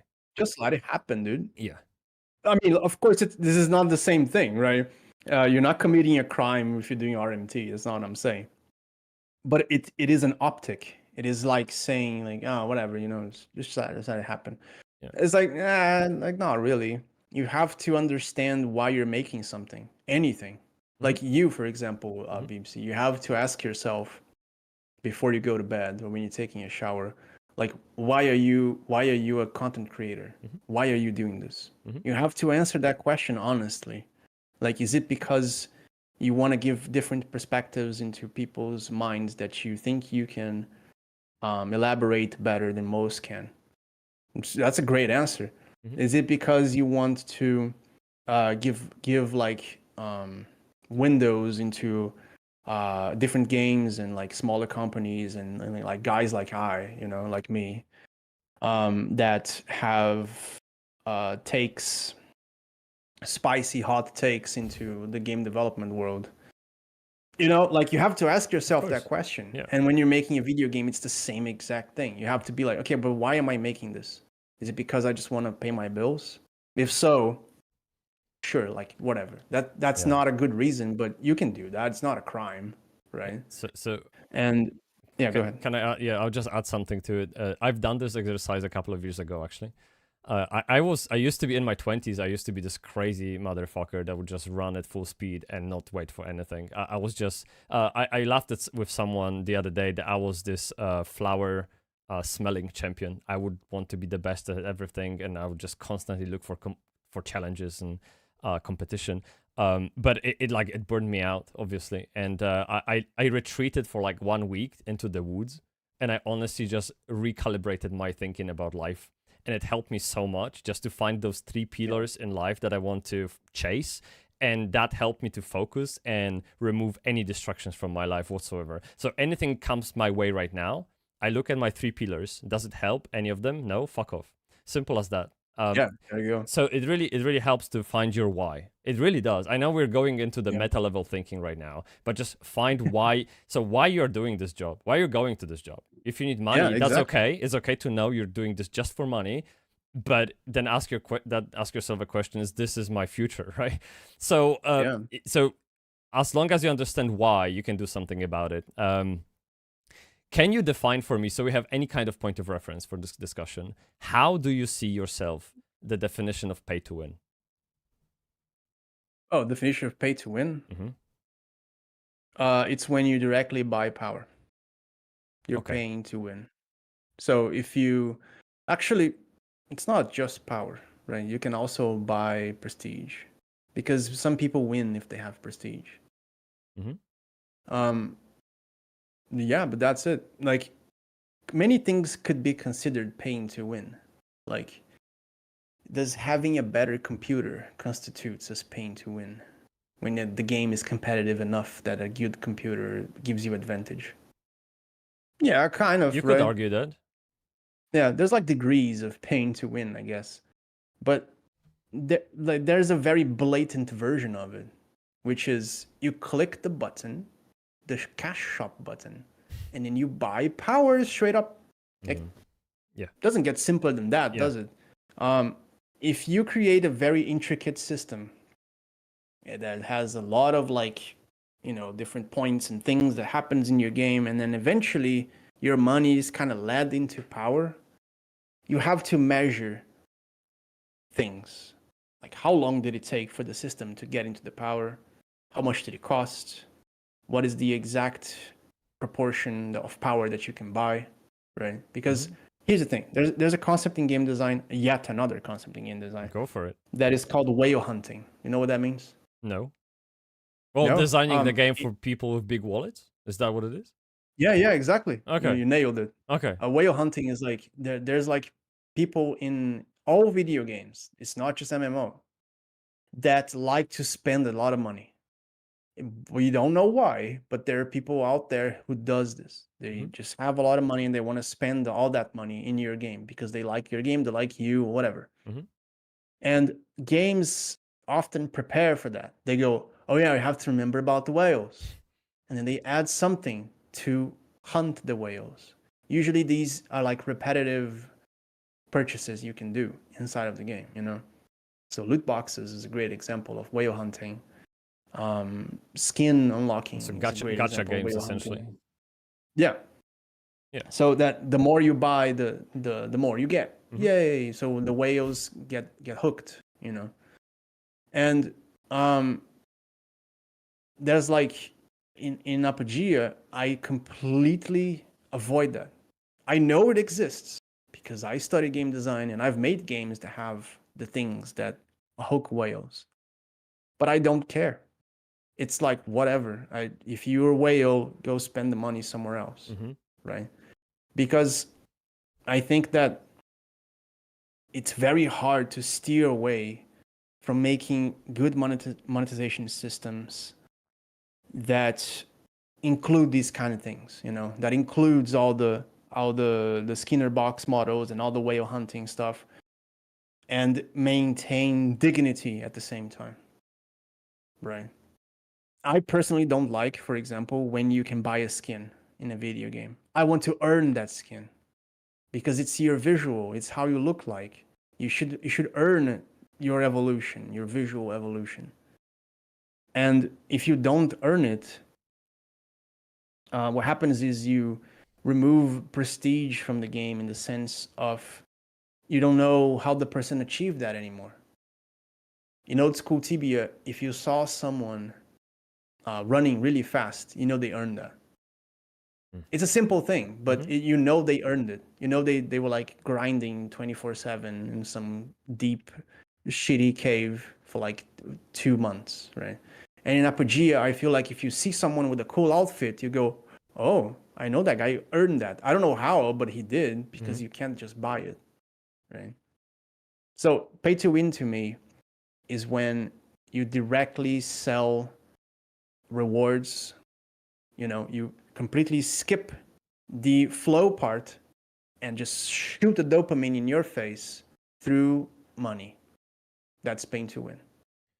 I played Lord of the Rings online last weekend, and believe it or not, they literally have the in-game store on the skill bar, so you never miss it. It's literally there. Ooh. And it goes to the point where you can buy gold, talents, gear, like skip quests. It's just unbelievable. But I'll tell you like a funny story.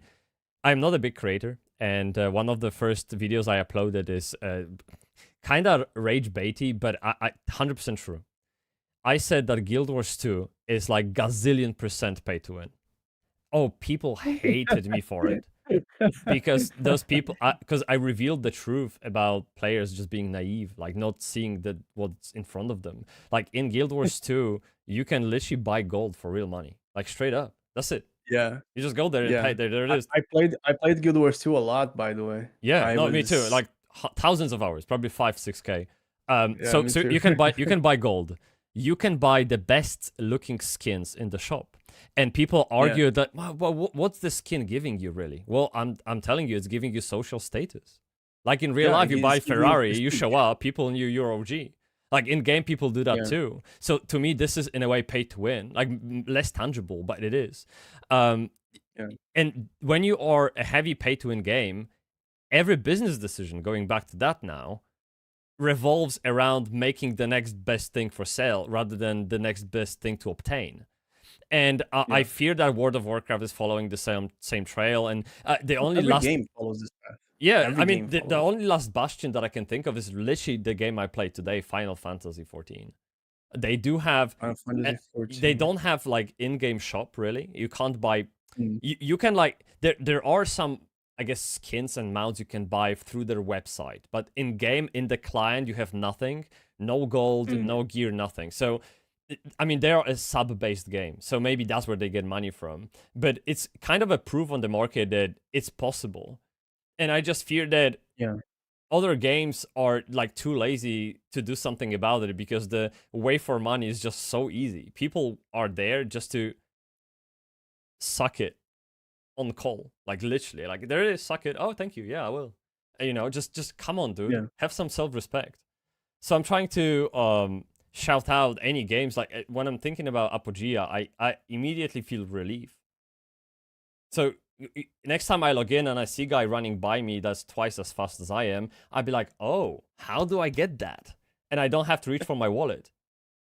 Yeah, you don't. That's awesome. that's the intention, right? The intention is like when you play a game that you see someone who's like strong or whatever, and your first impression is like, wait, how did he pay for that? Then there's a problem, right? Yeah, absolutely. There is a problem right there because you essentially created an environment where people were competing with wallets, with credit cards. Yeah.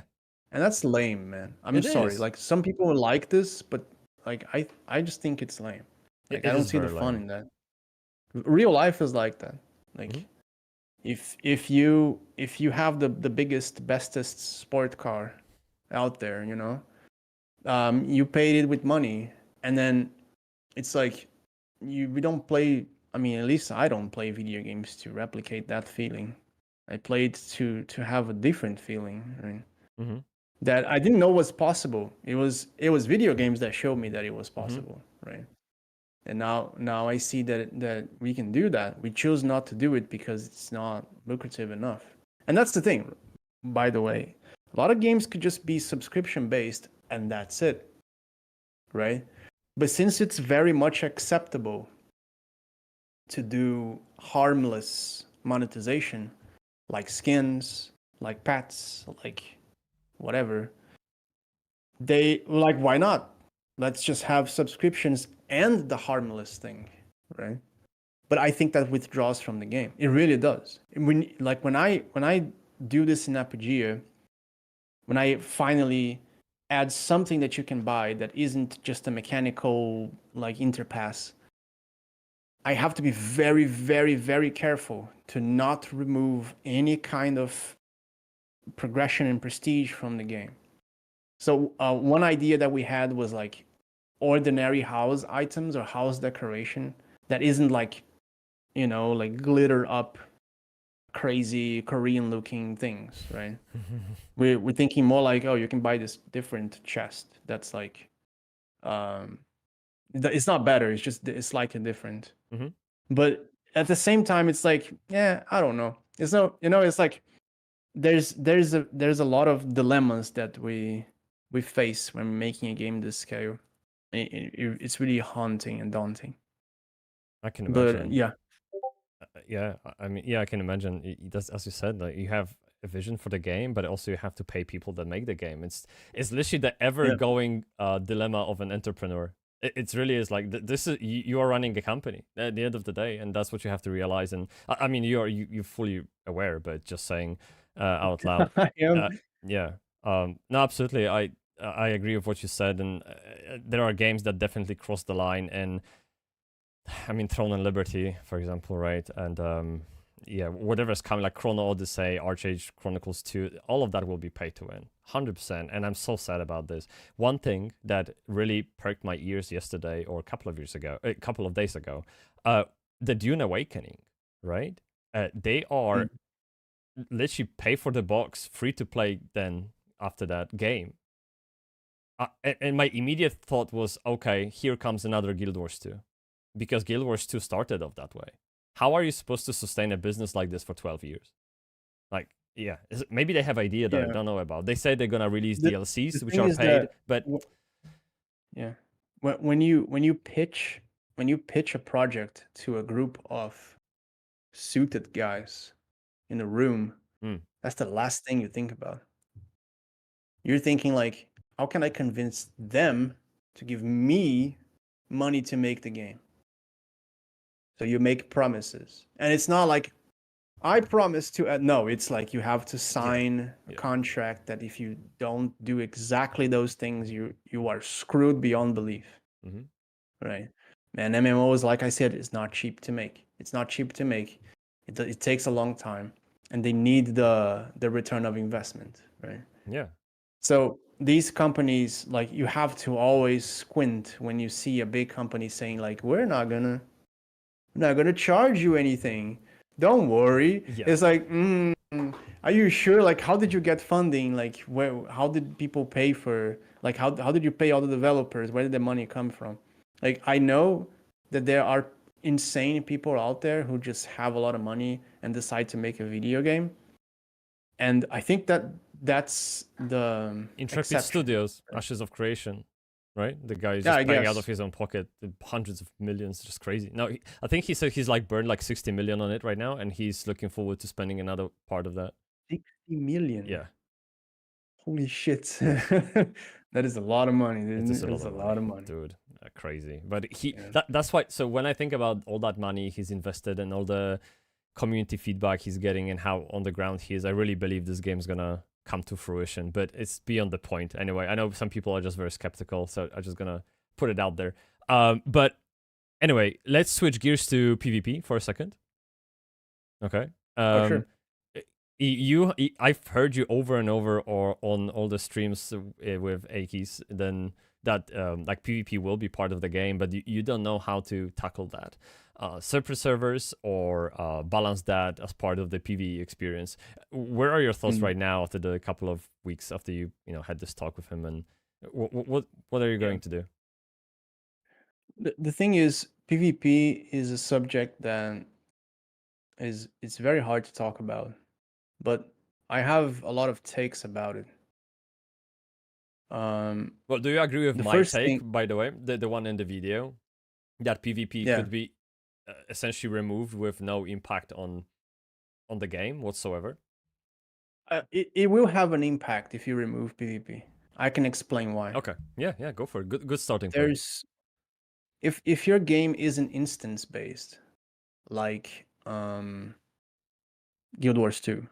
Guild Wars 2 is instance based. So if you go into an area, you're only gonna see a decided amount of people in that area. Mm-hmm. The server is gonna dictate that depending on how many people are there, multiple other factors. If your game is not like that, so it is a completely seamless world, like Apogea is, and you disrespect someone else by stealing the loot, by calling them names, by killing their monster, or whatever, PvP makes it so that that interaction specifically has a different weight. Mm-hmm. Oh, you killed my monster? Are you sure, dude? Like, I just added your name to my list, Mm-hmm. and we'll see each other on the battlefield when the time comes. Like, that's a different feeling, right? You're gonna think twice before disrespecting other people. Especially if you have PvP enabled, it's like you're not gonna disrespect someone else because the fight's gonna happen. You might as well just attack someone, right? You might as well just start PvP if you have it enabled and you walk into a spawn and you start KSing someone else. KSing is kill steal. Yeah, sure. So, do you think game enables that kind of behavior could be avoided instead of going for PvP as a solution? If you remove seamlessness, so if you make the game instanced, so every dungeon is instanced, cities are instanced. They decide, like, there's a decision between like which players appear on your screen, which players don't. Then you don't have this issue because you can control that, right? You can be like, well, who's gonna KS you? There's no one there. You're alone in the dungeon. You know what I mean? I do. I just wonder. So you gave examples such as kill stealing, right?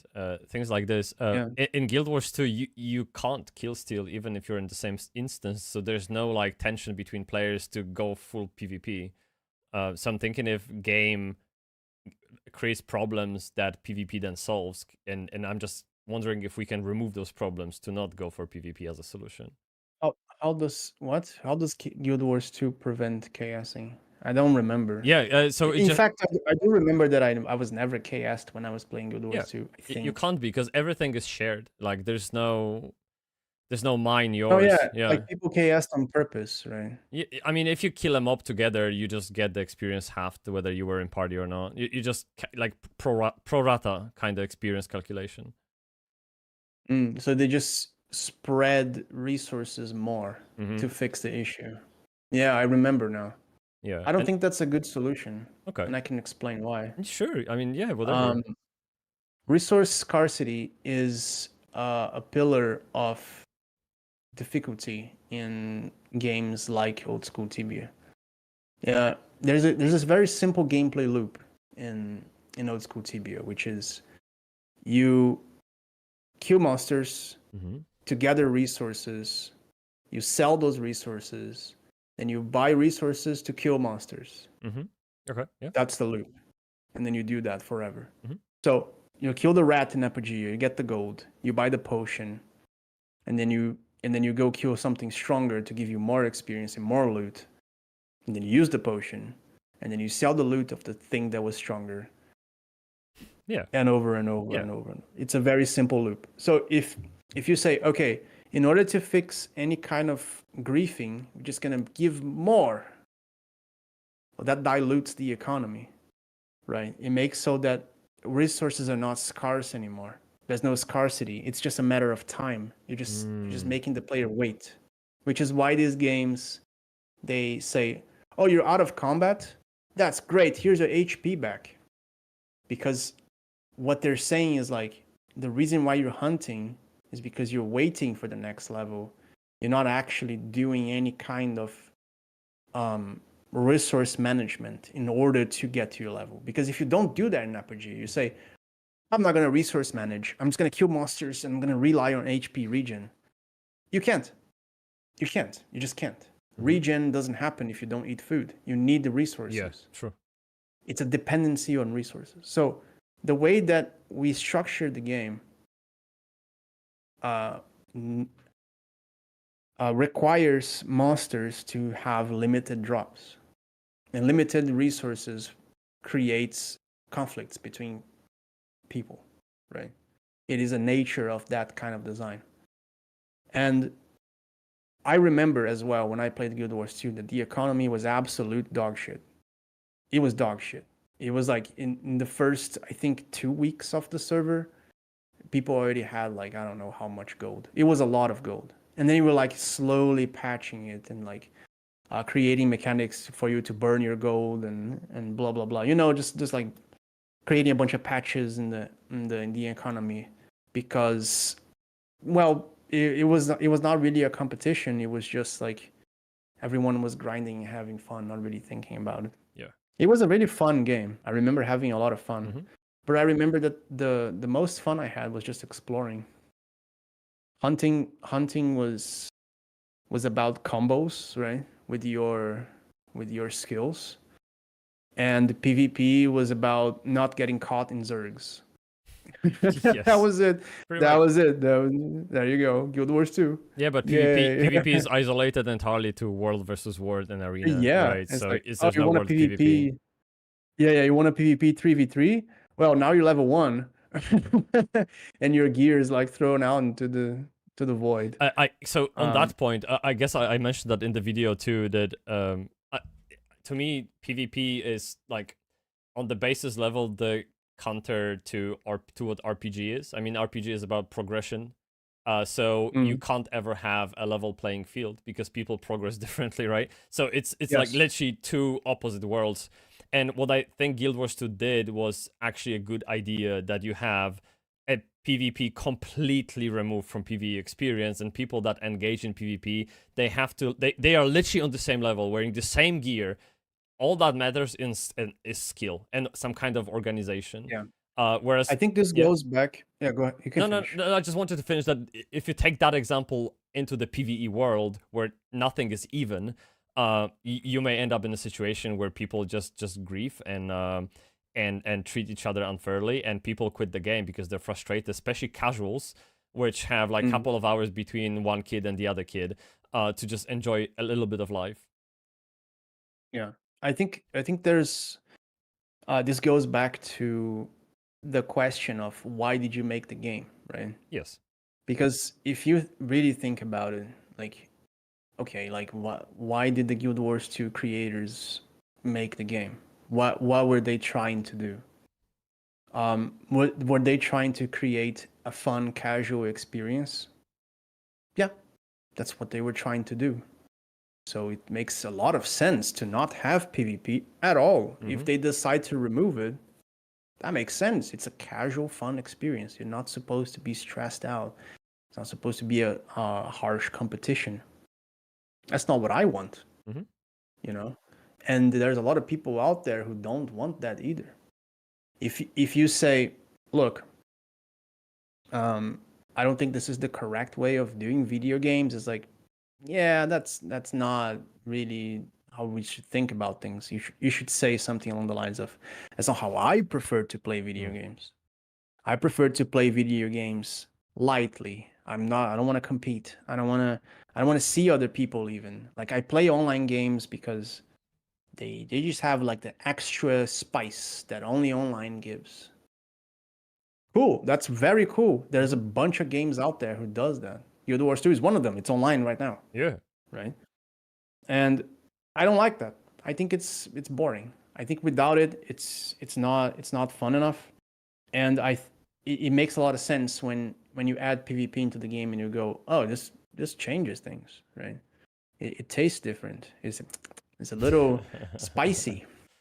And I think that's the design philosophy. The issues arrive. They go to the surface once we're talking about consent. Consent is the key word here. It might be a weird word, but it's true. Because when you get attacked without your consent, then shit gets real. It gets like you don't want to play anymore. That's the high frustration you just talked about. And I had to fix that in some way. So the way that I fixed it is you always consent. It's very simple. Blood Moon arises. It gives you a million warnings. It tells you where to go. And it's like, if you didn't, it's on you. You consented to that. PvP is the same thing. I give you a warning. I say, look, if you activate PvP, this and this and this and this happens. Are you sure? Say yes. And then it's like, it's on you. You consented. And old school Tibia didn't do this. No. They did not do this. No. You can be walking around, minding your own life, and some like level 200 is going to come by and just smack you in the face and you're Ouch. dead. All right. Yeah. And I always thought there was an issue with old school Tibia. I always did. And I always wanted to fix it somehow. But it's very hard, right? Mm-hmm. To keep that same structure that I talked about of like scarcity of resources and competition and blah, blah, blah, and have the PvP be disabled at the same time. It always generates conflicts. And there needs to be some escape mechanism for people to relieve that, right? So, we saw that on tests, by the way. People were like attacking each other, so I think it worked, quote unquote. oh, were they? I would run away, so I didn't see. It's fine. And Yeah, they were like, yeah, no, I would avoid that probably, and run to my mom actually. And so when we think about PvP in games, I guess Blizzard did away with PvP and PvE servers, and on PvE servers you can put war mode on, right? Yeah, this is what I mean. You can finish. Yeah, so we literally have a few solutions out on the market, like separate servers. We have like a separate PvP zones within PvE content, and we then have just open PvP, like, I don't know, old school Lineage 2. You just hold control, and now all of a sudden you can target players and just fuck around. So I guess there are many options, and I'm trying to understand what's different about Apogea's design. You keep mentioning that Blood Moon, and if you could maybe tell me a little bit about it, because again, me and PvP, I run away. So just treat me as a noob and tell me why it's good. This is what I mean when I say like, why did you make the game, right? Because look, if I were trying to make a fun PvP experience where there's very little levels of frustration, I would have made League of Legends. Mm-hmm. I would have made a game that's like more similar to Old Age, which is a game that I made. It's a game that I made myself called Old Age, and it's a PvP game where there's a bunch of rules and you're all level. There's a level playing field that's like leveled out. Everyone has the same opportunities to create the little mechanics and things like that. But in Apogea, I didn't want that. I didn't want to create a theme park PvP experience. I'm not trying to make PvP attractive. It is an ugly thing that is there. And I think that it's required to be there in order for you to do the exact thing you just told me, which is like you have to be scared of it. Because if you're not scared of PvP, you're just going to chimp out, right? Mm-hmm. It's going to be like, yeah, whatever, let's do whatever I want. And it's like, if PvP is there, you're going to think twice before chimping out on some other guy, right? So it's not that it's good, it's that it's a necessity. It's something that is necessary. You could argue that it could work without it. It could work without the PvP in Apogea. That's true, but it would taste different. It would have a different seasoning. So I'm not trying to convince anyone that it's a good thing. I'm trying to create a dynamic that without it would not exist, or would be different, would have a different taste, would not be the same thing.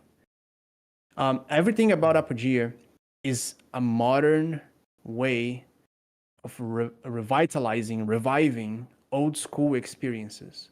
You're feeling the old school experience without having to deal with it, because the real old school experience nowadays is bad, is not good. It feels bad. It feels terrible to log into an open Tibia server and not knowing how to talk to an NPC.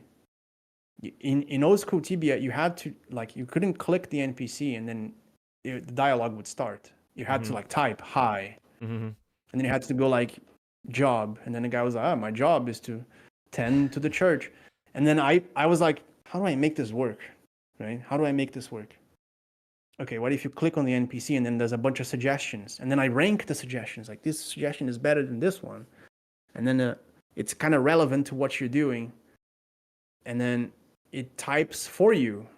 It types on your keyboard for you. When you click the suggestion, it's typing for you, right? That's what the code does.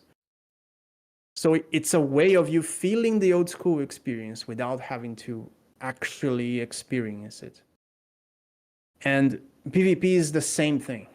It was like, I want you to piss your pants when the PvP comes on, but I can't just enforce that on you. I have to give you a chance of saying, I'm good right now, you know?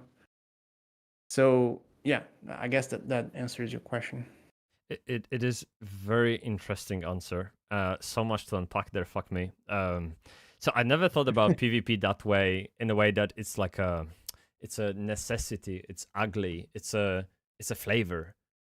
I always thought of like very binary. I don't want to be killed and I want to kill, leave me the fuck alone. I never thought about the impact that this system has on my experience, whether I partake in it or not. This is a very important realization on my part, because it might help me to better understand what my preference is and what to look out for in other games as well. Yeah, because it's always about you asking yourself why, and being honest. You have to be honest, right? Because when I ask myself, why did I make Apogea, and I'm honest with myself, the answer isn't that noble. It's actually like, I'm not 100% proud of Apogea. I'm a little bit ashamed of it, because it is an egocentrical thing, right? It is egocentrical because I want to have the old school experience. I didn't really care if anyone else did, you know? And if you're very honest with yourself, sometimes you have to do things that you might not like. You might be different from what the ideal scenario is. And that's the thing. Like, whenever you're making anything, you have to ask that question and really like understand the reason why that thing was there, for example, right? So why did PvP happen in Tibia? Like, how did it happen? Why did it feel good? Wasn't it extremely punishing? Why did it feel good? Why do I miss it? You know? And then when I answer the question, I go, oh, okay, I understand now, because it's maybe accidental. I don't know, because recently they changed it. I don't know if you know this, No, but no Cipsoft, clue. the Cipsoft, the owners of Tibia, which is still online, by the way. Tibia is still online. You can still play it. They changed it. PvP now has like a bunch of things. It has a bunch of flags, has a bunch of like buttons and a bunch of stuff. Okay. Yeah, and then you have to like opt in, and then you go, oh, I soft opt in. It's like I only attack if I'm attacked or something like that. I don't really understand how it works. So it kind of tells me that they accidentally created a dynamic that we liked, right? And it's an interesting. It was something that emerged rather than was done on purpose. And once you have a lot of knowledge about a lot of games and a lot of game design, you start to understand that, like, oh, that was actually good. The rough, weird thing was actually good. And then you study and you understand why. You know, you can actually get the studies and you put them together and you go, yeah, that it makes sense. Right? It's like it's a discovery, it's a recipe. And when you're making video games, you have to have that. If you don't have that, your game just fails and you don't know why. You're just like, oh, I don't understand. Like, I did everything right. I made a game called Royal Age. It was 2018, I think. I published that game. And I see no problem with it. It is a perfectly fine game. It had a weird graphics, but it's just the way I draw, right? It's okay. And it was very fun. It was a battle royale that combined unit management, and it just flopped. And I to this day I don't understand why exactly it flopped. I don't know if it's because the game was the monetization system I did, which was unconventional, or if it was the visuals. It was probably the visuals probably contributed a lot, but it flopped. And today I come to the realization that it was not only just a bunch of things, but also especially because I didn't really ask myself the question, you know, the very important question. Why? Yeah, why? Why did I make a battle royale? Yeah. Do I even enjoy battle royales? Oh yeah, wait, I don't. Right? Like, why did I make one? And when you don't enjoy something, it's more often than not you're gonna realize that you don't have a lot of knowledge about it, right? When you enjoy RPGs, you have a lot of knowledge about the thing you enjoy. It's so obvious, and that's exactly the kind of thing that creates good art pieces, good content, good stuff that people go, wow, that's so good. I don't really understand why, but it's really good. Right? Does that make sense? I don't know if I'm like... No, it does. And my gibberish. brain keeps racing around the idea that you said you're being egoistical about the game and the vision for the game. I think it's exactly what you need to be. Because if you're not the pillar of the vision for the game, other people will fill in the gap and tell you what the game should be about. And I think exactly. that ends up with Throne and Liberty, or just pick any shit. And so you take Apogea and you see it as a solution to your own problem. And if you think about any products, I mean, I come from business and marketing background, so I will name like Basecamp, HubSpot, any of those software companies. They were just like struggling with a thing, so they built a solution to that thing, and it so happened that people had that problem too, and now all they do is build that thing, and the other part of the business has been long removed. So any kind of problem starts with the founder, in my opinion. That like great product design starts with the founder, because he himself has the problem. He built a solution, and now other people follow. I think that's fucking awesome, dude. I wouldn't be embarrassed about it at fucking all. Like, this is great. Oh, I'm super embarrassed about it. I can't not be, because, like, ideally, in a perfect world, what you want, what you desire, is also completely compatible with what everyone wants you to be, right? Like the only people I know that want exactly the same thing that I do are like the developers working on the game, right? Mhm. They're like, oh yeah, like we want that as well, you know, because they also play those cool TV and they also miss it and they also share the vision. And everyone else, I mean, I'm not gonna put everyone in a box, but there's a lot of people who feel like Apogea is incomplete. They're like, there's something missing. It's like, it's quality of life. Is it? It's this, it's that. And I know what's missing is it to be the thing is exactly the thing you want, right? So it is. I'm a little ashamed, not too much, but I'm a little ashamed because I feel like I just made whatever I wanted, and I didn't really consider what everyone else wanted. Which is why I take a lot of suggestions too seriously. I take them seriously. Sometimes I might be a little stubborn, but I actually do consider everything. I do consider all the suggestions because I feel like the marriage of these two things can lead to great products. I could be wrong. I told you a couple of days ago, or maybe when we were just discussing this call up front, that my partner just walked by a TV when you were on the stream, and she said, "Oh, how refreshing, a developer listening to the community." So, because she's been watching streams with me all the time, and we watch many streamers together instead of Netflix essentially, and so she knows people as well, and it was very refreshing to just hear Ed go like, "Oh, that's an interesting idea. It's that simple." Yeah. You know, it's that simple. And it really makes a great product if you take the feedback from the outside, but put it through your own filter of principles and vision for the game, right? You have to know what's right, what's wrong for the product. And I think you are doing like right on it, like carb on it. Seriously, this is crazy. You're very well geared to filter the bad shit out.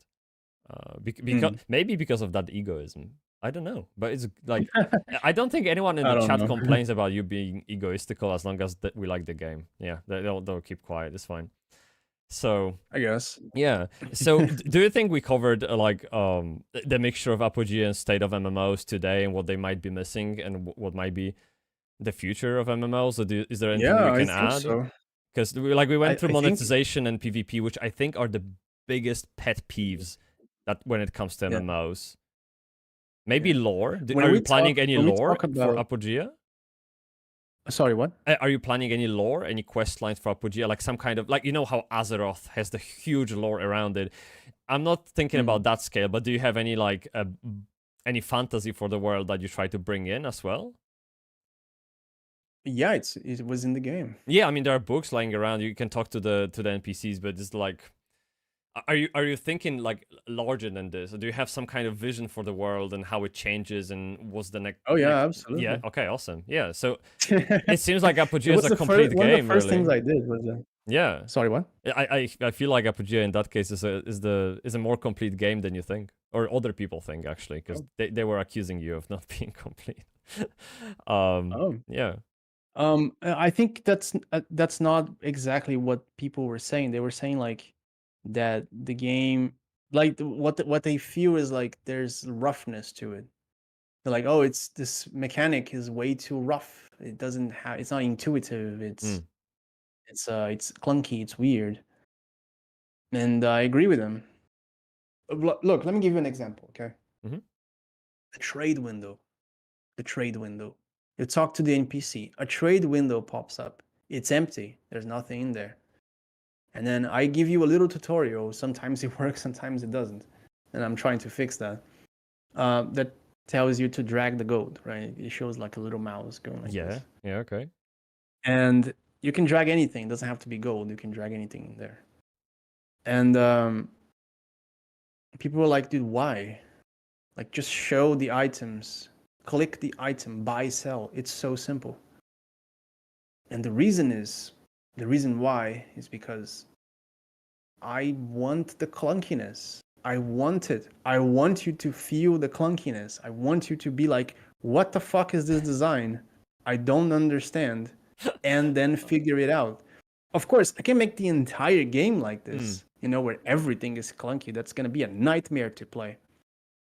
But the trade system, I want it to be a little clunky, just a little bit, a tiny bit. And I even made a mechanic on top of it where the NPC tells you what it buys and what it sells. And then I give you little hints like, oh, you can hold shift to quick drag. And I give you a little gold button that detects the gold in your inventory and then throws it into the trade, so that it's not, like mechanically clunky, but like design wise it is clunky, like user experience wise it is clunky, but it's on purpose. And they're like, okay, just change this, just make it better. And I'm like, no. I changed it at one point. Yeah. I made it better. I was like, oh, it's like clean now. And then I was playing by myself and I was like, I don't want this. Okay. I don't want it. I don't want to play this game. Like, play World of Warcraft, man. There's so many people there just like you. Play that game. I want the Apogea trade, and I want it to be empty when you open it, because you don't know if you're buying or selling. And I'm not listing all the items. You have to drag them. You have to fast click or whatever. I don't know. I want it to be like that because I like it. It's the kind of mechanic that I enjoy. And people, that's what I'm talking about. When you say like, oh, people like complaining that it's not complete. This is what I mean. I mean this. I mean they want to like make it, want to streamline the experience, make it smoother, make it simpler, make it more accessible, make it more blah blah blah. And I'm not scared of making a rough product. I'm not scared of making a clunky product. It's one of the design philosophies that I follow the most, which is yet another one, yet another game design philosophy. It's called KISS. You know that one? Keep it simple, stupid. Keep it simple, stupid. Hell yeah, dude. That's it. It's the one I follow the most. And whenever I make any kind of system, any kind of mechanic, any kind of idea that pops in our head, we go like, what is the simplest way we can do this? What is the simplest way that's going to give us the most result? And then we do that. Trade was no different. PvP was no different. Looting was no different. There's a suggestion right now on Discord that's getting a lot of upvotes, and it's making me sweat, which is like they want every single loot bag to have something to do with the monster they killed. And it's like, would that be cool? Yes, it would be very cool. Would that be simple? No. It would not be simple. Yeah. It would be very hard. It would be very hard. Am I considering it? Sure.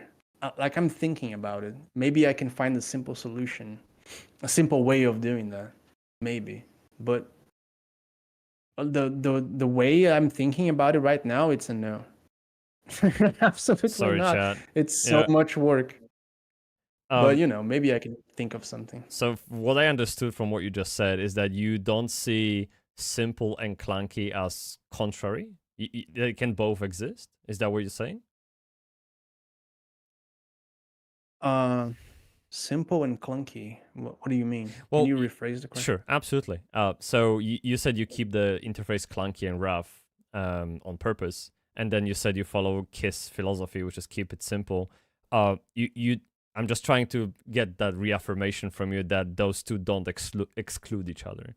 Like, you feel that even though you have to drag that gold, even though this trade is like rough, it's still simple.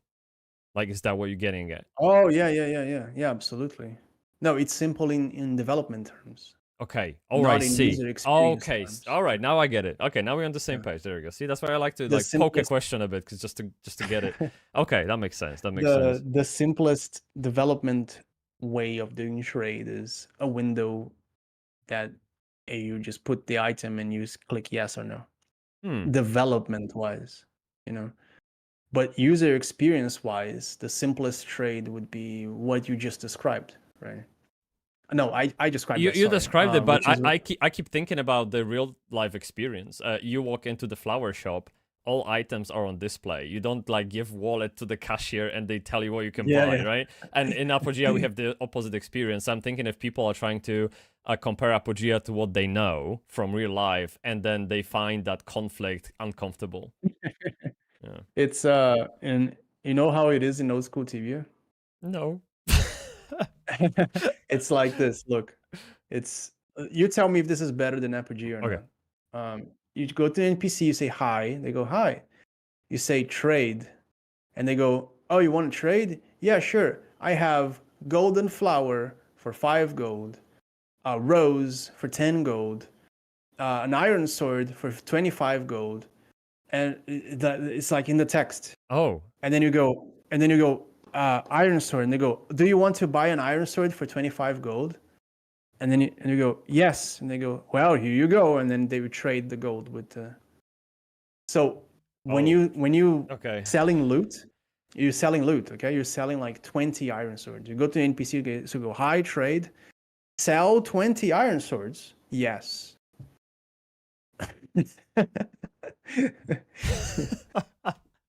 You tell me if that's better or worse than RPG. Yeah, I think it is. I mean, I'm coming from the World of Warcraft experience, which you call like, Yeah. you know, Candy Crush of MMOs. So it's just essentially, yeah, I prefer what Apogea has. That's closer to what I know for sure. Yeah, absolutely. Yeah, but then at the same time, it's like, okay, why did you go halfway? Why didn't I go all the way? You know, why didn't I just completely streamline the experience for trading to make it go as smooth as possible for the user?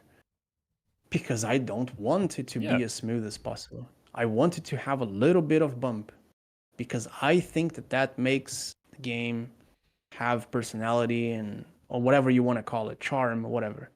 Without it, it becomes trivial, and I don't want it to be trivial. I want it to have something. If it's bad in interface terms, like, look at, I don't care about the uniqueness of your design. I care about not having to like be constantly dragging and clicking all the time. Okay, I'll add, like, I'll make it smoother in that sense. You are correct in doing that, right? Mhm. But when you say like, okay, you have to change the design in order for it to be simpler for me to understand, that's a no. That's a no in every single aspect of the game. I'm not changing the design for it to be simpler to understand. I want you to have that little bit of frustration to understand things. It can't be too much, or else it's just annoying and you rage quit. But it can't be too little, or else you just go like, well, this is boring, and then you alt F4. And then the developers have no idea why it happened. It's the curve again. It's the flow curve. It's Yeah. Macaulay's curve, right? It needs to have that little bit of frustration at all times, so that you feel like the struggle is worth the reward. So I guess to maybe just wrap up your answer, just to add to it, the way you find your line in the sand between hardcore and easy is through all those principles that you've been mentioning all the call, right? It's essentially how it works, which it makes you and Apogea unique, and that's why we love you, dude. Seriously, it's awesome. Thanks so much for making Apogea. I think I speak for everyone in the chat, and it was such a pleasure to have you here, dude. And all I want is to go through some questions from people, because I feel like we talked about the important stuff, but for sure there's some nuance to every question and every aspect of MMO, and people probably have those questions.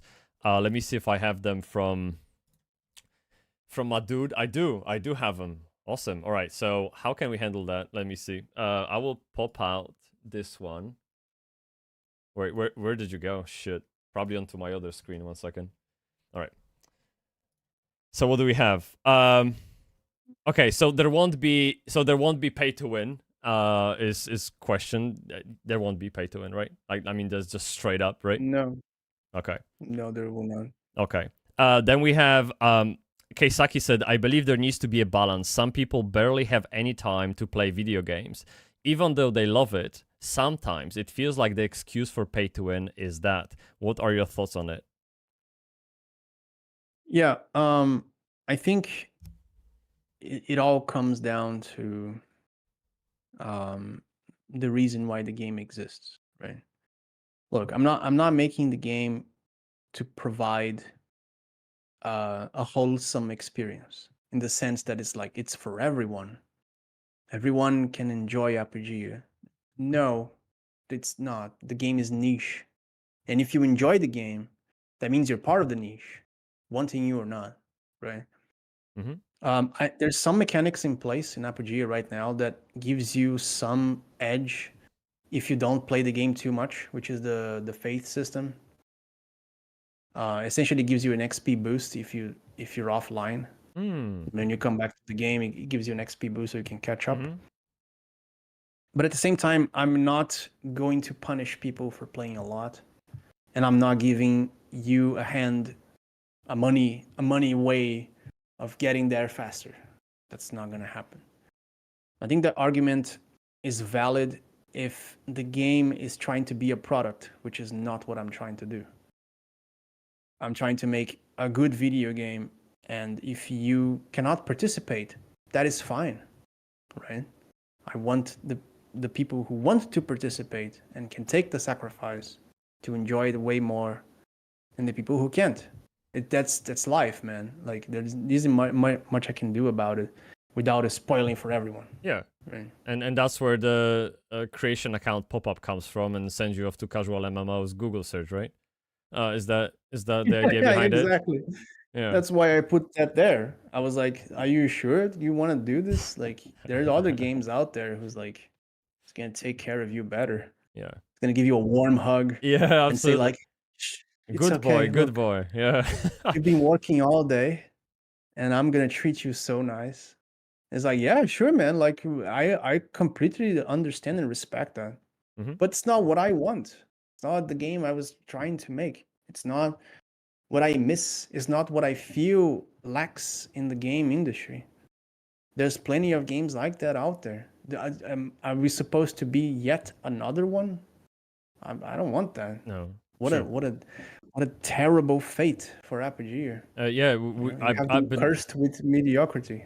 oh, we have, and I literally wanted to say that I am following most MMOs that are coming out, with exception to crypto, and so I have this spreadsheet of like 40 plus MMOs that are coming out, and to be honest, dude, whatever I look at is like, it feels like I've played it already.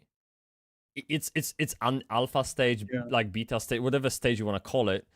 I look at it, I'm like, yep, I know exactly what the game is about. And that's a really horrifying feeling that after you've played a few MMOs, it feels like you've played all of them. I hate that feeling. And Apogea was this fucking... do you remember the Ice Bucket Challenge?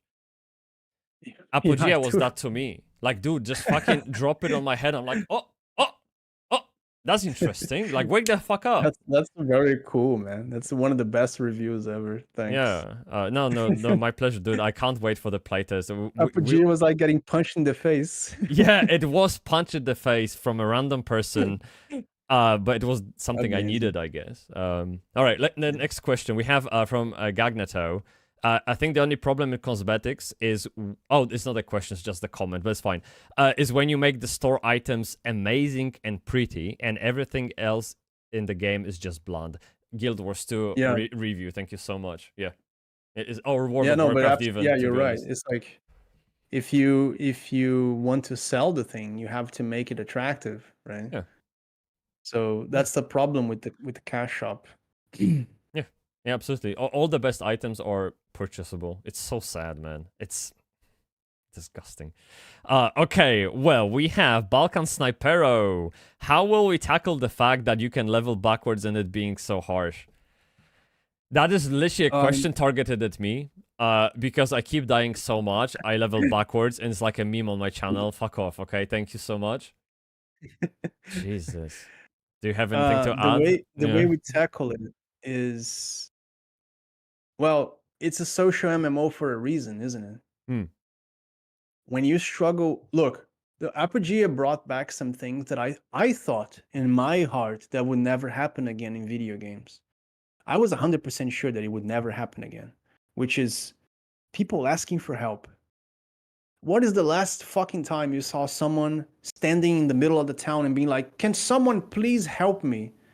I've never seen that anymore. It's been 20 years and I haven't seen that anymore. And Apogea brought that back. I saw people standing by saying, can you please give me an item? Can you please help me kill a monster? Can you please help? Can we go in a party? Can we please, man, help me? I'm struggling. That's how you solve your issue of leveling backwards, is you reach out. You go, hey man, can you help me? Like, I'm a noob in the game.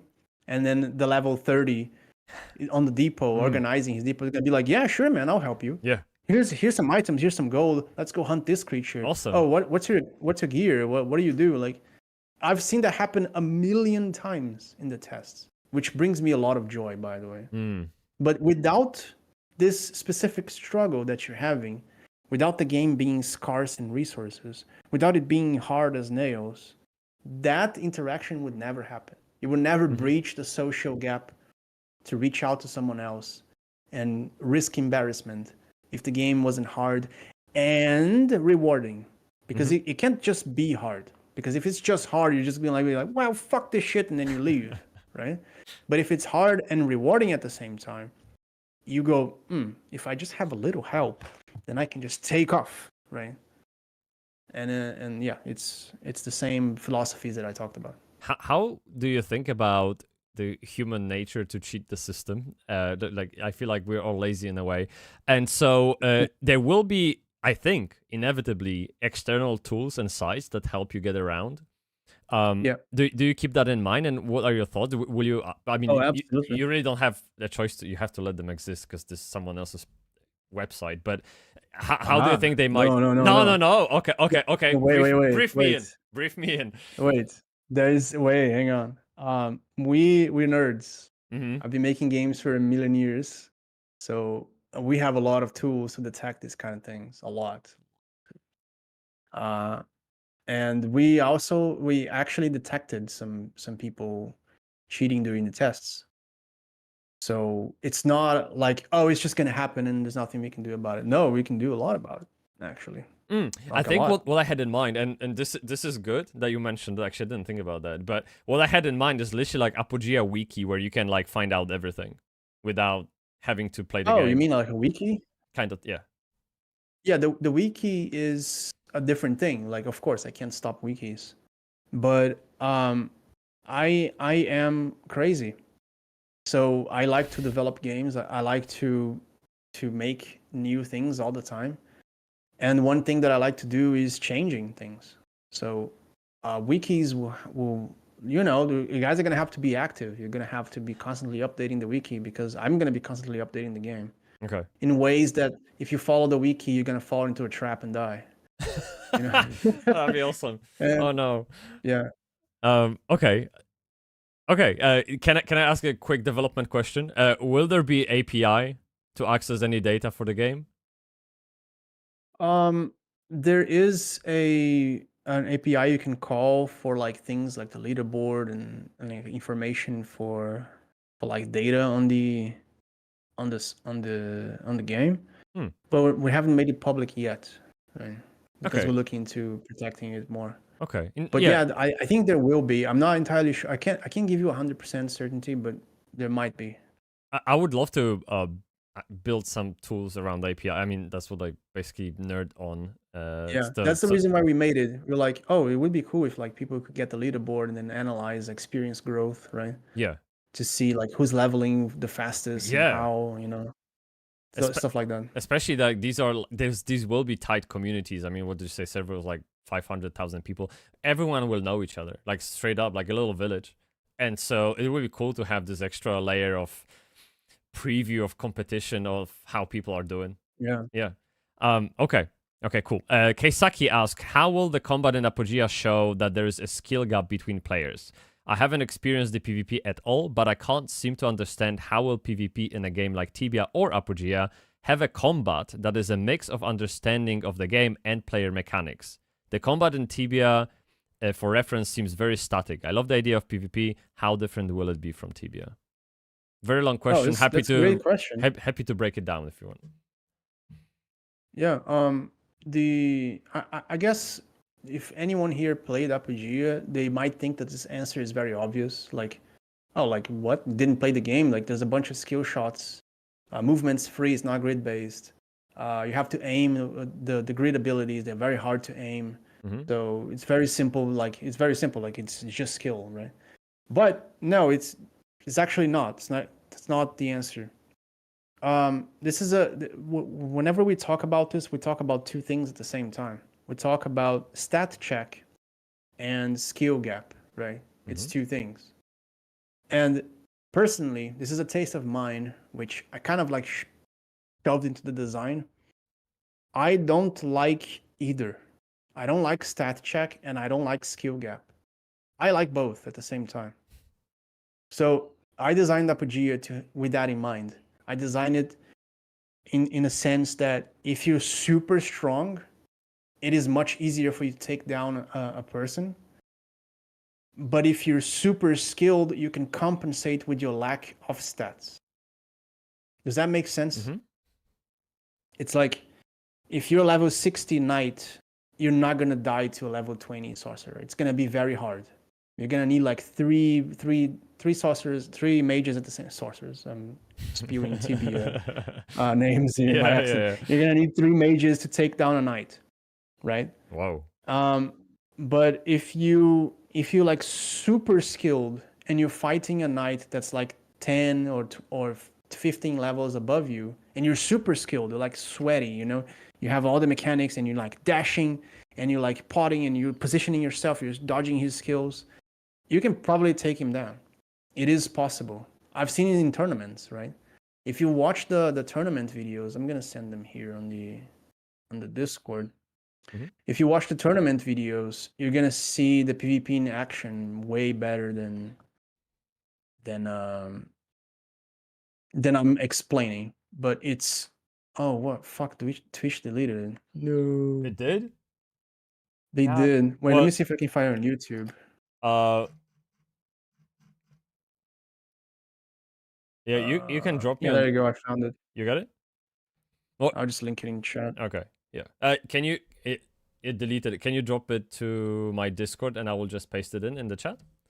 Because the links are banned. I just pasted it in the chat. Yeah, but I'll yeah, give links you are the banned on links. my chat. Let me just get that.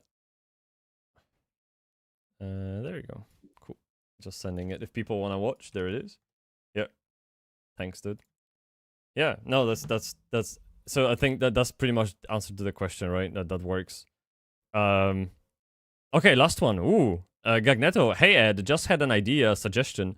What do you feel about how do you feel about making secret specific recipes for NPCs where you drag maybe items alongside gold to get maybe discounted prices or even different items? Don't know if that's been suggested before. It's a great suggestion. It's a man. very interesting one. Holy shit, dude. Yeah, you're on it. When I programmed the trade system, I actually made it so that sometimes when you offered an item to an NPC, he would offer another item back. It's actually programmed, it's in the code. But I scratched that because it was complicated. I was overcomplicating the system. So I was like, okay, let me just simplify it a little bit. And I just let it to be like, you know, item equals gold, gold equals item. But I love the idea of being secret, of being like a very specific case, right? Where you drag an item and then another item pops out and you go, whoa, right? Like that's cool. That's cool. I really like that idea. I would take the suggestion to heart. Save it before you forget. Yeah. Look, so I've run out of questions. Yoink my idea now. Chat. I don't have any more questions. Discord. Do you guys wanna? Do you wanna call it a day? Do you wanna hang out or like? Yeah. So I'm okay. I've run out of the things to ask based on the topics we wanted to discuss. And chat. If anyone is like, you know, missed half of it or all of it, then no point talking to you. But it's if you missed half of it, just joined. This will be on YouTube as a live VOD, and then I will also like chop out the bit of the interview and upload as a separate video so you can jump straight into it, because this stream has been going for like 6 hours now, and this interview is only like at the end of it, right? So, Ed, what do you think? We good? Yeah, it's up to you, man. Do you want to drop a bomb? Me. Drop the bomb to us, on us, and tell me about the playtest. Do we have a date? Oh yeah. The way things aren't going that great. We're a little too slow right now. So I still don't know. It's gonna be on May for sure. We still need another month for like mapping, and then we need a few days for testing the map. So it's gonna be on May. I know that much, but I can't give a date out yet. I'm sorry. No, absolutely fine. I apologize. No, don't be. I know how, because you're building that probably in Agile, right? Like Agile software development. So Yeah, it's more Scrum than Agile, but is it? without the meetings. Right. Yeah. Okay, I get We it. don't do a lot of meetings. No, that I makes don't like sense. that. All async. Yeah, I do work the same way. I just don't meet with people. I am all about writing culture. I love the idea of radiating information rather than meeting and talking about bullshit, wasting everyone's time. Yeah. Yeah, that's true. Okay. No, that's fine. Perfect. So when it's ready, is ready. I guess that's the answer. No, it's on May. Look, it's on May. It's the month of May. Oh, I the don't month of know May. Okay. Yeah, Roughly. like Okay, exactly so the that's date. playtest. What happens after playtest? What do you Oh think? yeah, that's a good question. It's a good question. Playtest is just to see if the solutions that we're thinking of was gonna work. That's what we need to get away from the playtest, because I feel like every playtest we do, there's a new issue that arises, right? Mhm. Last playtest was like, oh, griefing. Griefing is a thing. And I was like, we've been running tests for 6 months and now griefing is a Yeah. thing. And I guess because of population, right? It's like way too many players, so things start getting a little extreme. And so we're gonna see if our solutions fix that. We're gonna see if the new map satisfies the population demand, right? There's way too many players, so the areas are way too crowded.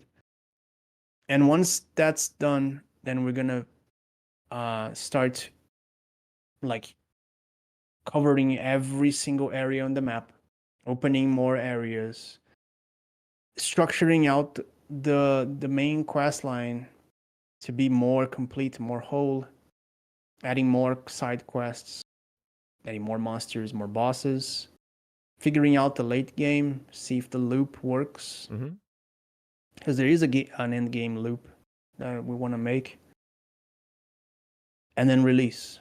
So it's probably going to have one more test after the next one. So Makes it's sense. a test on May, and then a test on June, probably June, either June or July. It's going to depend on how long it would take to make things. And then we're going to launch by the end of the year.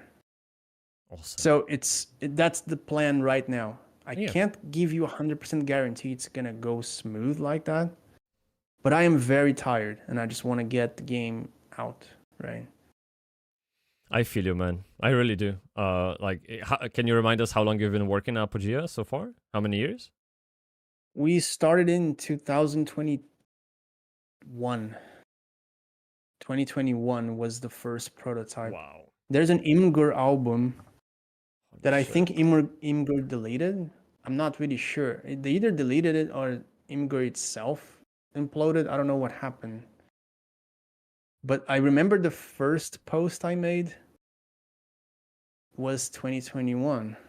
Wow. 4 years. Yeah, it's not really 4 years because we took some like times in between development to make other stuff, other games and other stuff like that. So on and off. Stuff that gave us like good edge to finish Apogea. Awesome, dude. Yeah. No, that's fine. Look, I really like your approach. When it's ready, is ready. Someone in the chat said, so at the end of the year they get divorced. So keep their hopes up, and we'll see how that goes. If things need more testing, I bet you can count on the community. I don't know how you managed to do that, but this community is fucking awesome. So shout out to all of you guys. I don't think I've ever been so invested in the Discord. I might not like write messages or like actually post shit in there, but I read, I follow, I enjoy, which I can't say for any other Discord servers really. So really well done on the community. I think we all try to support you as much as we can. And That's all thanks to Higgs, who's constantly shit posting there. all right, there he is. Yeah, awesome. Okay, well, shout out to Akis. There you go. A sweet boy. Awesome. All right, Ed, I will end it here. We said All right. to run it until like 4 p.m. I think I'm gonna wrap it up now. It's been That sounds good, man. such a pleasure, dude. Yeah, absolutely. Do you have much planned for the rest of the day? What do you have in the schedule? Right now, I'm hungry as fuck, so I'm probably Hey, me gonna make too. something to eat. Hey, well done. Okay, Let's go, man. Well, let's go. Let's fuck off. Okay, good. chat. I'm gonna disconnect with Ed. Any last words, Ed? Thank you for having me. This was a very good call, very good talk. It was the first time that I actually got to expose my deep design philosophies. No one ever asked me about this, so I really appreciate it, man. I really do. I thank you for the questions. They were really good questions. Thank you. I appreciate it. I was a bit stressed out that I'm gonna flop it, but if you liked it, I liked Don't it. be, Okay. man. No, Fine. I really loved it, It's and fine. there are probably many other times we're gonna have a chat here and there, whether on Discord or in public or whatever. But if you need anything, give us a shout and we'll get in touch. And in the meantime, I'll Alright. bid you farewell. Okay. Alright, So man. what do I I'll see say? you later. Obrigado, right? Yeah. Yeah. Oh, is that Yeah, the only word I know? Okay. All Thank right. you, man. See Thanks, you man. later. See ya, Ed. See ya. Bye, bye. Goodbye. Bye, bye. See ya. All right, chat. Let me get back. There we go. Yep. We're done. What did you guys think? I think Ed is a great guest. I love talking to this guy. Fuck me. So I will be running now too. This camera is weird. So what I'm gonna do is. Okay. So I will upload this. Obviously, this is live on YouTube. Okay. And if this is live on YouTube, that means you're gonna get VOD. However, this stream has been going for fucking 6 hours. So what I'm gonna do is I'm gonna download this stream onto my already crying storage, and I will chop out the final bit with the interview and upload it as a separate video. And that's pretty much the end of the story. Highly excited. All right. Ed Farashku, Jesus Christ! Ed! Well, I you know what? I must stay for a while. Yeah, and I got 5 minutes. How long is this hype train? Yeah, I'll stay. It's fine. Okay. So what are you guys doing? You're good? Yeah. I feel like it's a great day. We have a nice weather, and yeah, it's fun to be here. Yeah. No, thanks. No, okay. Stop fucking around. Okay, let's go. Chat, thank you so much. That was absolutely brilliant. I can't wait to see you again tomorrow, 10 a.m. I stream every fucking weekend, 10 a.m. to 2 p.m. London time, still. And so if you want to pop in for more MMOs, for any MMO news and MMO talk, then I very much welcome you. And most importantly, I appreciate all your participation today in the talk. I think you blasted Ed with great questions, and I hope you took away something. Well, I just hope you know now more than you knew before you joined the talk, okay? That was the whole point, to give you something to take away. So I think goal is accomplished, okay? And we can go. We can go and enjoy the rest of the day. I have to actually clean the litter boxes, which is... I'd rather play games, okay? But that's life, unfortunately. And I have to face it. Sad day for me, dude. All right, chat. Thank you. Arigato gozaimasu. 次のストリームで会いましょう。はい、どうぞ。はい。Love you.